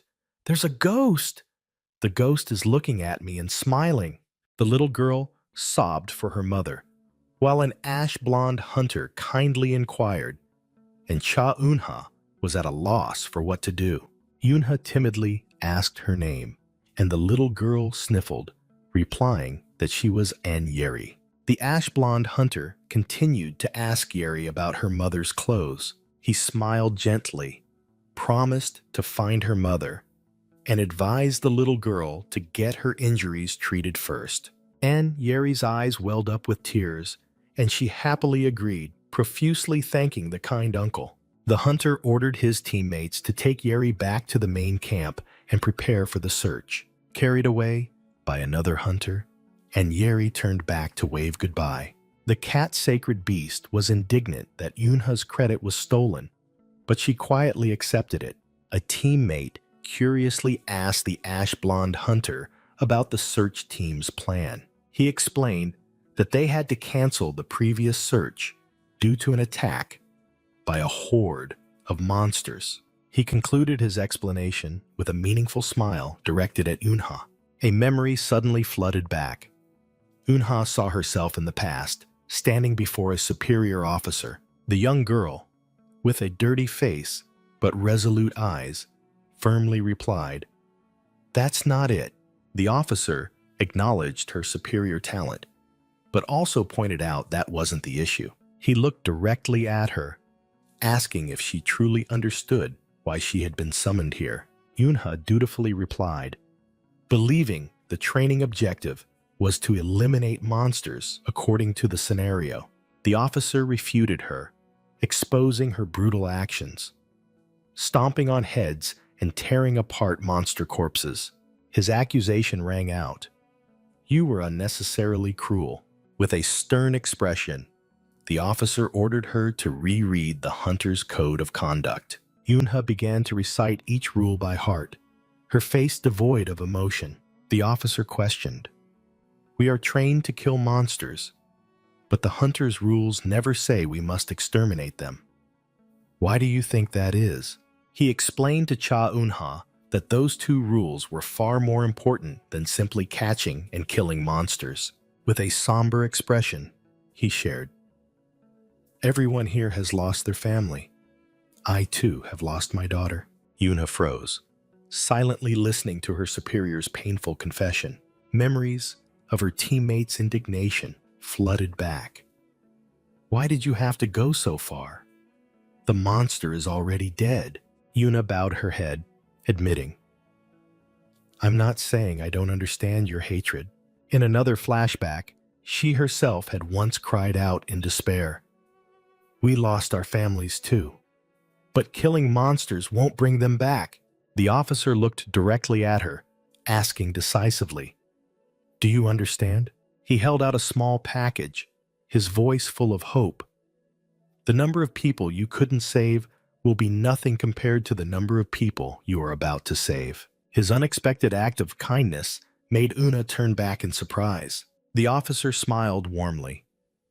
I hope that truth will bring you some comfort. Elsewhere, team leader Moebius analyzed the situation. The gate's core is very close, but there are no other signs. It's too risky to continue based solely on a child's words. A gray-haired hunter interjected. Everyone already knows. Whether you save 9 or 10 people, the bounty is the same. He continued to argue coldly. These are people the radar didn't detect at all. What if we recklessly proceed and someone gets hurt? The final question was aimed directly at the pensive Moebius. Can you take responsibility? The gray-haired hunter placed a hand on the shoulder of his confused blue-haired teammate. They both looked at each other, the tension palpable in the air. Moebius sighed, making his decision. I understand. You're not wrong, he declared to the entire team. That's right. I'm the one responsible. Take a break, then retreat. I feel bad for the child, but that's how adults operate. Suddenly, the gray-haired hunter quietly separated from the group, causing his blue-haired teammate to ask in surprise, Hey, where are you going? The gray-haired hunter mumbled. Well then, I should take a look just once, so I can report back that the girl's mother isn't here. Suddenly grabbed by the shoulder, he jumped and yelled, Good heavens! You scared the living daylights out of me! While his blue-haired teammate recognized, The Black Flame Princess? Yunha coldly asked. You're still here? The blue-haired hunter called out from a distance. What are you doing there? Listen to the team leader. Either go back or rest. Yunha merely replied, Huh? Then turned and walked away, causing the other teammate to yell. Hey, where are you going? The team isn't going that way. Seeing her still ignore them, Moebius also had to speak up.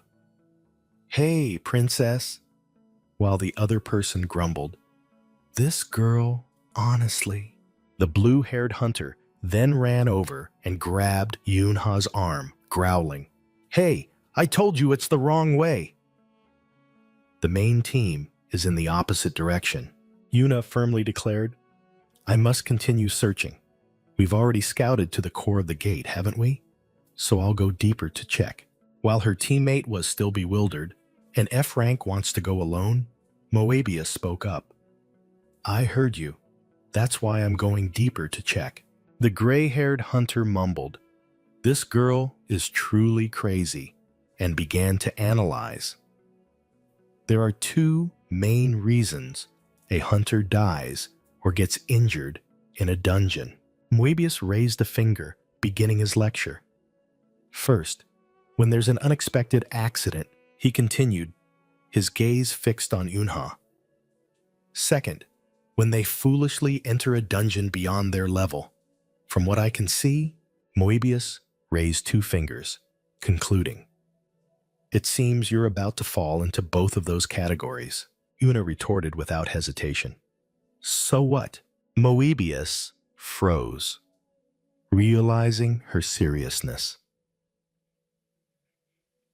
You're really going in to search, aren't you? The blue-haired hunter flared up. You? Are you defying the team leader? But Moebius stopped him. Enough. Just let her go. Moebius set a condition. You'd better bring back at least a piece of the red dress the child's mother was wearing. Yunha replied with a threat. Otherwise, I'll hold the Wolf Guild responsible. Moebius analyzed. You seem certain the mother is at the dungeon's core. Yet you didn't leave immediately, like when you found the child. You don't know exactly where she is, do you? The blue-haired hunter still tried to persuade. Excuse me, but I can't ignore a support hunter acting on their own. Defying orders is a serious offense. Moebius watched her thoughtfully, repeating his words. You'd better find something, whether it's a body or a piece of cloth. Cha Yunha coldly looked at the green-haired hunter who was showing annoyance. He couldn't believe it, yelling, What? Hey, you brat! He roared in extreme anger. I've tried to hold back, but do you really think you're so great? Don't you understand what I'm saying? From behind, Moebius could only mumble. I told her to stay put because she could get seriously hurt. Is she completely ignoring what her senior is saying? The blue-haired hunter grabbed Eunha's shoulder, growling. Hey, didn't you hear me? What's your training class number? You're standing in front of someone from class 123. Eunha merely smirked, gently pushing his hand away with one hand. She turned around, facing the utterly terrified man, and retorted, Me? Then she whispered into his ear, with an imposing tone. Number 1. Meanwhile, elsewhere in the dark dungeon, a desperate voice echoed, Breathe, breathe. Where are you, my child? A woman waded through the flooded area, screaming in panic. Please answer me. Can't you hear your mother's voice? She held up her phone, trying to use its faint light to search. Yeri, Mom's here. Please answer me. She ran while calling her daughter's name, hoping the faint light would guide the child. Suddenly, she tripped, and her phone flew violently to the ground. She anxiously picked up the phone, thinking, Oh no, don't tell me the screen is broken. This is bad. The battery isn't full either. How much time has passed? Looking at the phone screen, which showed a radiant, smiling picture of her little daughter, the mother choked out. Yeri, where are you, my love? With tears welling up, her face smudged with fatigue and fear, she was on the verge of collapse. Desperate thoughts swirled in her head. I've been searching endlessly, but found no trace. There's no way a child could have gone this far on their own. Perhaps Yeri has. A painful memory flooded back. She recalled what she had said to her daughter. It's your birthday today, Yeri. I'm sorry. If we had gone to see the musical you wanted, we wouldn't have encountered this accident. But little Yeri just smiled innocently and replied, It's okay, Mom. I'm so happy you came with me, because you're always so busy. When the hunters save us, we'll go see it later, right, Mom? Amidst the chaos, Yeri's mother shouted, Everyone, fall back! Yes, we can definitely do it. A frantic voice cried out, A wave is coming, signaling a massive blue energy surge about to engulf everyone. No. The mother desperately hugged her little daughter tightly. The ferocious current swept her away, drowning all attempts at resistance. Beneath the rushing water, the mother and daughter's hands remained clasped together. But then the force of the current separated them, and she screamed, Yeri! Swept far away, and Yeri frantically called out, Mom! Surviving the flood, the mother was stunned to realize she had lost her daughter. She pulled herself together. My daughter must be looking for me. I need to keep my head clear. Suddenly, a cold, slimy sensation touched her shoulder, making her jump. She turned back in horror, facing a gruesome blue tentacle clinging to her. The image of an unbelievably giant eye reflected on her phone screen, signaling a terrifying presence. Ah! She could only utter a trembling sound, her entire body paralyzed with fear. A piercing scream tore through the dungeon's silent space. The phone, her last hope, shattered and fell. A brutal attack struck the ground, splattering blood everywhere. The monster's giant eye now lay motionless on the cold ground. The mother collapsed, screaming and gasping in extreme panic. She recoiled as an unfamiliar hand suddenly reached out to her. Cha Eunha emerged from the shadows, silently looking down at the terrified woman. With glowing golden eyes and a strange smile, Cha Eunha asked, Are you all right? The woman could only respond with a horrified scream. She collapsed onto the ground, terrified, as she looked at the dark figure standing before her. The cat-sacred beast confirmed, The red dress! It's definitely that child's mother. Yuri's mother was simply stunned, unable to utter a word. She screamed in her mind, Monster! The monster is smiling at me, making the cat-sacred beast secretly marvel at her talent for silent screaming. Thinking she was about to die, The mother whispered a final message to her daughter, but Yunha said, "Just close your eyes tightly for a moment." The woman looked bewildered, not understanding what was happening as Yunha gently reassured her, "It's all right. Don't be afraid." Suddenly, countless large-eyed monsters emerged from the darkness, and Yuna coldly declared, "It'll be quick." A massive surge of dark energy erupted, sweeping away the monsters amidst the mother's frantic scream. The woman still kept her eyes tightly shut, trembling as she awaited the worst. Unha's voice rang out, "You can open your eyes now." When she opened her eyes, she saw Unha standing peacefully amidst the dissolving monster corpses. The mother looked around in shock, unable to believe she was safe. Una held out a blood-stained phone. "This is..."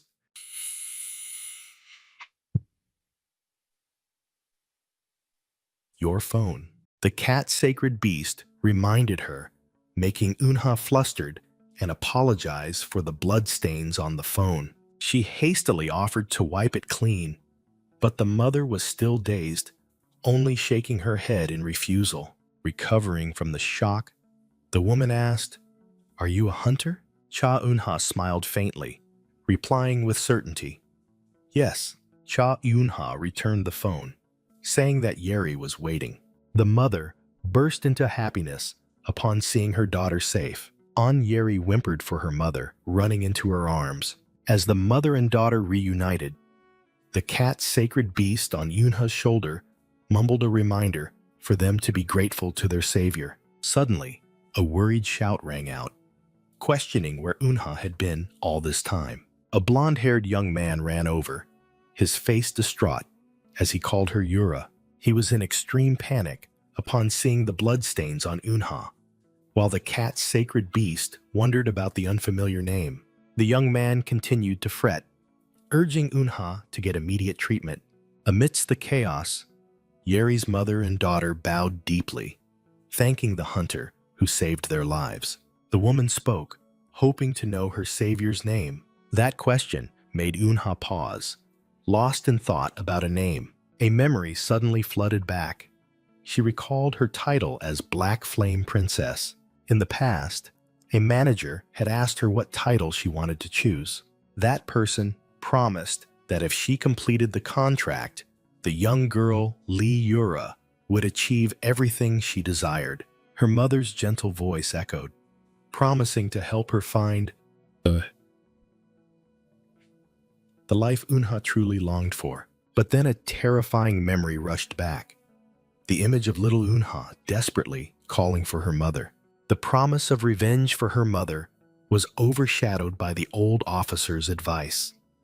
The number of people you save will be greater than the number you cannot. That comfort echoed, hoping the truth about the lives saved would bring her peace. Returning to the present, Cha Unha questioned herself. Right now, what am I standing here as? In her memories, she was a soldier with her hair tied up, standing firm.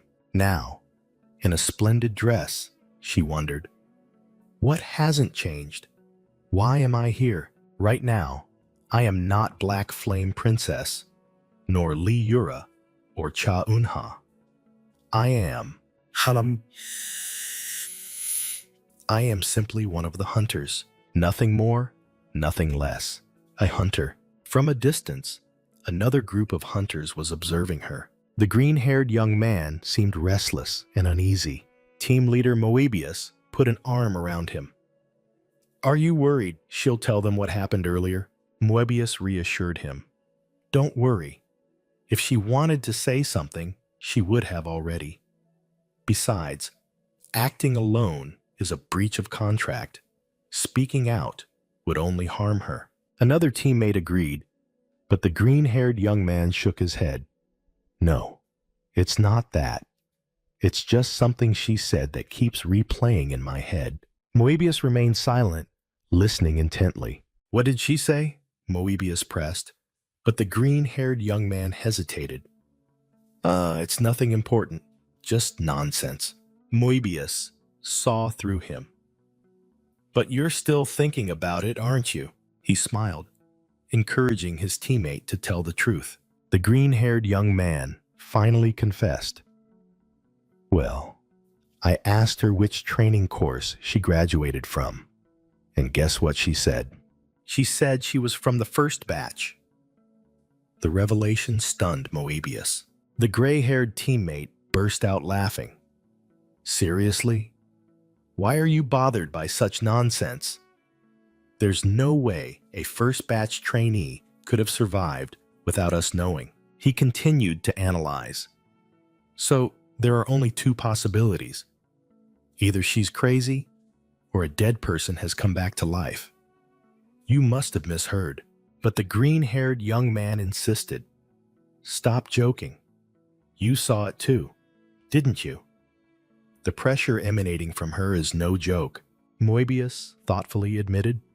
For a moment, I actually thought she was the real deal. For a moment, Moebius actually thought that girl was the real deal. Immediately after, Park Jae-wee screamed, "Oh no, Hunter." He was utterly panicked. How did you get so badly injured that you're covered in blood like this? Yoonha calmly walked on, ignoring Jae-wee, who was frantic over the drops of blood scattered on the path. She raised her hand, reassuring him. I'm really fine. This is just a small wound. Park Jae-wee was stunned by her unbelievably calm demeanor. He retorted gruffly, even if it's small, it's still a wound. Yoonha looked down at her blood-stained hand, and a memory suddenly flooded back.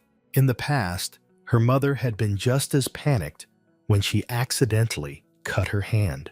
The worried voices of her relatives echoed in her mind. Back in the present, Yoonha smiled with relief. This really is just a scratch. Seeing her smile, Park Jae-wee softened slightly, but remained stern. But you still need treatment, understand? He asked her to get in the car first, so he could retrieve the first aid kit, causing the sacred beast cat to secretly comment on this S-rank worry. It thought that this excessive concern was still better than rude people, and Eunha silently agreed. Park Jae-wee suddenly recalled his superior's instruction. If anything happens, report everything. He sat in the car, his face still showing a hint of confusion. He rechecked the message from CEO Shin, confirming the task of looking after Yoonha. His expression became resolute as he recalled the order he had been given. Park Jae-wee hastily rummaged through the car trunk. Hearing Eunha say, "There wasn't one," he immediately shouted, "Ah, no! I found it! I found it!" Park Jae-wee sighed in relief, muttering, "I must have been too flustered earlier to find it." He immediately messaged his superior. "I just brought the hunter to the gate. I'll wait nearby." Hunter Lee Yura is lightly injured, covered in blood. Something seems to have happened. From the other end, CEO Shin Soo-woo immediately messaged back. "You said the senior was injured." Meanwhile, the media reported extensively. "We almost faced another major disaster." A TV news report stated, just yesterday, a gate suddenly appeared at the Moon Knight Field shopping complex in Goyang City. The anchor continued. This place is usually a family destination, and being a weekend, the crowd was even larger than usual. He emphasized the danger.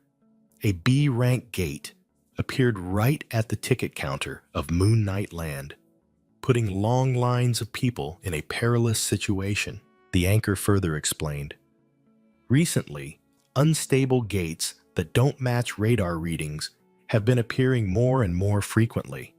If the hunters hadn't arrived in time, it would have been a catastrophe. He mentioned a hero. That's right, team leader, the female hunter from Moebius. The way she fought to save everyone, never giving up.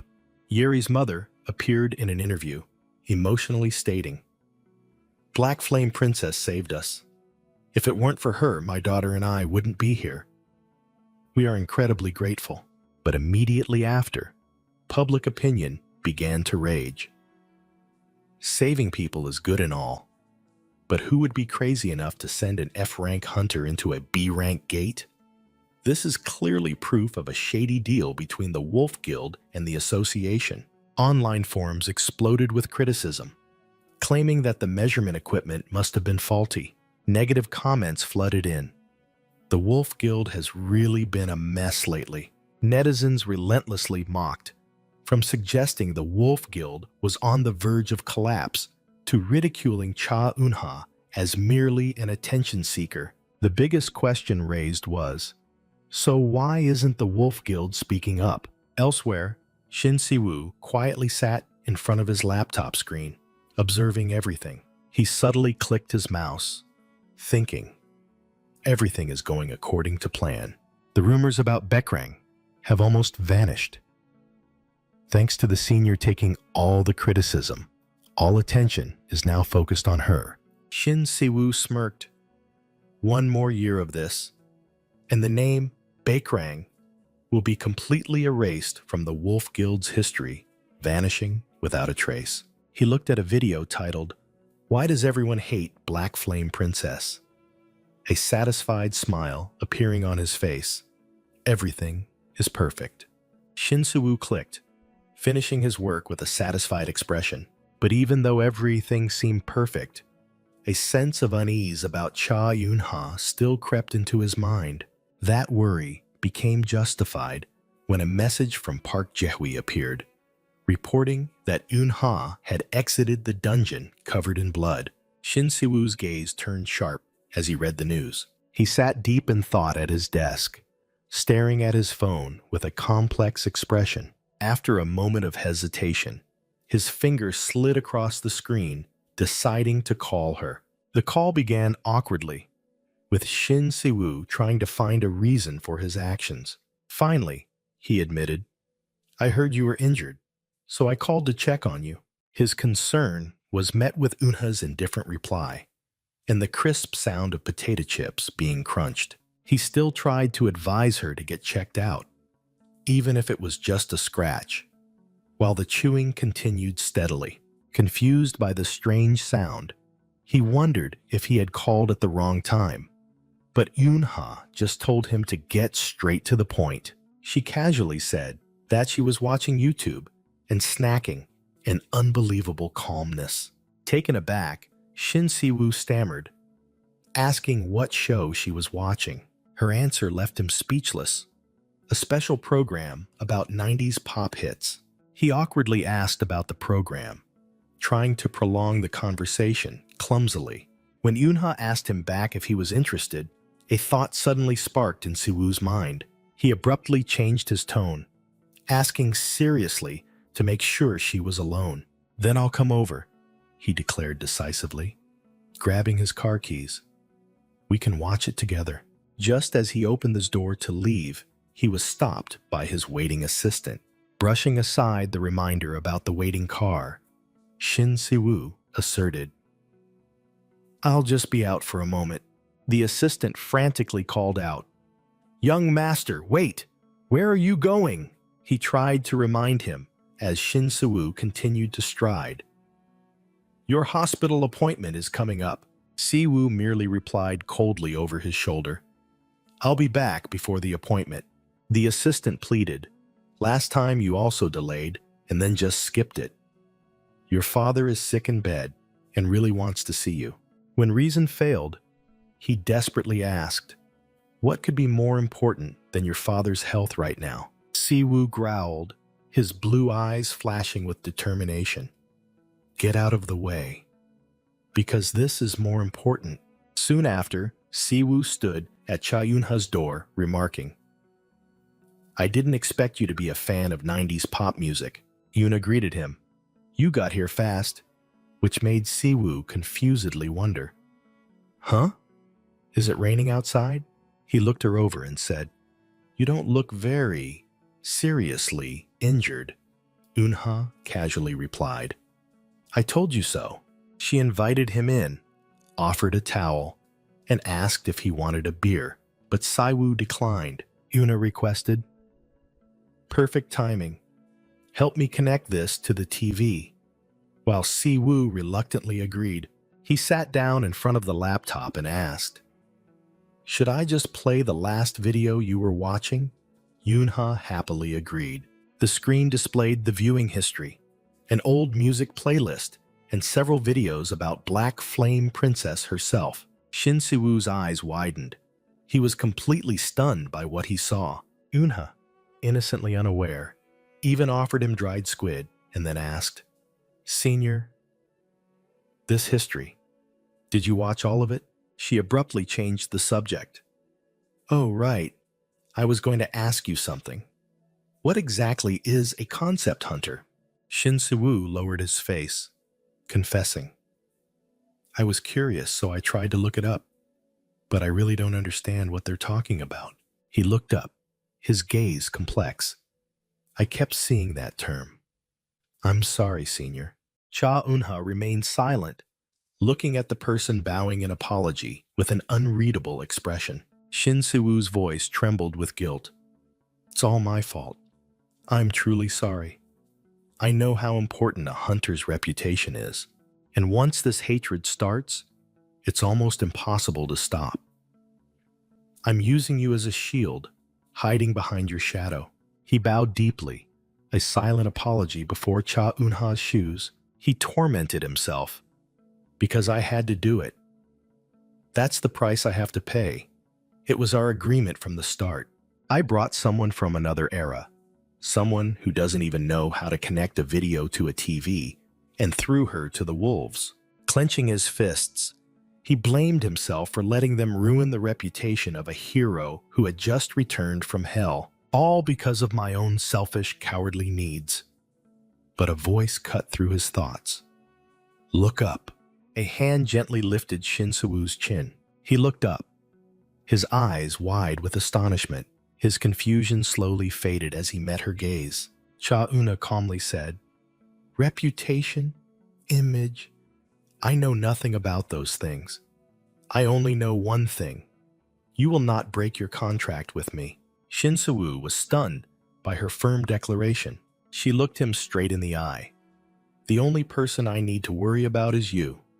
In this strange world, you are the only one I can trust.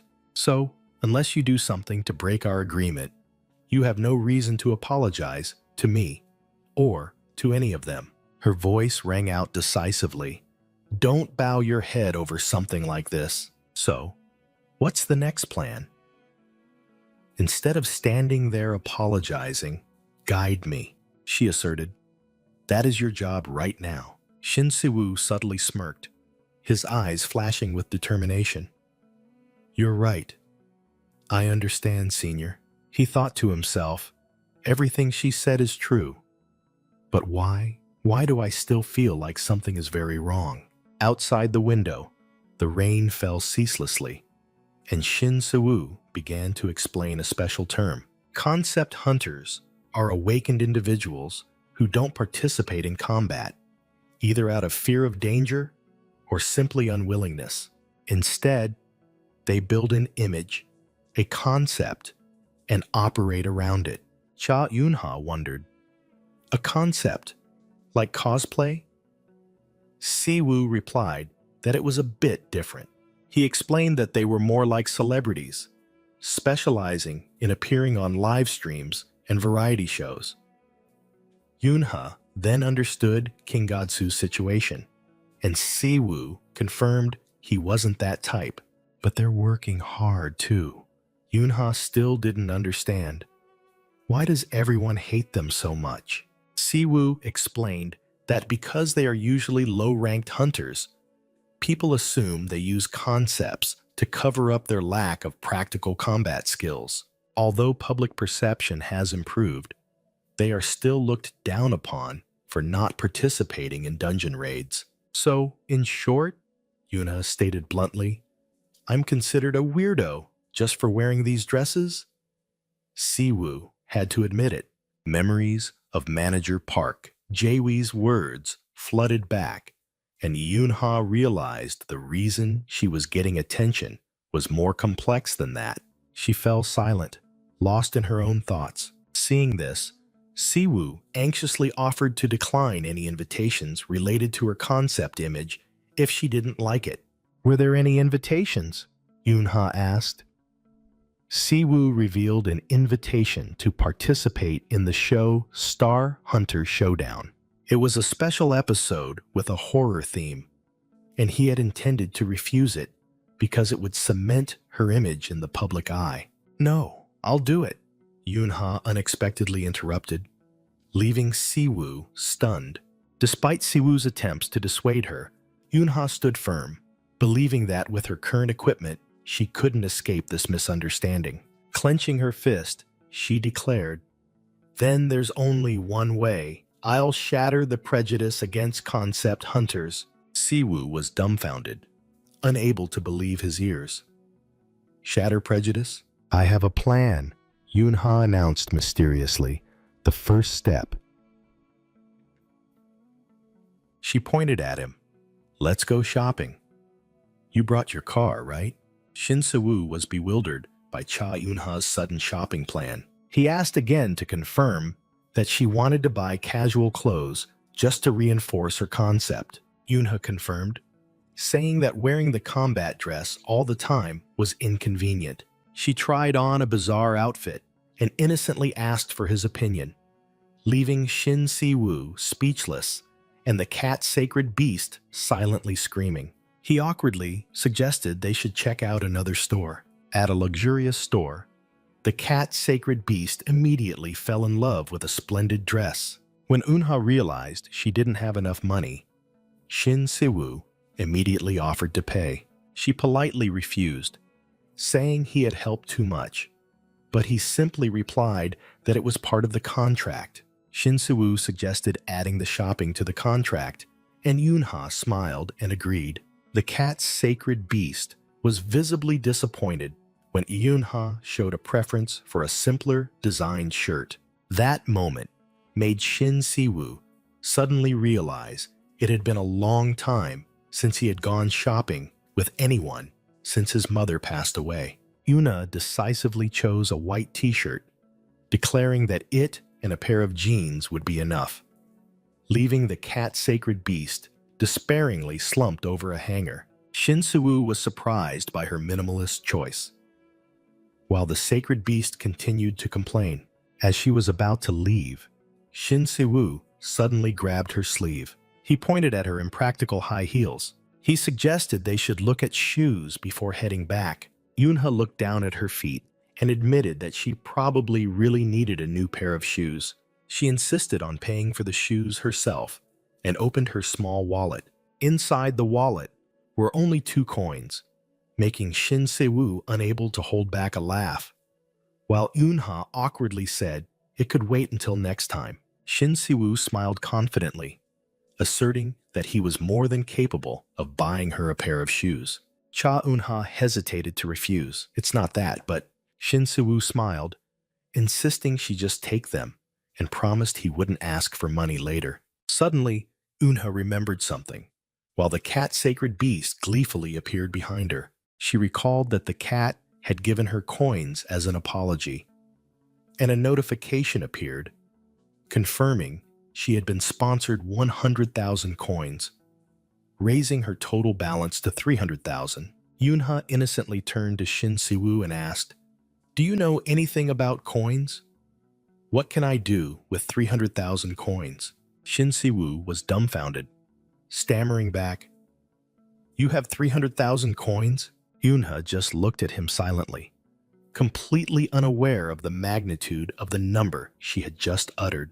Suspecting she had misspoken, Si-woo pressed her, but Eun-ha quickly covered up by saying she saw it on YouTube, which made him order that from now on she could only watch with supervision. He began to explain that coins were a special currency exclusively for those who had contracted with sacred beasts.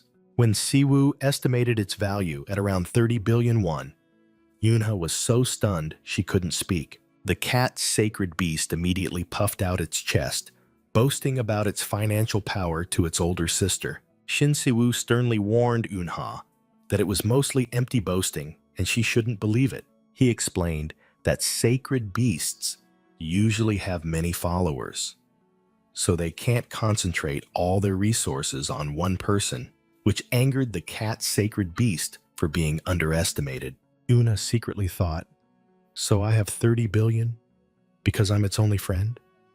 Feeling the heavy pressure, while Siwoo only saw signs of internet addiction in her. Siwoo added that with that amount of money, the Hunter auction house would go crazy, then explained it was a coin-based trading market held once a year. He suddenly realized that, if calculated by its value at the auction house, 300,000 coins were worth even more than 30 billion, but he still dismissed it as boasting, making the sacred beast furious again. Yunha innocently asked for the specific number, but Siwoo evaded, asking if she wanted to find a contract, and received a firm no in response. Hearing that, the cat sacred beast roared furiously. My older sister already has a contract with me. The money argument ended when Unha mumbled a promise to pay him back later, while Siwoo helplessly said it wasn't necessary. The scene shifted to a brilliant sunset sky, concluding a day of eventful shopping. Shin Siwoo thought he should have parked a little closer. Cha Unha lamented her growing debt, while the divine beast cat smugly boasted about its generosity. Shin Siwoo gently reassured her that she didn't need to pay it back, then pointed to his watch, saying it was time for dinner. He hesitantly asked if she was free afterward, ignoring a flurry of urgent messages from his subordinates. Siwoo smiled and replied that he was completely free. Suddenly, a voice from the crowd recognized her as the Flame Princess. Another man scoffed, calling her a flashy little girl, causing his wife to quickly intervene. The man continued his chatter, claiming that an F-rank hunter was no different from a civilian. Cha Yun-ha suddenly realized her face had been exposed on the news, and she anxiously turned to call Siwoo.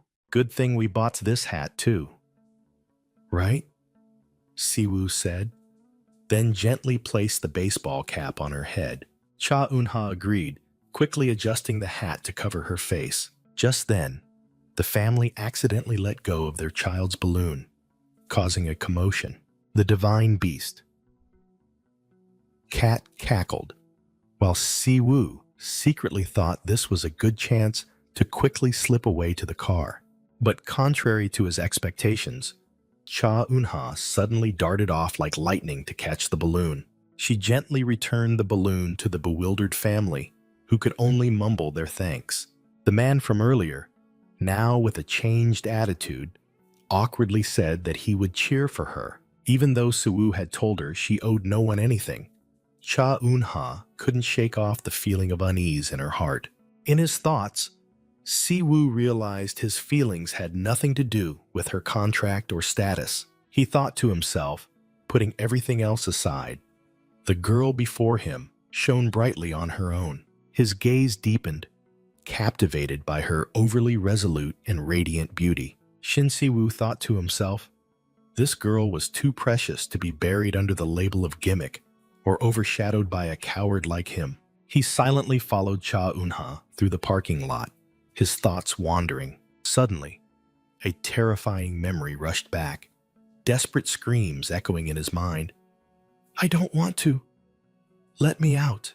The young Siwoo of the past cowered on the floor, a strange smell making him nauseous as he screamed, Get me out of here! A cold voice rang out, reminding him, Young master, you must not disappoint Wolf. The boy stammered in panic while a hand held him firmly. His stern father declared, The entire Wolf rests on your shoulders. No, it's no exaggeration to say the future of Korea's hunter world depends on you. He continued, You became the incarnation of the divine beast, guard dog of the deep night, at 7 years old. And you're also the son of Korea's first S-rank hunter. What is there to be afraid of? Little Siwoo trembled as he explained his fear. From the monsters. They smell so strange. They make me want to throw up. His father cut him off cruelly. The smell of blood is too strong, huh? Then go. He released his son's hand, coldly challenging. Keep running away like that, young master. Then he turned his back, his voice full of sarcasm.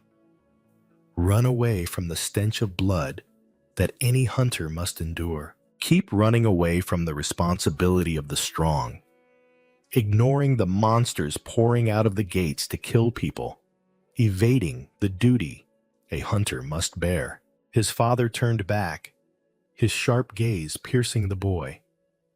Didn't you say you wanted to save people, young master? The young Siwu was stunned, his father's words like a knife piercing his heart. He hung his head, bitterly mumbling in acknowledgement. Yes. But then he looked up, his eyes, though fearful, gleaming with determination. I want to save people. Little Siwu reached out and took his father's hand. Somehow, I'll overcome it. His father excitedly exclaimed, Yes, that's it, young master. Wolf, this world, so many people are in danger. They all need your strength. He placed a hand on his son's shoulder as a simulated gate began its countdown. His voice, full of pressure. Never forget the responsibility of the strong. Defeat the monsters and become a proud son. Simulation gate open. A voice announced, Good luck, young master. A giant mantis monster let out a savage roar. It charged straight at the young Shin Siwu, making him fall backward onto the floor and scream in terror. No, I don't want to. Don't come closer. The boy frantically backed away from the hideous creature. In his extreme fear, Siwu cried out for his father, and a surge of icy energy unexpectedly burst from his hand. Sharp shards of ice pierced the monster, splattering its green blood. The boy cringed, his entire body covered in the mantis's sticky fluid. Siwu gasped for breath, his eyes still vacant from the lingering shock. Looking at the grotesque corpse before him, the boy burst into terrified sobs. The system panel announced acute sense of smell activated, causing the foul stench to assault his nose and make him nauseous. Siwu vomited violently, desperately pleading, I want out! Let me out! His father appeared, coldly remarking, How pathetic. You can't even handle a hologram? Waking up in a hospital bed, the boy fearfully called out, Dad! His father's cruel voice rang out, disparaging him for not even being able to pass the tutorial. He grabbed his son's collar, roaring, Are you really my son? Do you even have the mindset of a hunter? If you are my son, you must succeed. Failure is absolutely unacceptable. You must become the future of Wolf and of this entire world. Years later, two astonished observers discussed the teenage Siwu's power, who had single-handedly defeated 20 monsters. Amidst the icy battlefield, one person sarcastically remarked, Both father and son are S rank. They really are a match. A supervisor reported with admiration, but Siwu coldly rejected the offer to rest. Shin Siwu coldly ordered the next gate to be opened, admitting he was fed up with the smell of blood. Immediately after, in a dark alley, sounds of retching and violent coughing echoed. Shin Siwu collapsed, gasping for breath after a severe bout of nausea. His face was pale, sweat pouring down as he tried to regain his breath. The wolf divine beast materialized and inquired, and Siwu reassured it that he was fine and just needed to walk a bit. He walked silently through the deserted alley, pulling his hood low to conceal himself. Siwu's gaze suddenly stopped at the sight of a small family happily walking down the street. The child's innocent, radiant smile seemed to light up the space. The mother turned back, catching Siwu's gaze as he stood alone in the darkness. A powerful desire surged in his mind. I want to save people. Siwu's eyes became resolute, His determination solidified. Suddenly, a piercing scream tore through the night. "Please save us!"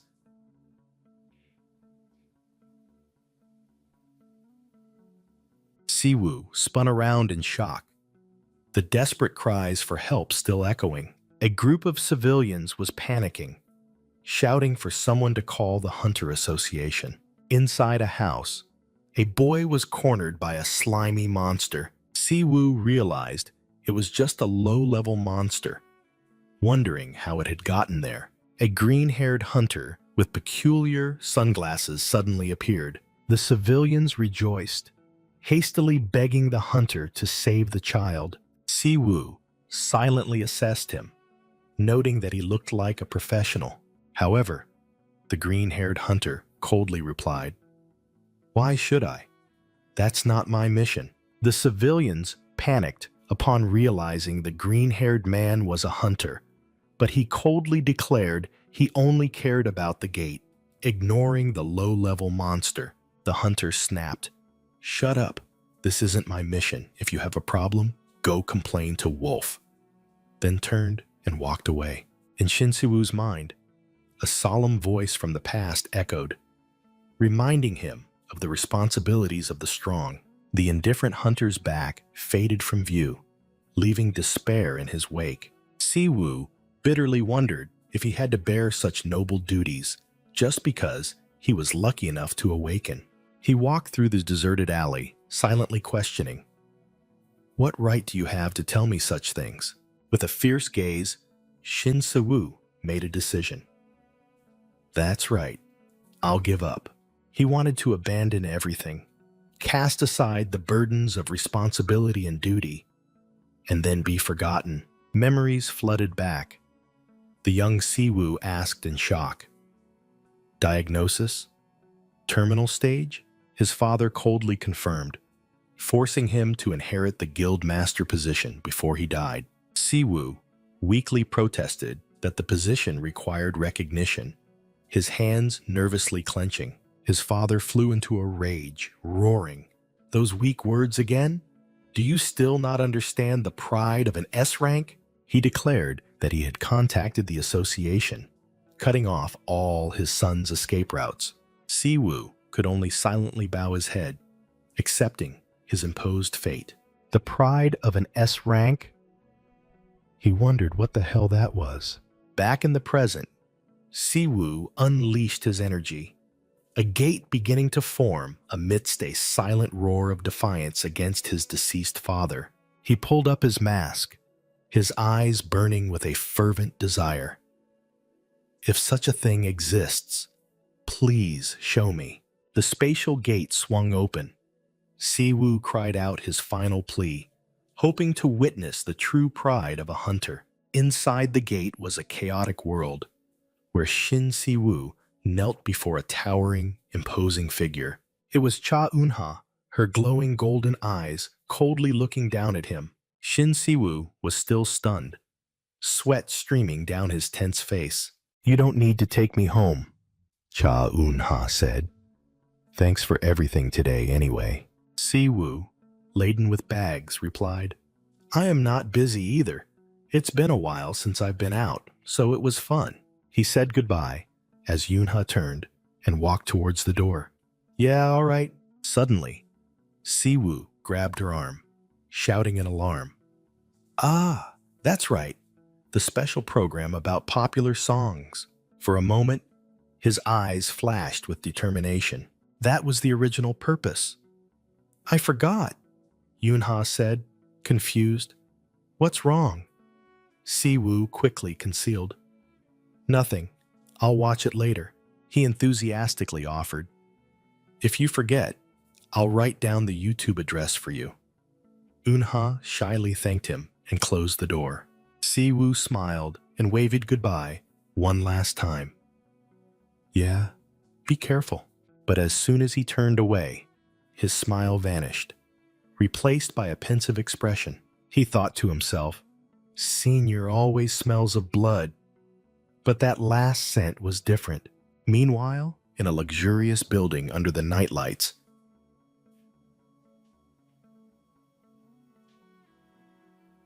A voice echoed from the shadows, looking at the images of Siwoo and Yoonha on the screen. Is this the hunter Siwoo has been nurturing lately? His subordinate reported. A concept hunter? Siwoo's father confirmed. Yes, we assume so, he muttered with contempt. A concept hunter, and an F rank at that. Then he growled, rage clearly visible on his face. What the hell is that bastard lacking that he has to nurture a hunter like that? At the same time, elsewhere, a messy room appeared with a tattered sofa. The scene was desolate, with instant noodle cups scattered across the floor. A group of peculiar entities, including a clown, a doll, and a shadow, sat amidst the chaos. The door suddenly opened, and 3 unfamiliar figures stepped into the eerie room. This is... Cha Eun-ha exclaimed in surprise, reading the notice in her hand. It was the Concept Hunter waiting room, an area reserved for the upcoming confrontation. A staff member coldly instructed, "Please wait inside until filming time and don't get in the way." "Wait!" Una's manager frantically called out as the staff member turned and walked away. While the manager was still questioning, Eun-ha calmly held him back. "It's fine. Filming is about to start." She turned to the group of oddly dressed people and asked, "May I sit here?" Despite her manager's awkwardness, the manager secretly gritted his teeth.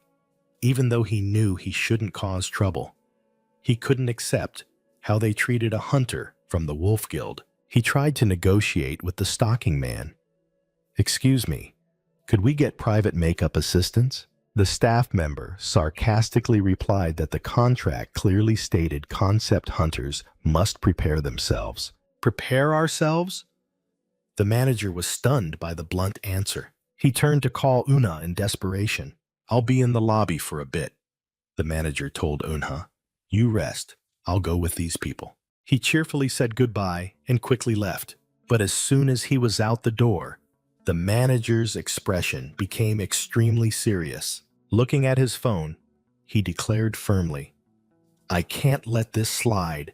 At the same time, the cat divine beast exploded in anger. "I absolutely cannot overlook this." It roared beside Eun-ha. "If we stay silent, they'll look down on the big sister. You'll see." But she calmly replied, "As expected, we've been rejected." "I told you they wouldn't do it," Eun-ha said to her disappointed teammates.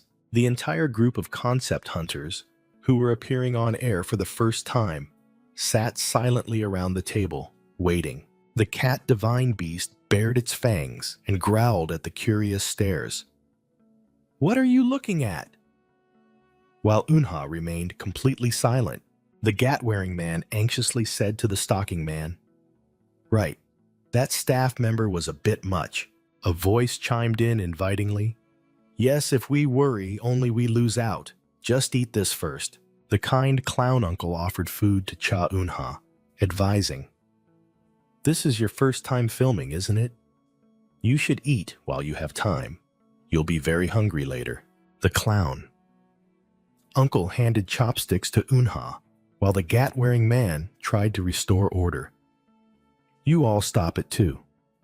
Let's get ready, so we don't miss filming time." Amidst the complaints of how annoying, the cat divine beast sitting next to Eun-ha also emanated an aura of anger. Cha Eun-ha quietly held the chopsticks, completely unaffected by the surrounding chaos. Suddenly, the scene cut to the program's introduction. Early summer, the special program returns. The program's theme was announced. Legendary Homeland Special vs. Legendary Castle. The host explained, "Therefore, New Star Hunter Showdown has gathered spine-chilling hunters." The production crew and cameras were ready in position on set. The host stirred up the crowd. "Seeing the fans, you all know who's coming, right?" And the audience responded with deafening cheers. "Of course, we'll have a fan signing event before filming, won't we?" On the brightly lit stage, the host solemnly declared, "Now, without further delay, Please welcome them with a huge round of applause. Two figures stepped onto the stage amidst the fans' incessant cheers. The legendary Homeland team was introduced. Young Master Wind, Feng Shi, and the #1 hunter you want to date, Huo Hu. Next was the middle-aged Judge Ghost, Yin Jian, which made a fanboy burst into sobs. Sister, I love you. The last two members of the team were Rose Lotus Wall Yishi and C-Rank with just his fists, Serial. After the resounding applause, the host moved on to the next segment. Now, I'd like to introduce the legendary castle team. The Clown Uncle and the Stocking Man were introduced with their peculiar titles. Clown Uncle and Stocking Man. In stark contrast to the previous enthusiasm, the audience collectively looked bored. These concept hunters are so annoying. In the commentary room, an elderly man grumbled, "Why do they keep inviting E or F rankers on air? Probably because their fees are cheap." The program's MC announced excitedly, and finally, a hunter who's been causing a storm recently. The rookie who brings storms wherever she goes. The return of the Black Fire Dragon, Black Fire Princess. Two fans in the audience cheered. "Awesome! It's the Black Fire Princess," then commented. "She's F rank, so of course she's a concept hunter." Amidst the crowd, there were whispers. "I heard the Wolf Guild arranges great dungeons. Why is she on TV?" Another added, "I saw her at the fan signing earlier. There was no one in line." While the MC announced the start of the interaction segment, the concept hunter team stood on stage and the audience began to criticize again. "Gathering this bunch is really boring. Look how gloomy they are." Beside Yunha, the cat divine beast materialized, growling in her mind. "Hey, you guys, can you shut up? I'm really going to smash these guys' heads in." The divine beast continued to be annoyed as the MC introduced the other team.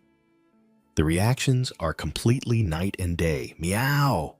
A young hunter in traditional attire stepped out, confidently declaring, "Hello, I am young Master Wind, Feng Shi. Today, I will give everyone a refreshing breeze as a gift," he finished, fanning himself to create a beautiful effect that made the female fans below scream wildly. The divine beast scoffed, making such a fuss over just that. But Yunha secretly thought that nature-type hunters were quite rare. She continued to analyze. They're only good at controlling wind with a fan. In the eyes of a cat, it might look just like that. Meanwhile, the Clown Uncle was joking. If they send a rookie like that from the main lineup, then what's a rookie like me supposed to do? The Clown Uncle continued. Even at 53, one can still be a rookie, which stunned Yunha, who was standing nearby. Yunha secretly admired. 53? The same age as me? Yet he's playing the role so skillfully. This is true professionalism. She glanced at the teleprompter and realized. Moreover, those lines weren't on the machine. That means they were improvised on the spot. Yuna concluded, being a concept hunter requires far more professional dedication than I thought. There's no such thing as a rookie in this field. Suddenly, a male audience member yelled towards the stage, targeting the Clown Uncle. "Aren't you ashamed at that age?" Cha Yunha was completely speechless at the crude insult. In the middle of the set, the famous hunters burst out laughing. "That's right. We don't use the word rookie for concept hunters, do we?" Windmaker fanned himself, sneering. "Probably because there are many new people, but none of them are any good." Silver Sword also chuckled, and yet they still want to be treated well. Clown Uncle quickly played along. "Ah, our mistake. From now on, we'll clearly distinguish between rookies and super rookies. The MC's voice rang out, directing attention towards Cha Eun-ha. Speaking of which, isn't there a super rookie over there too? A finger pointed directly at her. Isn't that right, Black Flame Princess? The vampire hunter continued his attack. Wow, a super rookie, huh? You must have participated in many races, haven't you? You look familiar. They continued to comment on her outfit, deeming it too old-fashioned. Then another taunt rang out, suggesting that Guildwolf hadn't taken good care of her. The teleprompter displayed a cheesy line prepared for Eun-ha. However, she just stared straight ahead in silence, her expression as cold as ice. Eun-ha turned to her teammate, Stocking Man, and whispered something. Then she turned back, her voice clear amidst the silence. Is this supposed to be funny? The entire set, from the hunters to the audience, was stunned by her question. Eun-ha's manager backstage also exclaimed in shock. Hunter! The commentators were stunned, stammering. This is quite an answer. Only the elderly man in the hat, after a moment of surprise, seemed amused. He thought to himself, this girl is truly bold and interesting. In reality, concept hunters are those with low ranks or abilities unsuitable for combat, often regarded as cowards. However, the notion that they do nothing is a grave misunderstanding. Due to chronic manpower shortages, the Hunter Association never wastes any awakened individuals. Therefore, they allow concept hunters to receive benefits in exchange for their service. These individuals are recruited for all logistical support tasks, except for direct combat. A voice rang out, exposing the harsh truth that concept hunters' support work was always poorly paid. The young woman frantically grabbed her teammate, shouting to question Cha Eun-ha's bold actions earlier. Eun-ha just quietly frowned, thinking these people are really... While the sacred beast cat behind her was fuming. The sacred beast cat exploded in thought, defending its owner. Our big sister spoke up because she felt it was unfair to them. So what's wrong with that? The female teammate tried to defuse the situation, worried that if the filming was canceled, they would lose a large amount of income. An argument broke out as the man in Gat hat loudly defended Eun-ha, claiming she wasn't angry about her own affairs. Eun-ha coldly cut in. Do you all really think it's funny? I don't. But since you all seem to, I just asked. The young woman replied in confusion, admitting that no normal person would find being mocked in that situation enjoyable. Stocking Man finally spoke up, expressing gratitude to Eun-ha for voicing their feelings. Emboldened, the man in Gat hat declared loudly, she didn't say anything wrong. I don't want to continue filming when we're treated like this either.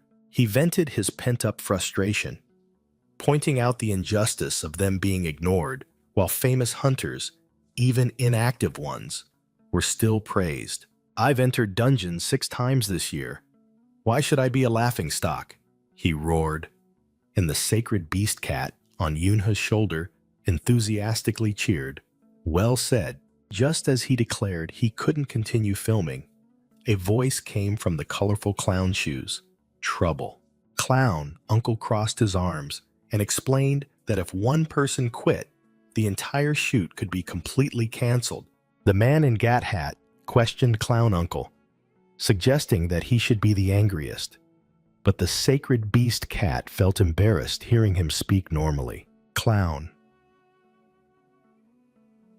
Uncle advised everyone to be realistic, that this was a rare opportunity to earn money and fame, and he needed money to buy a warm coat for his daughter. He delivered the final blow. Do you know that 10 dungeon runs are only worth 1 broadcast today? Clown Uncle's blunt argument silenced the entire team. No matter where they went, they were insulted. so why not choose a place where they could earn more money? The man in Gat Hat reluctantly accepted, turning to comfort his teammates that they would try to endure it. Seeing that the situation had stabilized, the sacred beast cat flew in front of Yunha, coaxing. "Come on, owner. Let's go get a refreshing iced coffee." Clown Uncle initiated a conversation with Cha Eunha, offering her the best coffee so they could talk. The sacred beast cat immediately quipped, "Your pickup line is terrible," while Yunha remained silent. Afterwards, Clown Uncle brought a drink to Yunha as she sat alone on a park bench. He thoughtfully ordered a super sweet latte and explained that he heard young people liked such things. Yunha gently took it and thanked him. Clown Uncle began to inquire, guessing Yunha's age and remarking that she looked very mysterious. Seeing her not respond, he quickly apologized, saying he meant no harm. Then he proudly held up his phone, showed a picture, and began to talk about his daughter, Minji. Clown Uncle explained that he was curious because Yuna was around his daughter's age, then boasted that his daughter was a diligent high school senior. He continued, saying that his daughter originally wanted to be a teacher, but after awakening, she wanted to pursue a career in hunter welfare. His voice softened, full of remorse, as he spoke of his daughter's filial piety, how she never asked for anything, even when wearing old, tight clothes. Yunha listened silently, her gaze pensive as she looked at the drink in her hand. Clown Uncle then changed the subject, advising Yunha not to think ill of her teammates, as they also had their own hardships. He spoke of the female office worker teammate who had to struggle to raise 3 younger siblings. Then came Stocking Man, who had worked hard since childhood and was raised single-handedly by his grandmother. Next was the story of the man in Gat Hat, who had to work 2 jobs to make ends meet after his father suffered a stroke. Clown Uncle sighed, admitting that in the eyes of powerful hunters, they might seem pathetic. But then his gaze became firm, asserting that they too were hunters and had precious things to protect. Yunha closed her eyes, seemingly pondering his words. Even when ignored, they endured for the things they needed to protect. Clown Uncle smiled brightly, asserting that he truly loved this job and felt wonderful being able to protect others. Finally, he stood up, ended his story, and optimistically said that they should all try their best together. Clown Uncle optimistically encouraged Yunha, "Just work hard and try your best to appear regularly. Let's keep a cool head and do our best for the next shoot." Sitting alone on the chair, Yunha thoughtfully asked, "As long as it's funny, he can say anything he wants?" Clown Uncle explained. "Huh? Oh well. As long as you don't give up halfway, he'll pretty much let everything slide." Yunha looked straight ahead, asking an unrelated question. "But why are you asking?" She smiled, a new determination kindling in her eyes. "Deep down," Yunha told herself, "it's just, I'll also try my best." The scene shifted to the studio, where the MC excitedly announced the next keyword in the game. "Plant Doctor." Stocking Man tried to hit the buzzer to answer, but it was too late. Firefox cheered triumphantly. Windmaker, mocking her opponent, Yunha's female teammate sighed. "I knew it too, but I still lost." C-rank and E-rank hunters have different reaction speeds, so there's nothing to do about it. The MC turned to ask Windmaker about that gate conquest, and he began to proudly recount a story about a beautiful female hunter with extraordinary abilities. In the audience, 2 young fans eagerly discussed, S-rank abilities must be on a different level. Suddenly, the MC turned to Yunha. "Come to think of it, Black Flame Princess, You entered the dungeon with BJ King God Sue, right? Silver Sword. A big sister in the hunter world loudly interrupted. Don't talk about that hanger-on anymore. If Black Flame intends to continue being a concept hunter, why doesn't she try being a streamer? Nearby, Siriel and another female hunter began to discuss.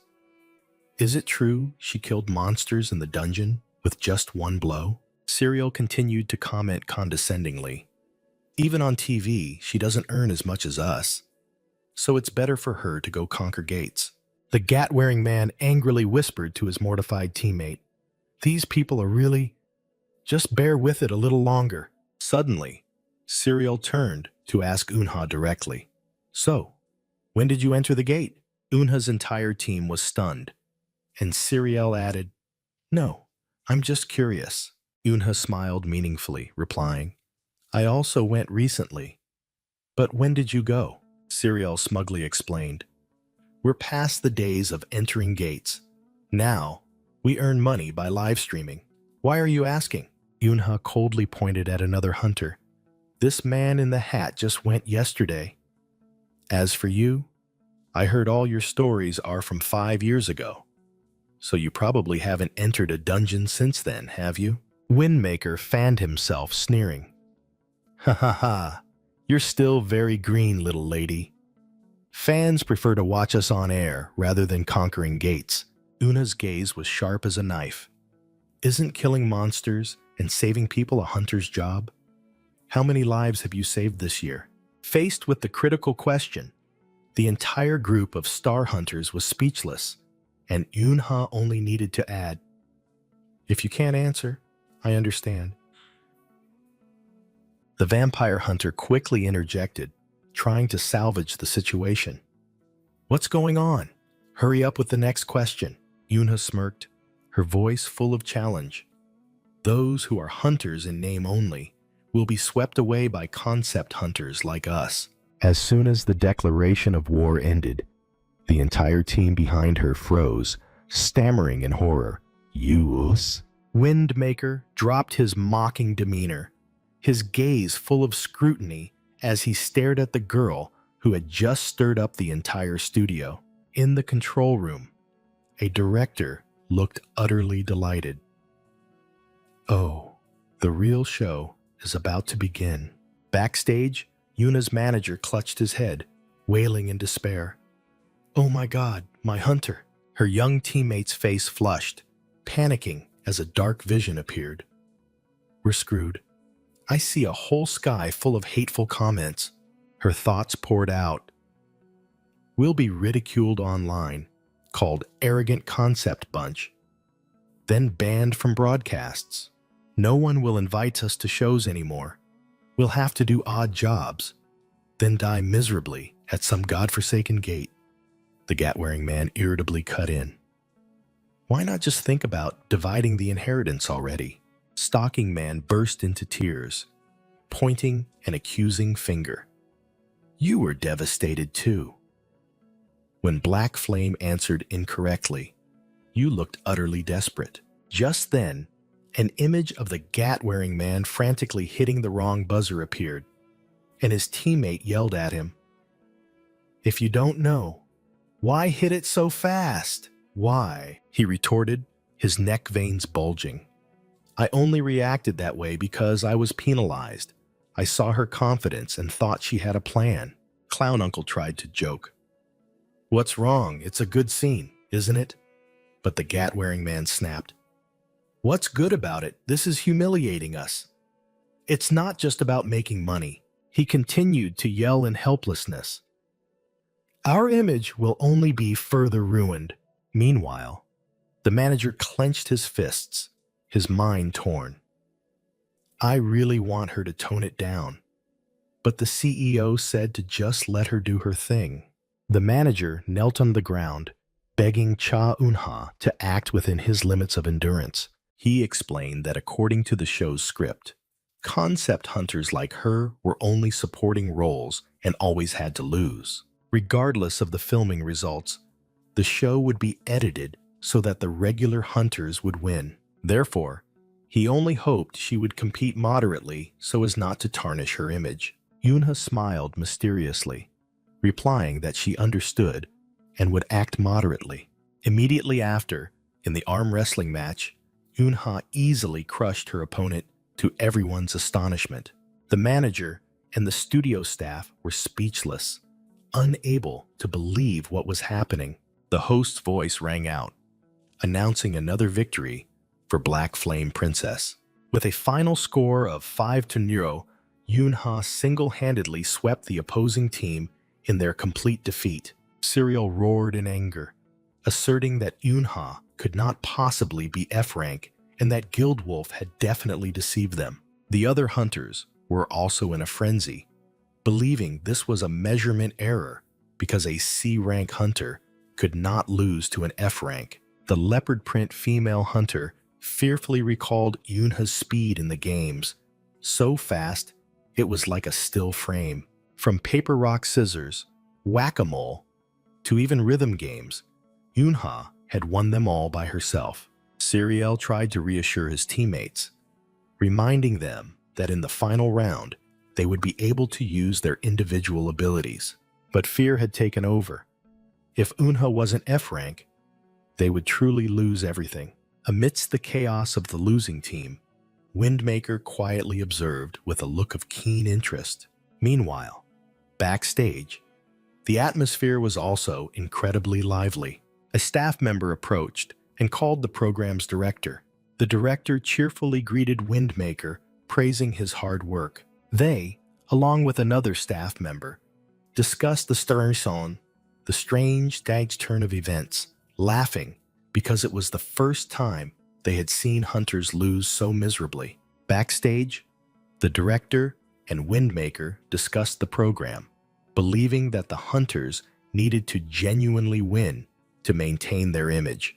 Windmaker smiled meaningfully, suggesting, "Don't you want to make it more interesting?" Meanwhile, Stalking Man was overjoyed, shouting, "This is the first time in my life I've won like this.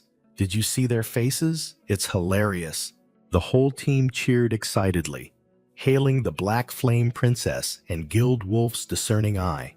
But the girl on the team quickly brought everyone back to reality.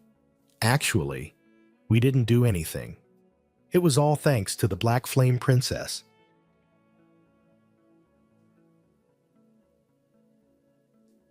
Man and Gat wordly asked Cha Eunha, believing that even if they won, the TV station would edit it to their liking. Cha Eunha reassured them that she was fine, while her teammate asserted, "Clown Uncle is right.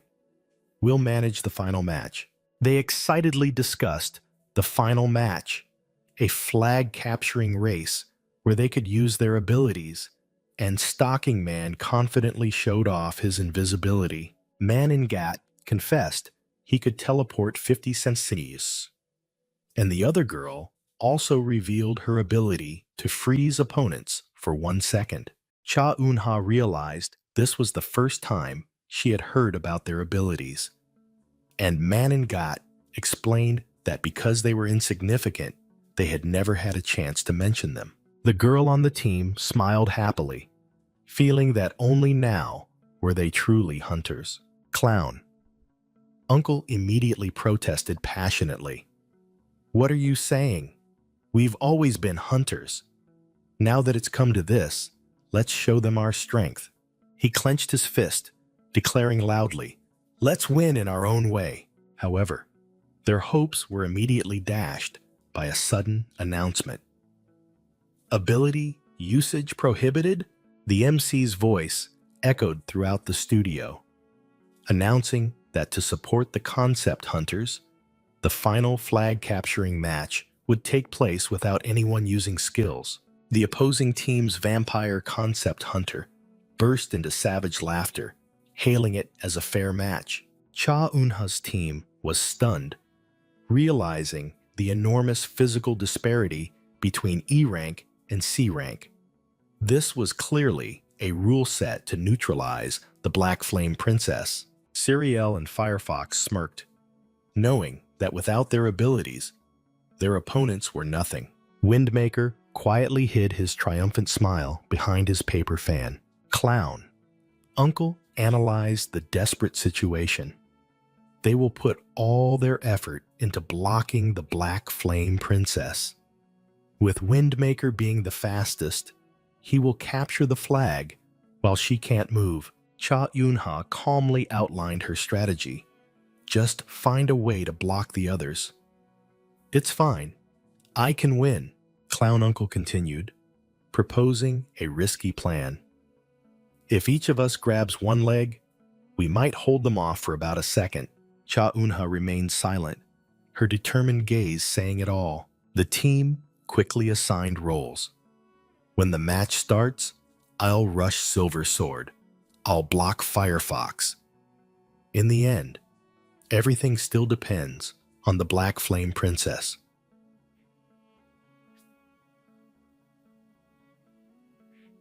Clown. Uncle patted Stocking Man's shoulder, trying to boost morale. It's tough for her, but this is our only chance. No matter how pathetic this strategy is. They shouted their determination together, their desire to win burning brighter than ever. Even if it's just a show, we really want to win. Cha Eun-ha silently witnessed that rare moment of unity. Amidst the fervent cheers of the audience, the starting signal rang out. The whole team held their breath, their faces tense. Start! Immediately, a chaotic brawl erupted as Cha Eun-ha's team rushed into their suicidal plan. Clown. Uncle strained to hold on, but his strength quickly dwindled under the opponent's pressure. Stocking Man was also held tight by two other hunters, unable to move. Serial cruelly pinned Clown Uncle to the floor, giving him no chance to resist. He raised his leg, aiming directly at Clown Uncle, who was sprawled on the ground. A merciless stomp came down, causing Clown Uncle extreme pain. Amidst the pain, Clown Uncle's eyes widened, an indescribable emotion flashing within them. Witnessing that scene, Cha Eun-ha thought to herself, a heart that wants to protect something by giving everything it has. How can I ignore it? Serial suddenly froze, astonished. Then I should respond in kind, in my own way. A brilliant purple energy burst from Cha Eun-ha's body. She stood there, majestically looking down at the arena, where her teammates were being overwhelmed, ready to change the tide of battle. In the decisive round, Windmaker rushed forward with all his might. Just as his hand was about to touch the victory flag, a shadow darted past like the wind. Cha Eun-ha's hand had already gripped the flagpole a moment before. Windmaker was stunned, unable to believe what had just happened. He horrifyingly realized he had been surpassed by that girl without even knowing when. Cha Eun-ha stood there, coldly raising the flag, securing the victory. The system's clear announcement rang out. Concept Hunter, victory. Amidst the brightly lit arena, an unprecedented absolute victory had been established. Back in the waiting room, the female teammate joyfully shouted, "Amazing! It's our first win!" While Man and Gat worried about the future, the girl remained optimistic. If you're happy, just say you're happy. It's all thanks to Black Flame. Clown. Uncle suddenly asked, "Where's Black Flame?" Stocking Man replied, "The manager took her right after it ended. I didn't even get to say a proper goodbye." Clown Uncle regretted. She must be very busy since she's from Guild Wolf. He still hoped. Will we have a chance to meet again? Clown. Uncle smiled, looking at the prize money envelope, which read, "Money for Minji's warm clothes." In the moving car, Cha Eun-ha wore a rare, contented smile. The sacred beast thought to itself, "You look so happy, Hunter." While the manager drove, sobbing uncontrollably. "Please, don't look for me for the next 3 months."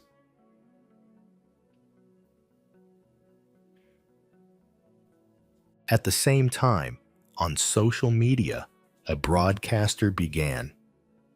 I'm sure everyone has seen the video, right? The showdown between the Star Hunters is the hottest topic, with countless articles and comments. The high-ranking official slammed the table and roared, "Exactly! All sorts of complaints are pouring in, asking if this is real. Do you find this funny?" The official sneered.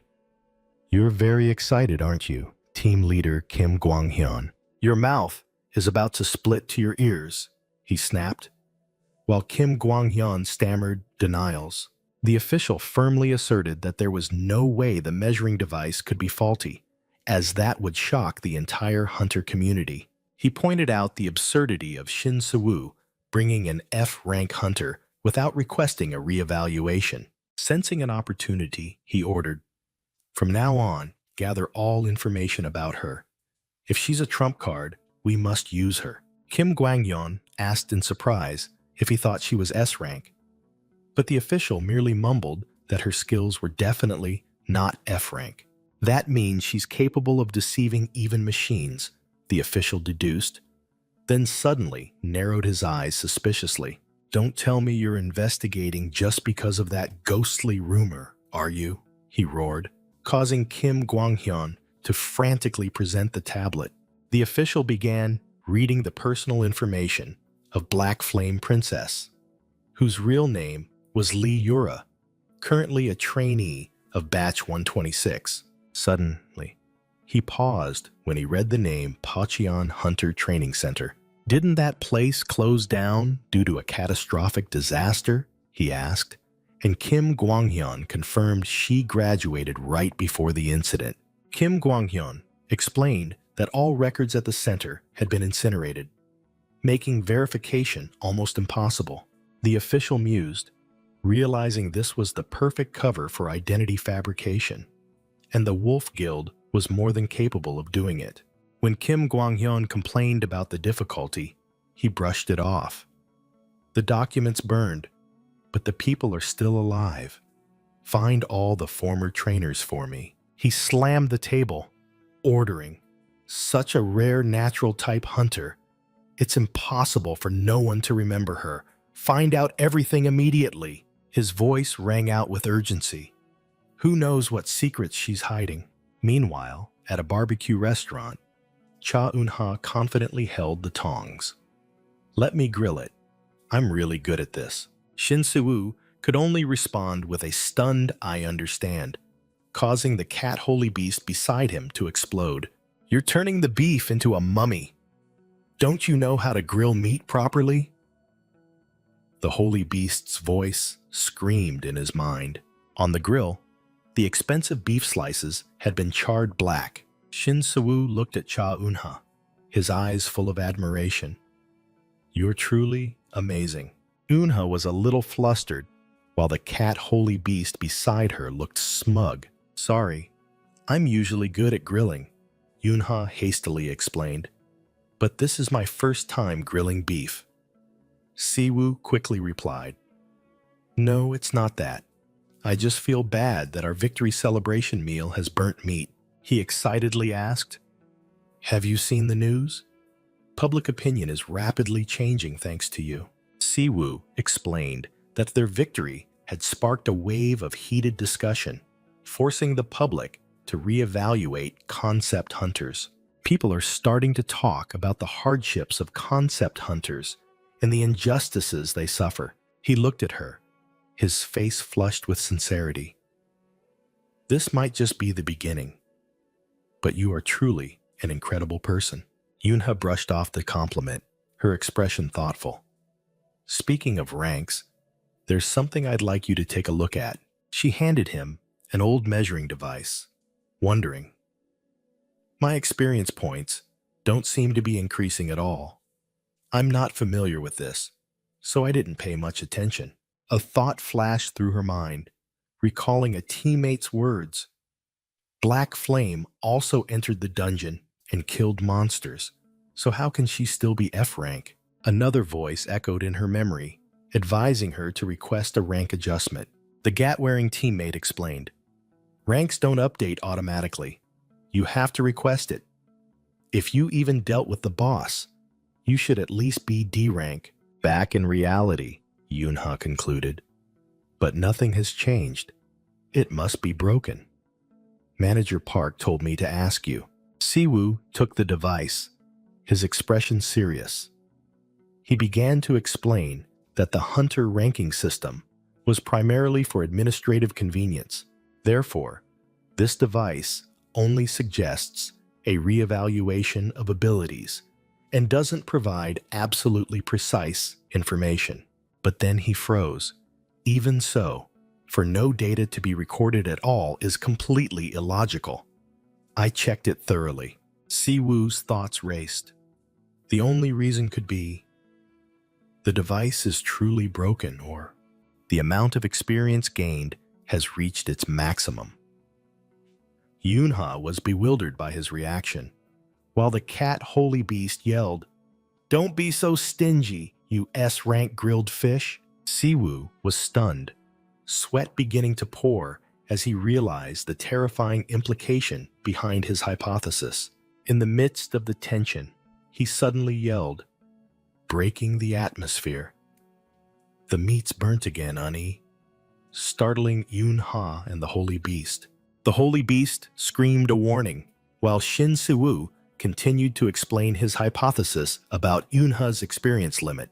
He concluded that because she registered under a new identity, her old experience had not been transferred, causing Yunha extreme panic. Seeing this, Shin Siwoo immediately took the tongs, offering to grill for her.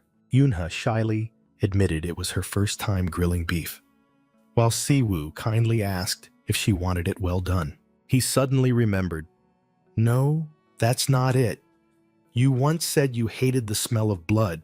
Siwoo's gaze became focused as he recalled that small detail. He gently asked, "Is this level of doneness all right?"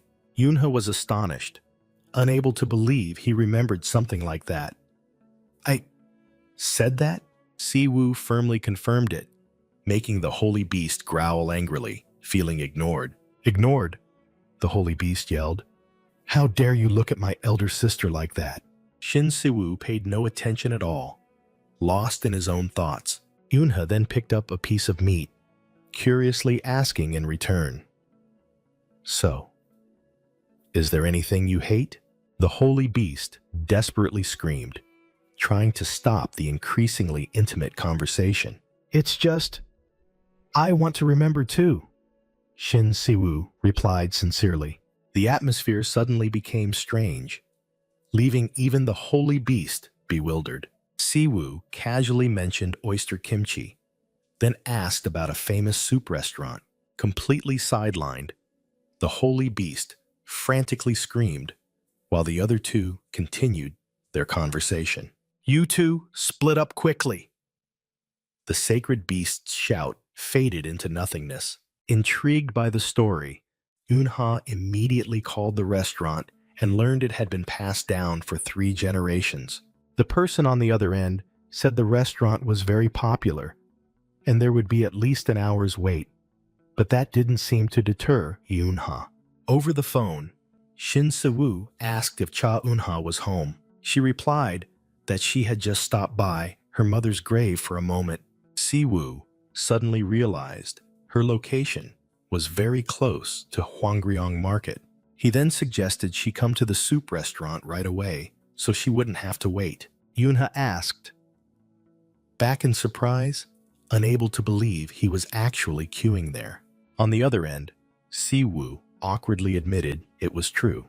The girl suddenly felt guilty, telling herself she shouldn't bother someone as busy as him. But then, without hesitation, Yunha declared she would come immediately. Siwoo carefully directed her to the east gate of the market. He didn't forget to tease her, telling her to be careful not to get arrested by the police again like last time. "What do you take me for?" Yunha retorted irritably. Suddenly, Siwoo asked a strange question. "By the way, did you visit my mother's grave?" Yuna hesitated, replying that she hadn't visited recently. She confusedly asked why he was asking that. Brushing off the confusion, Yunha reconfirmed the meeting point and hung up.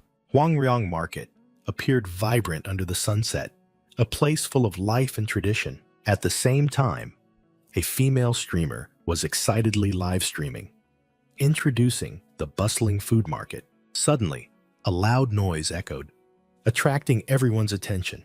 The female streamer flinched in horror as she saw a nearby hotel suddenly explode.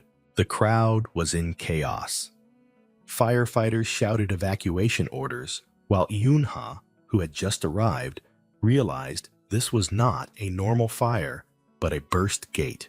A field staff member tried to persuade Cha Eunha to leave as flames continued to leak from the gate. The sacred beast. Stray Cat in the shadows openly expressed displeasure, while Eunha recalled Manager Park's words about how rare it was for a gate to be entered immediately. In her thoughts, Manager Park explained that guilds often delay conquering gates to increase the value of magic stones. He went on to differentiate between regular gates and unpredictable burst gates, like the one at the shopping mall. Manager Park emphasized that for high-level and unstable gates, immediate entry was the better option. Finally, he concluded that the timing and method of entering a gate entirely depended on the winning guild. Back in the present, the staff member received a report via walkie-talkie that the Legion Guild had won the bid and would enter immediately. Just as he turned to urge Eunha to leave, a terrifying explosion suddenly erupted from the gate. Amidst the chaos, the staff member and another civilian screamed in panic, trying to evacuate from the rapidly spreading flames. Firefighters cried out in despair as the water pressure was at maximum, but still couldn't extinguish the flames. A brilliant purple energy surge erupted, completely overwhelming the firefighters' efforts. A firefighter stood frozen, horrified by the destructive power bearing down on them.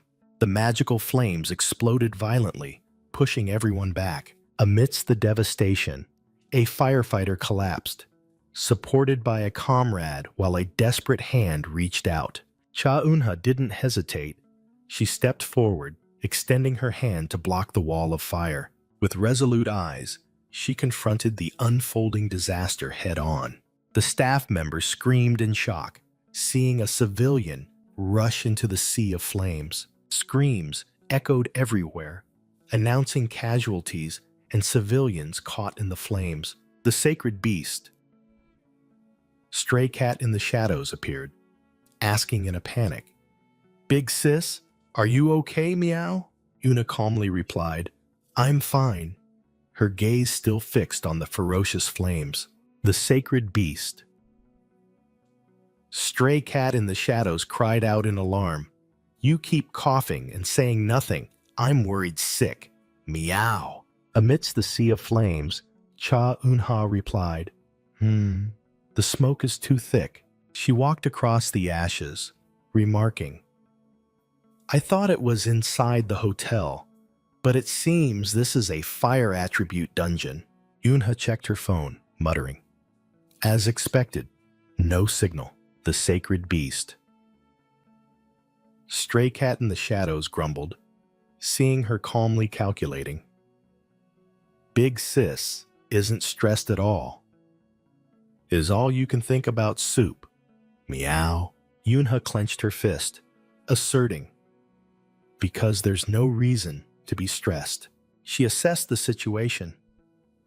Looking at the level, it seems this is a B-rank gate.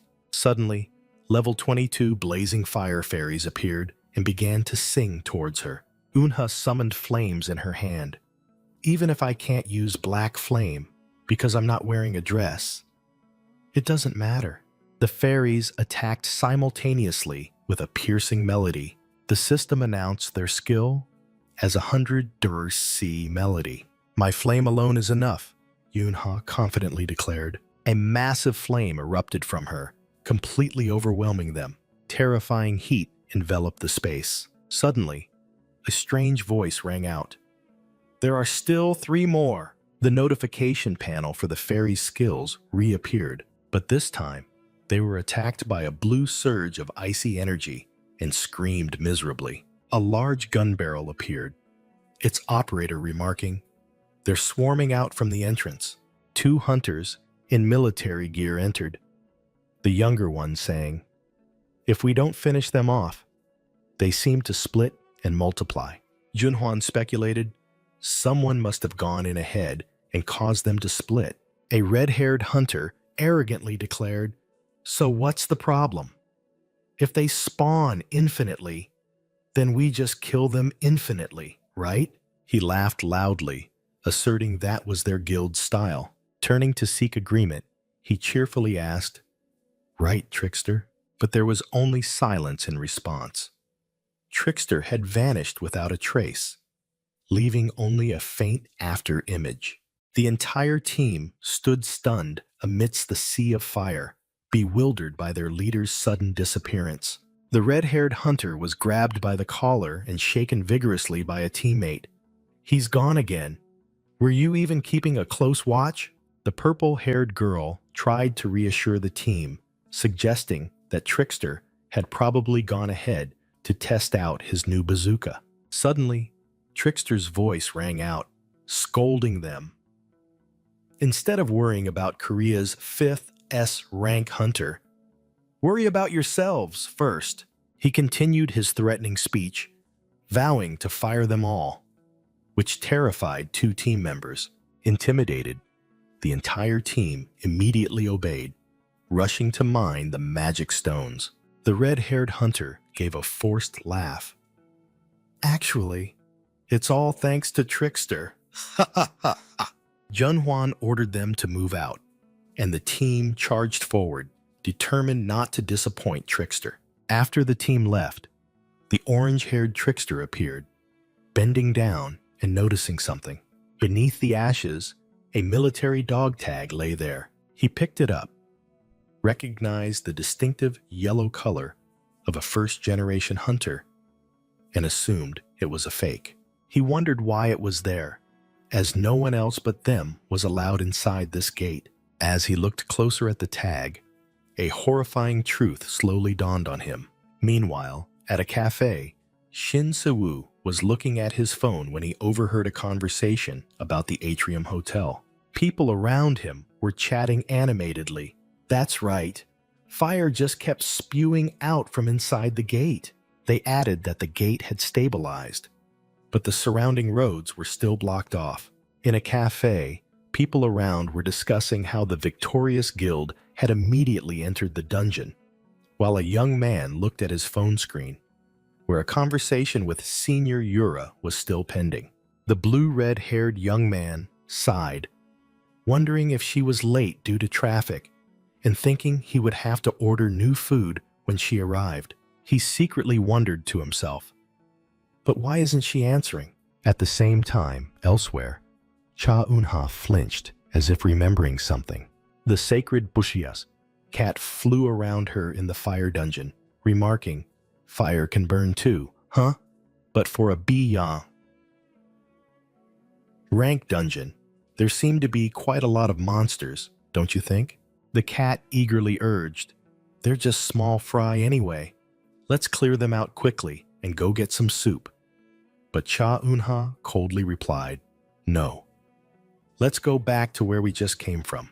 The sacred beast cat panicked. "Huh? Why? The final boss isn't near the entrance, is it?" Cha Eun-ha resolutely turned away. "I can't leave until I find it." "Find what?" the cat asked curiously. Cha Eun-ha hesitated. "I think I dropped it," she stated firmly, with a hand on her chest. "I lost something very important." That item was a pair of military dog tags, resting neatly in someone else's hand. The hunter with goggles on his head whistled smugly amidst the sea of fire. "Awesome! Picking this up is truly a stroke of luck." Suddenly, the system announced a level 36, solidly hardened magma monster was throwing a fireball at them. The giant lava ball hurtled towards them with terrifying heat, but it was easily blocked by a hand. Cha Eun-ha calmly declaring, It's useless. My fire is stronger. She unleashed a spinning kick, releasing an overwhelming torrent of fire that completely engulfed the opponent's attack. The flames erupted fiercely, incinerating everything. After the battle, the sacred beast cat looked at the petrified monster and lamented, "What do we do, big sis? This is rock, so we can't eat it," Cha Eunha coldly retorted. "Why would we eat it?" The cat pleaded. "Come on, big sis likes monster meat. I even prepared premium ketchup for you." But Cha Eunha flatly refused. "No need. I used to have to eat monster meat to survive." The sacred beast cat sadly said, "I specifically prepared it to watch you enjoy your meal." Cha Eunha ignored it. "Instead of ketchup, help me find what I'm looking for." The cat began to lose patience. "We've come this far and still haven't found it. What did you say you were looking for?" Cha Eunha replied curtly. "I already told you," Cha Eunha insisted. "My military dog tag. I must have dropped it during the fight." The sacred beast cat grumbled while she searched, but Cha Eunha asserted, "I have to find it before the gate closes." The cat suggested going back to look, as it was surely still inside. Suddenly, a terrifying explosion ripped through the space in front of Cha Eunha. She flinched in alarm, realizing it wasn't a monster, but a human. Cha Eunha thought to herself, who would even come all the way to this place? From a distance, a voice excitedly cheered. "Jackpot!" A military boot stepped onto the rubble, the stranger calmly remarking on the devastation. A young hunter with vibrant orange hair appeared, proudly carrying a bazooka on his shoulder. He laughed gleefully, praising his baby weapon and his rare stroke of luck. Then he held up a gleaming golden item, Cha Eunha's dog tag, and declared that what he found was his. As he was gloating, a towering giant fire moth appeared behind him. The system announced the presence of the level 40 boss. The orange-haired trickster didn't flinch, aiming his weapon directly at the monster. Just as he was about to fire, a cold voice rang out from behind. "Kid, move!" An extremely powerful force flung him aside. The impact created a fiery shockwave. The hunter sat up in a daze, still not understanding what had just happened. He stammered, asking who his attacker was, only to see Cha Eunha's blazing fist. Yuna stood there, her gaze sharp, her fist still burning, completely overpowering the one who had just stolen her item. The young hunter stood frozen amidst the sea of fire, astonished and wondering about the identity of the newcomer. He witnessed an unbelievable sight. Cha Eunha tore off the fire moth's wings with her bare hands, rendering it completely immobile. He secretly analyzed, realizing her power far surpassed any enhancement type he had ever known, and considered intervening. The hunter worried that if he didn't act, the valuable item might be incinerated along with the monster. The system warned that the level 40 fire moth was summoning its final embers, preparing for a destructive blow. A terrifying fiery explosion erupted, engulfing the entire area where Eunha stood. "Hey, back off!" the hunter yelled, hastily raising his bazooka, intending to shoot down the boss. However, from the heart of the flames, a hand reached out and began to absorb the entire sea of fire. Yuna stood there, completely unharmed, the raging flames now obediently swirling around her. The hunter was stunned, realizing he was facing a natural-type hunter capable of controlling fire. While he was still reeling from the existence of such a hunter, Eunha's cold gaze locked onto him. A flash of purple energy appeared, and the bazooka in the hunter's hand was immediately disabled. "Did it have to go this far?" he muttered, looking desperately at his weapon. Completely defeated, he secretly plotted his escape while blurting out, "Are you okay?" "Don't worry," Eunha replied calmly. "All the monsters are dead." She bent down, gently placed her hand on the kneeling hunter's cheek, and asked, "Are you hurt anywhere?" Unha's cold, battle-hardened face suddenly broke into a gentle smile. Completely flustered by the sudden change, the young hunter stammered, blushing, no. When the system announced the exit was open, Unha suggested, "Let's go. I'll take you back to your parents." The hunter looked up, his expression turning melancholic as he replied, "But I don't have parents."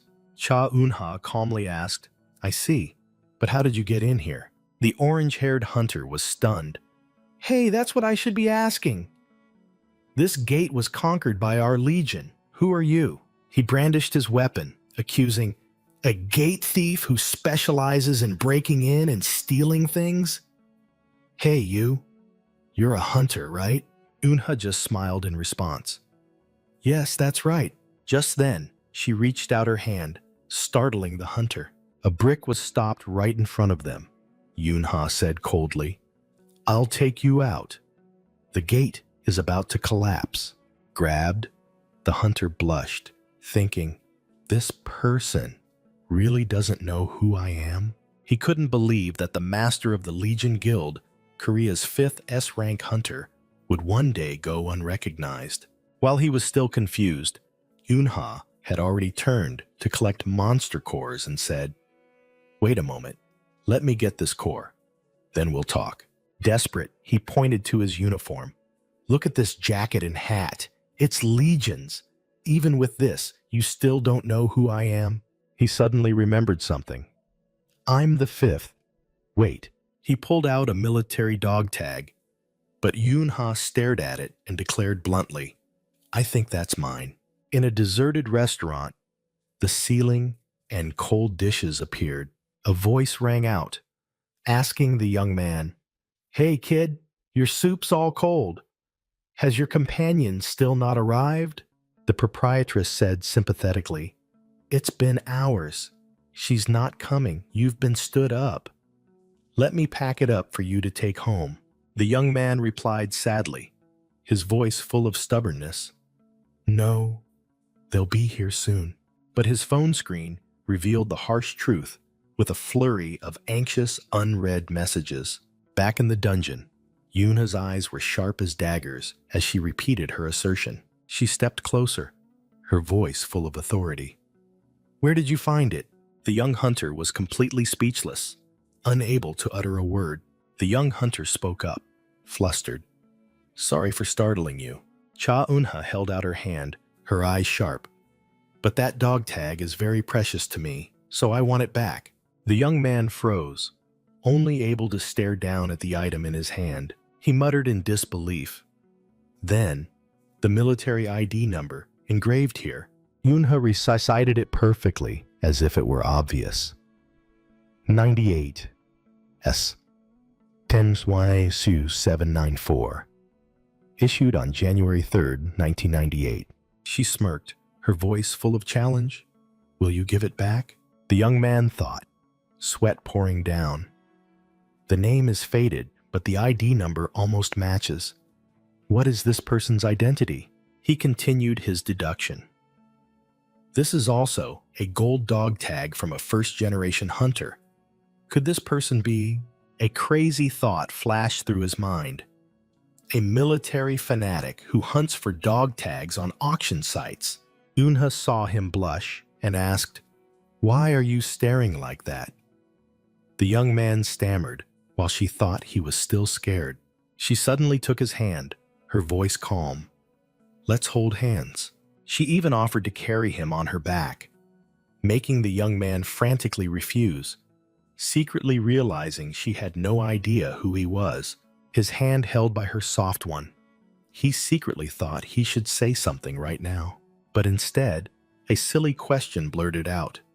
"You like military personnel?" Yunha looked bewildered, while he continued to explain his deductions about the uniform and weapon models. Suddenly, the young man shouted excitedly, "That's right. More precisely, I like military gear." He passionately rattled on about his love for military uniforms and various weapons, especially the K1 and K2 assault rifles. He was about to explain the K2 rifle, but Cha Eun-ha suddenly cut him off. I know. I like the K2 too. The young man was stunned, but Cha Eun-ha simply repeated firmly, I like the K2. She offered a professional assessment. Easy to carry, good accuracy. Just a little lighter, and it would be perfect. The orange-haired young man's face flushed red as he exclaimed that for convenience, nothing could compare to the K1 rifle. He stammered that no one uses K1 or K2 rifles anymore these days. But Cha Eun-ha retorted that it was basic knowledge. He awkwardly asked again, hoping she truly understood the K1. Cha Eun-ha calmly replied, not only confirming her preference, but also meticulously analyzing its piston system and prioritizing mobility. The young man was completely captivated, his eyes sparkling as if he had found a kindred spirit, secretly thinking, this person is real. The two walked side by side, engrossed in a heated debate about the pros and cons of each weapon. Their conversation was strangely harmonious, constantly agreeing with each other's analyses. As the young man happily linked arms with Cha Eun-ha, a voice from afar announced that they had been found. Junhwan rushed over, frantically calling out, Master! The orange-haired young man turned around, startled, his face clearly showing annoyance at being interrupted. Junhwan was stunned to see his master intimately linking arms with a strange girl. Cha Eun-ha turned to ask if he knew them, and the young man vigorously shook his head. What? Why are you shaking your head? Junhwan yelled in despair, and the entire team behind him froze. Cha Eun-ha calmly asked if they were soldiers, but the man quickly denied it, saying they were hunters. He introduced himself as being from the Legion Guild, but then his gaze suddenly stopped when he saw the item in Cha Eun-ha's hand. A thought flashed through the man's mind. A gate core? Could it be a thief? Immediately, all members of the Legion Guild simultaneously aimed their guns at Cha Eun-ha. What's a thief? Cha Eun-ha asked blankly, looking down at the monster core in her hand. Junhwan pointed and growled, unable to believe she would ask such a question while holding a gate core. Suddenly, Trickster signaled to Cha Eun-ha, his face serious as he told her to be silent. Junhwan roared at his master, Someone else is holding a gate core, and you're telling me to shut up? This is a declaration of war against Legion. He couldn't understand what the person he trusted most was thinking. Meanwhile, Trickster was immersed in happiness, his cheeks flushed from being next to his dream girl. The cat holy beast warned, Big sis, they've been following us the whole way. It wondered what the sneaky group behind them was up to. Cha Eun-ha asked how long they intended to follow, while Trickster awkwardly admitted they just kept following with scowls. Don't worry, kid. Cha Eun-ha smiled, patting his head.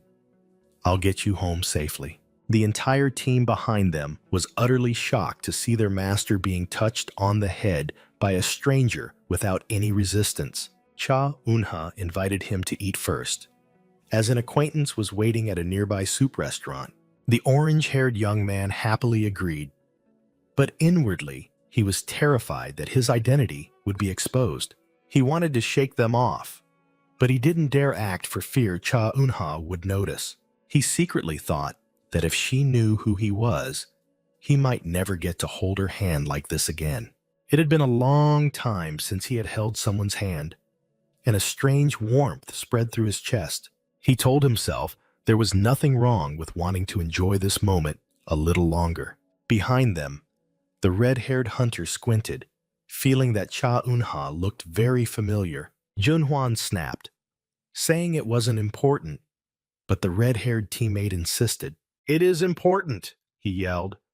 I don't understand what the hell Master is doing anymore. The purple-haired female hunter turned to ask Junhwan, but the deputy commander only received the order to shut up. Junhwan tried to analyze. Then a horrifying thought flashed through his mind. Unless it's love at first sight.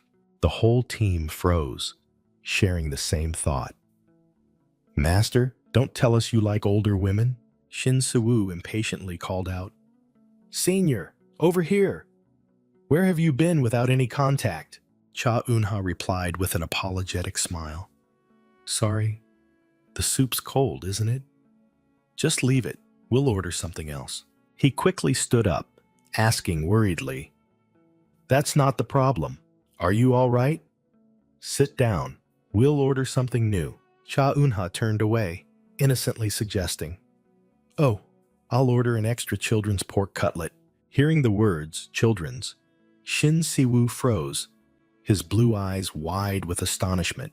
At the same time, Cha Eun-ha's orange-haired companion also turned around, his gaze sharp and wary.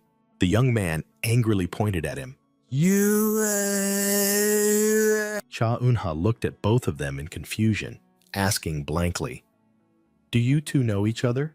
The orange-haired one immediately denied, No, but his gaze remained fixed on the other, secretly thinking, Why is this stranger looking at me so menacingly? The cat holy beast appeared, scolding, while Shin Si-woo secretly analyzed. The hair color, the uniform, the cloak, and even the bazooka. He horrifyingly realized the other's identity. S-rank hunter, trickster, what the hell are you plotting? His train of thought continued to connect the events. Let's see. Senior said she'd never met this kid. He clutched his head, coming to an unbelievable conclusion. Is she temporarily protecting a lost child? Cha Eun-ha nodded in confirmation, and Trickster immediately gleefully played the role of a genuine lost child. The young man tried to warn Cha Eun-ha, so treat them well. They know a lot about rifles, but don't know what gates are. Then he suddenly remembered something important. I forgot. Senior is from 30 years ago. How could she know about modern hunters? Amidst the tense atmosphere, Trickster held out a paper crane, making Cha Eun-ha exclaim in admiration, while the young man could only clutch his head in helplessness. He silently cursed the other person for continuing to act when Cha Eun-ha recognized the second model. M36. Jackson Tank Destroyer. You made it beautifully. She smiled gently, curiously asking, Where did you learn all of this? The trickster happily replied, making Cha Eun-ha excitedly ask, Really? Can you make mortars too? The blue and red-haired young man fell silent, his eyes narrowing in annoyance. Suddenly, Cha Eun-ha's orange-haired companion happily showed off a paper tank, making him think, I thought he was a middle schooler. Suj Sanpo Kam Shirur, who knew he was just a tall elementary schooler. However, the orange-haired one's gaze suddenly sharpened, directed straight at him. A meaningful silence enveloped them, and the atmosphere grew tense. Immediately, the blue and red-haired young man growled, making the orange-haired one feign fear, and Cha Eun-ha had to speak up. Why are you doing that to a child? The orange-haired one continued to play innocent, while his opponent could only grind his teeth in anger. Damn it! How annoying! The blue and red-haired young man exploded in thought. The most irritating thing is when I'm the only one who doesn't understand what's happening. Fortunately, a hot bowl of beef head soup was served, temporarily breaking the suffocating atmosphere. Cha Eun-ha happily enjoyed the meal, while the blue and red-haired young man gently told her to eat slowly. He smiled, watching Cha Eun-ha eat heartily, her mouth full of food. Just then, the orange-haired one interjected again. Sis, look! He proudly held up a K2 Black Panther tank model, and Cha Eun-ha casually offered a compliment. The blue and red-haired young man frowned once more. Besides tanks, I can also make grenades and trucks. The orange-haired one provoked. I'm more interesting than someone who only knows how to buy you food, right? A war of words erupted, with both of them sarcastically questioning who was acting more like a child. Amidst the argument, Cha Eun-ha calmly ate her soup, ignoring the blue and red-haired young man's nagging about basic etiquette. If adults don't set an example, what can you do? The orange-haired one retorted, then stood up, pretending to get more kimchi. A hand suddenly pressed firmly on the orange-haired one's head. Cha Eun-ha smiled, her other hand also pressing down on the blue and red-haired young man's head, ordering, "Behave while eating." Got it? The orange-haired young man awkwardly adjusted his goggles. Shin Si-woo spoke coldly. "Tell me, why are you here acting all cute, completely unlike yourself?" His eyes flashed with a blue light, full of scrutiny. The leader of a top guild in Korea. "What are your intentions, trickster?" The trickster sneered, replying, "You pretend to be harmless while possessing that aura. Only now revealing yourself as a hunter?" Shin Si-woo affirmed. "As expected. You still don't know who I am." He revealed his identity. "You must know about White Wolf, but you wouldn't know that's me, the only son of Shin Gui-hun, whose identity is absolutely confidential." The trickster showed interest. "Your name is Si-woo? This is the first I've heard of it. A hunter with an aura like this, yet almost no information." He glanced meaningfully, then asked, "Which guild do you belong to, big brother?" "Today I've met nothing but strange people, including that older sister." Shin Si-woo lightly tapped his finger on the table, his voice deepening. "Speaking of that older sister," he released a powerful blue aura, warning, "It's best not to approach her more than necessary." His gaze was sharp as a knife. "Do you understand what I mean?" The trickster laughed defiantly, so confident against Legion. "Big brother, are you from Wolf? Or do you have a deep connection with that older sister?" Shin Si-woo was silent for a moment, his eyes flashing with determination. He calmly looked up, replying to the provocation. "So what?" The trickster was completely stunned by the blunt answer. "Huh? Really?" He blushed, awkwardly mumbling, "Ugh." Regaining his composure, the trickster said, "All right, then don't worry about us anymore and mind your own business. That older sister stole the gate that our legion won." Shin Si-woo was speechless, while the trickster continued to explain. "You know you're a hunter too, right? The right to punish and retaliate belongs to the guild that was robbed. Don't lie. Senior isn't like that." Si-woo slammed the table in protest, but the trickster calmly recounted the story of meeting Cha Eun-ha. He concluded, "If you really don't believe me, check that older sister's bag," sending Shin Si-woo into a confused train of thought. Shin Si-woo thought to himself, worried about the prospect of disputes between guilds if the trickster held Cha Eun-ha accountable. However, the trickster casually replied, "But I won't hold her responsible for anything, so don't worry about me." Shin Si-woo was astonished by the other's attitude. The trickster continued, "What? It's understandable that you don't believe me, since stealing a gate is a sensitive matter. But you've realized it, haven't you, brother?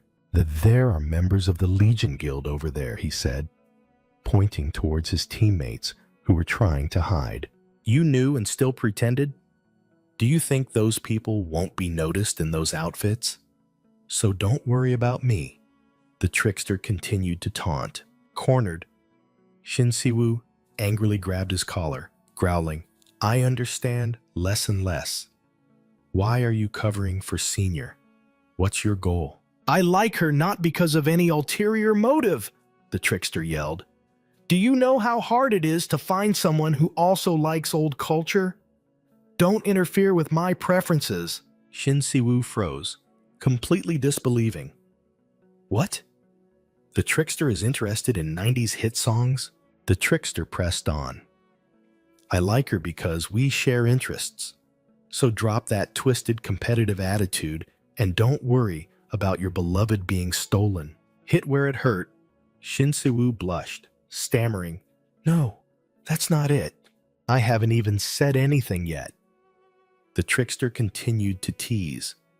What adult would compete with a child like me who hasn't even enlisted yet? Then he issued a cryptic warning. The person you should be worried about is someone else, somewhere else. Meanwhile, in a splendid city at night, Baek Ajin was speaking on the phone with a determined expression. "Then I'll ask this, Catherine." On the other end of the line, his female assistant reported, "Yes, understood. However, if Plan C is also rejected, there will be no other plans." Baek Ajin merely smirked. He decisively declared, "I will go meet her myself." Back to Cha Eun-ha, she and the trickster had left the shop. She held up a glowing object and asked, "Right, what should we do with this?" Following them, Shin Si-woo was stunned when he recognized what was in her hand. "That's a gate core." "That's right, it's a gate core," Cha Eun-ha confirmed, making Shin Si-woo stare in shock and ask where she got it. She casually replied, "I accidentally got caught in a gate burst, took down the boss, and picked it up," leaving Si-woo speechless, thinking to himself, "Accidentally, huh?" He immediately connected the incident to the explosion at the nearby hotel, realizing the trickster's words were true and wondering how one could accidentally get caught in a gate burst. In his chaotic thoughts, Si-woo grew more suspicious. If this senior was a gate thief, why would the trickster have to hide his identity from her? The ridiculous reason about shared interests certainly wasn't everything. Si-woo was convinced they were definitely plotting something. Just as Eun-ha asked again what to do with the gate core, Si-woo's phone suddenly rang, interrupting their conversation. "Manager Park, I'll call you back later," Si-woo said into the phone. But on the other end, his assistant urgently reported that a guest had arrived and he needed to return to the office immediately. The assistant further explained that even though they had said the CEO was out, the guest insisted on waiting until he returned. Si-woo snapped irritably, "Send them away." Since when did Silver Moon become a supermarket anyone can just walk into? The assistant awkwardly replied, revealing a shocking piece of information. They said they absolutely must speak about the Black Flame Princess today. Meanwhile, Eun-ha patiently waited, holding the glowing gate core in her hand. On the other end of the line, Shin Si-woo was stunned when he heard her nickname. He asked in a low, serious voice, "Who is it? Who is that person?" At the office, the assistant looked flustered before answering. He announced, "It's Chaser. Someone from the American Chaser Hunter Guild has arrived." Si-woo's call dragged on, and Eun-ha pouted in disappointment. "In the end, I still haven't heard what to do with this." The trickster put an arm around her shoulder to comfort her. "It must be urgent, so we can't help it. But why are you so worried about it?" He continued, "If you picked it up, it's yours. That guy probably just asked about something other than the gate core and left, right?" Yuna pondered, then replied to the trickster's earlier question. "Probably. I asked if there was any connection to America." She answered blankly, "No. I've never even been there before, let alone anything else." Shin Si-woo read the message on his phone, smiling as he replied, "I see. I understand." He quickly messaged Cha Eun-ha back. "I have an urgent matter, so I'll head off first, senior." Looking at the gate core in her hand, Eun-ha thought to herself that Shin Si-woo still seemed to have something he wanted to ask. The trickster speculated, wondering if Si-woo perhaps wanted to ask about him, then hesitated, unsure what to do next. He began to probe. "You said you don't have parents. So what about relatives?" Eun-ha coldly replied, I don't have anyone. The trickster pretended to understand, but in his mind, he thought that Yunha's answer wasn't entirely a lie. He continued to inquire, "So where is your home?" The trickster secretly fabricated a story about staying at a friend's house, telling himself that since he lived at the guild headquarters, it wasn't exactly a lie. While the trickster was still calculating, Yunha suddenly cut him off. "All right, then let's go to my place." The trickster was stunned and asked again, "Your place?" Yunha casually confirmed. Immediately, he was overjoyed, shouting, "No inconvenience at all. I want to go." In his mind, he was already dreaming of treasures at the home of someone with a gold ID card.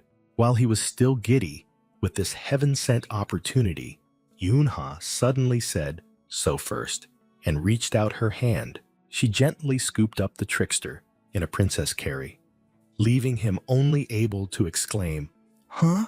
Yunha leaned close to the blushing trickster's ear and whispered, "Let's shake off these tailing guys first."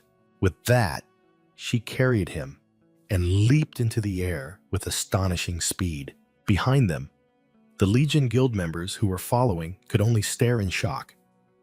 "Damn it, we lost them. How did they know we were tailing them?" Yunha explained as she moved. "Scary, isn't it?" "Sorry, I was worried they'd follow us all the way home." She landed on a rooftop and suggested, "You must be tired. Just sleep at my place tonight, and we'll go to the police station tomorrow." The trickster thought to himself that the Legion members were all elite individuals he had personally chosen. Yet this girl could detect them. The trickster was secretly astonished, not understanding who this girl was that she could detect and shake off such skilled trackers.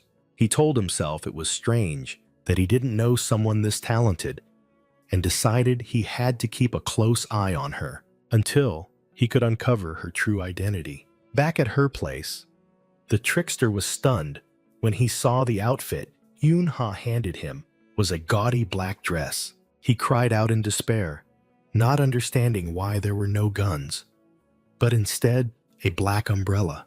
In another scene, a red-haired teammate asked him if he had watched the Hunter show recently. The trickster brushed it off, but the teammate still talked about a concept hunter who used an umbrella as a weapon. The red-haired teammate seemed interested, but the trickster thought it was just an edited video. He asserted that his gun was more interesting than some ridiculous black flame. Returning to the present, the trickster was stunned to realize this girl was the Black Flame Princess, and he had been thoroughly tricked. He realized he had mistaken a genuine otaku for a military otaku. The trickster collapsed, shouting that the difference between Rococo and military styles was greater than the distance to the stratosphere. He lay sprawled on the floor in frustration, sighing and wondering if he should just leave. He regretted following her home if he had known things would turn out like this. What a waste of time. "What the hell is this?" he muttered. Suddenly, the trickster flinched in surprise. Cha Eunha walked in, carrying a glass of water, while the holy beast cat grumbled about her attitude. "After you shower, I'll prepare your bed," Eunha said, then handed him a new outfit, making the trickster stare in shock and ask where she bought it. Trickster was ecstatic, praising every detail of the military uniform from its color and fabric to the epaulets. Trickster was stunned, stammering as he asked Cha Eunha where she got the uniform. He burst into joy, shouting that this was the first-generation military uniform. Meanwhile, in a skyscraper in the heart of the bustling city, an assistant politely offered the guest another cup of tea. He reassured her that the director was on his way, but the blonde guest just smiled and replied that it was fine. She confidently declared that if it was for the Black Flame Princess, her guild could wait as long as needed. It was Chaser, an American hunter guild famous since the early days of the Gates. Nevertheless, It remained a mysterious guild, with very little public information. The guest admitted her guild had many secrets, but said she herself didn't know much about Chaser. The assistant nervously broke into a sweat as he took a sip of tea. The guest suddenly spoke, explaining that despite wearing the Chaser emblem, she actually belonged to the subsidiary Clamp Management, which startled the young man. She explained her role was to assist the master and manage the guild, then offered her business card. She was Catherine Hudson from Clamp Management. The assistant awkwardly took the business card, secretly amazed by her background and her ability to speak Korean. Catherine showed empathy for his managerial work, making the young man force a smile and blurt out that he also wanted to discipline his boss. Just then, the door burst open and Shin Si-woo walked in, asking if this was the meeting place. He glanced at the guest with cold eyes, muttering about the so-called guest. Shin Si-woo crossed his arms and sat in the opposite chair, his attitude clearly unwelcoming. He cut off his assistant's introduction, directly asking Catherine what brought her all the way from America. Shin Si-woo showed annoyance and even mentioned a specific hunter from our company. The assistant was sweating as he tried to calm his boss, while Catherine Hudson politely spoke up. "I apologize for this sudden visit, Hunter Shin Si-woo." She introduced herself. "I am Catherine Hudson from Clamp Management, a subsidiary of the Chaser Guild." Shin Si-woo thought to himself, wondering why a major American guild like Chaser would be interested in an F-rank hunter. Catherine got straight to the point, stating that she was here to make an offer regarding the Black Flame Princess. "But why did you come to me?" Si-woo retorted, making Catherine just smile cryptically. "She didn't sign a contract with Wolf," Catherine asserted. "But with Hunter Shin Si-woo, right?" Si-woo's eyes sharpened. He hated being seen through by others, and at the same time, wondered how they knew this secret. He glanced at the only other person who knew, causing his assistant to vehemently deny it. "You may doubt," Catherine said, "but numbers don't lie," then placed a check on the table. The assistant's jaw dropped when he realized it was a blank check, with no amount written. The check shimmered on the table. "An unlimited offer," Catherine declared bluntly. "My superior hopes to bring the Black Flame Princess to Chaser." Before the assistant could mention compensation, Shin Si-woo decisively cut him off. "I refuse. Money means nothing to me," he said coldly, his eyes flashing. "Go tell your superior to mind their own business." Catherine smiled professionally. "I'm truly sorry," at the assistant's panicked expression. She played another card, offering Wolf a free A-rank hunter for 3 years. Even though the assistant was shocked again, Si-woo remained unmoved. "Even if you send an S-rank hunter, my answer remains the same." He looked directly at the uninvited guest, his voice devoid of emotion. "Please leave," Catherine Hudson responded coldly, while the assistant frantically thought to himself, "CEO, why are you so angry?" He screamed internally, believing this offer was the clearest proof of Hunter Lee Yura's talent. As Catherine was about to leave, Shin Si-woo unexpectedly spoke up, stopping her. "You should say something before you go, shouldn't you? At least tell me who your superior is." "The one digging into the past and trying to steal my hunter," Si-woo growled. The assistant hastily waved his hands to explain, but Catherine just smiled. "Don't worry.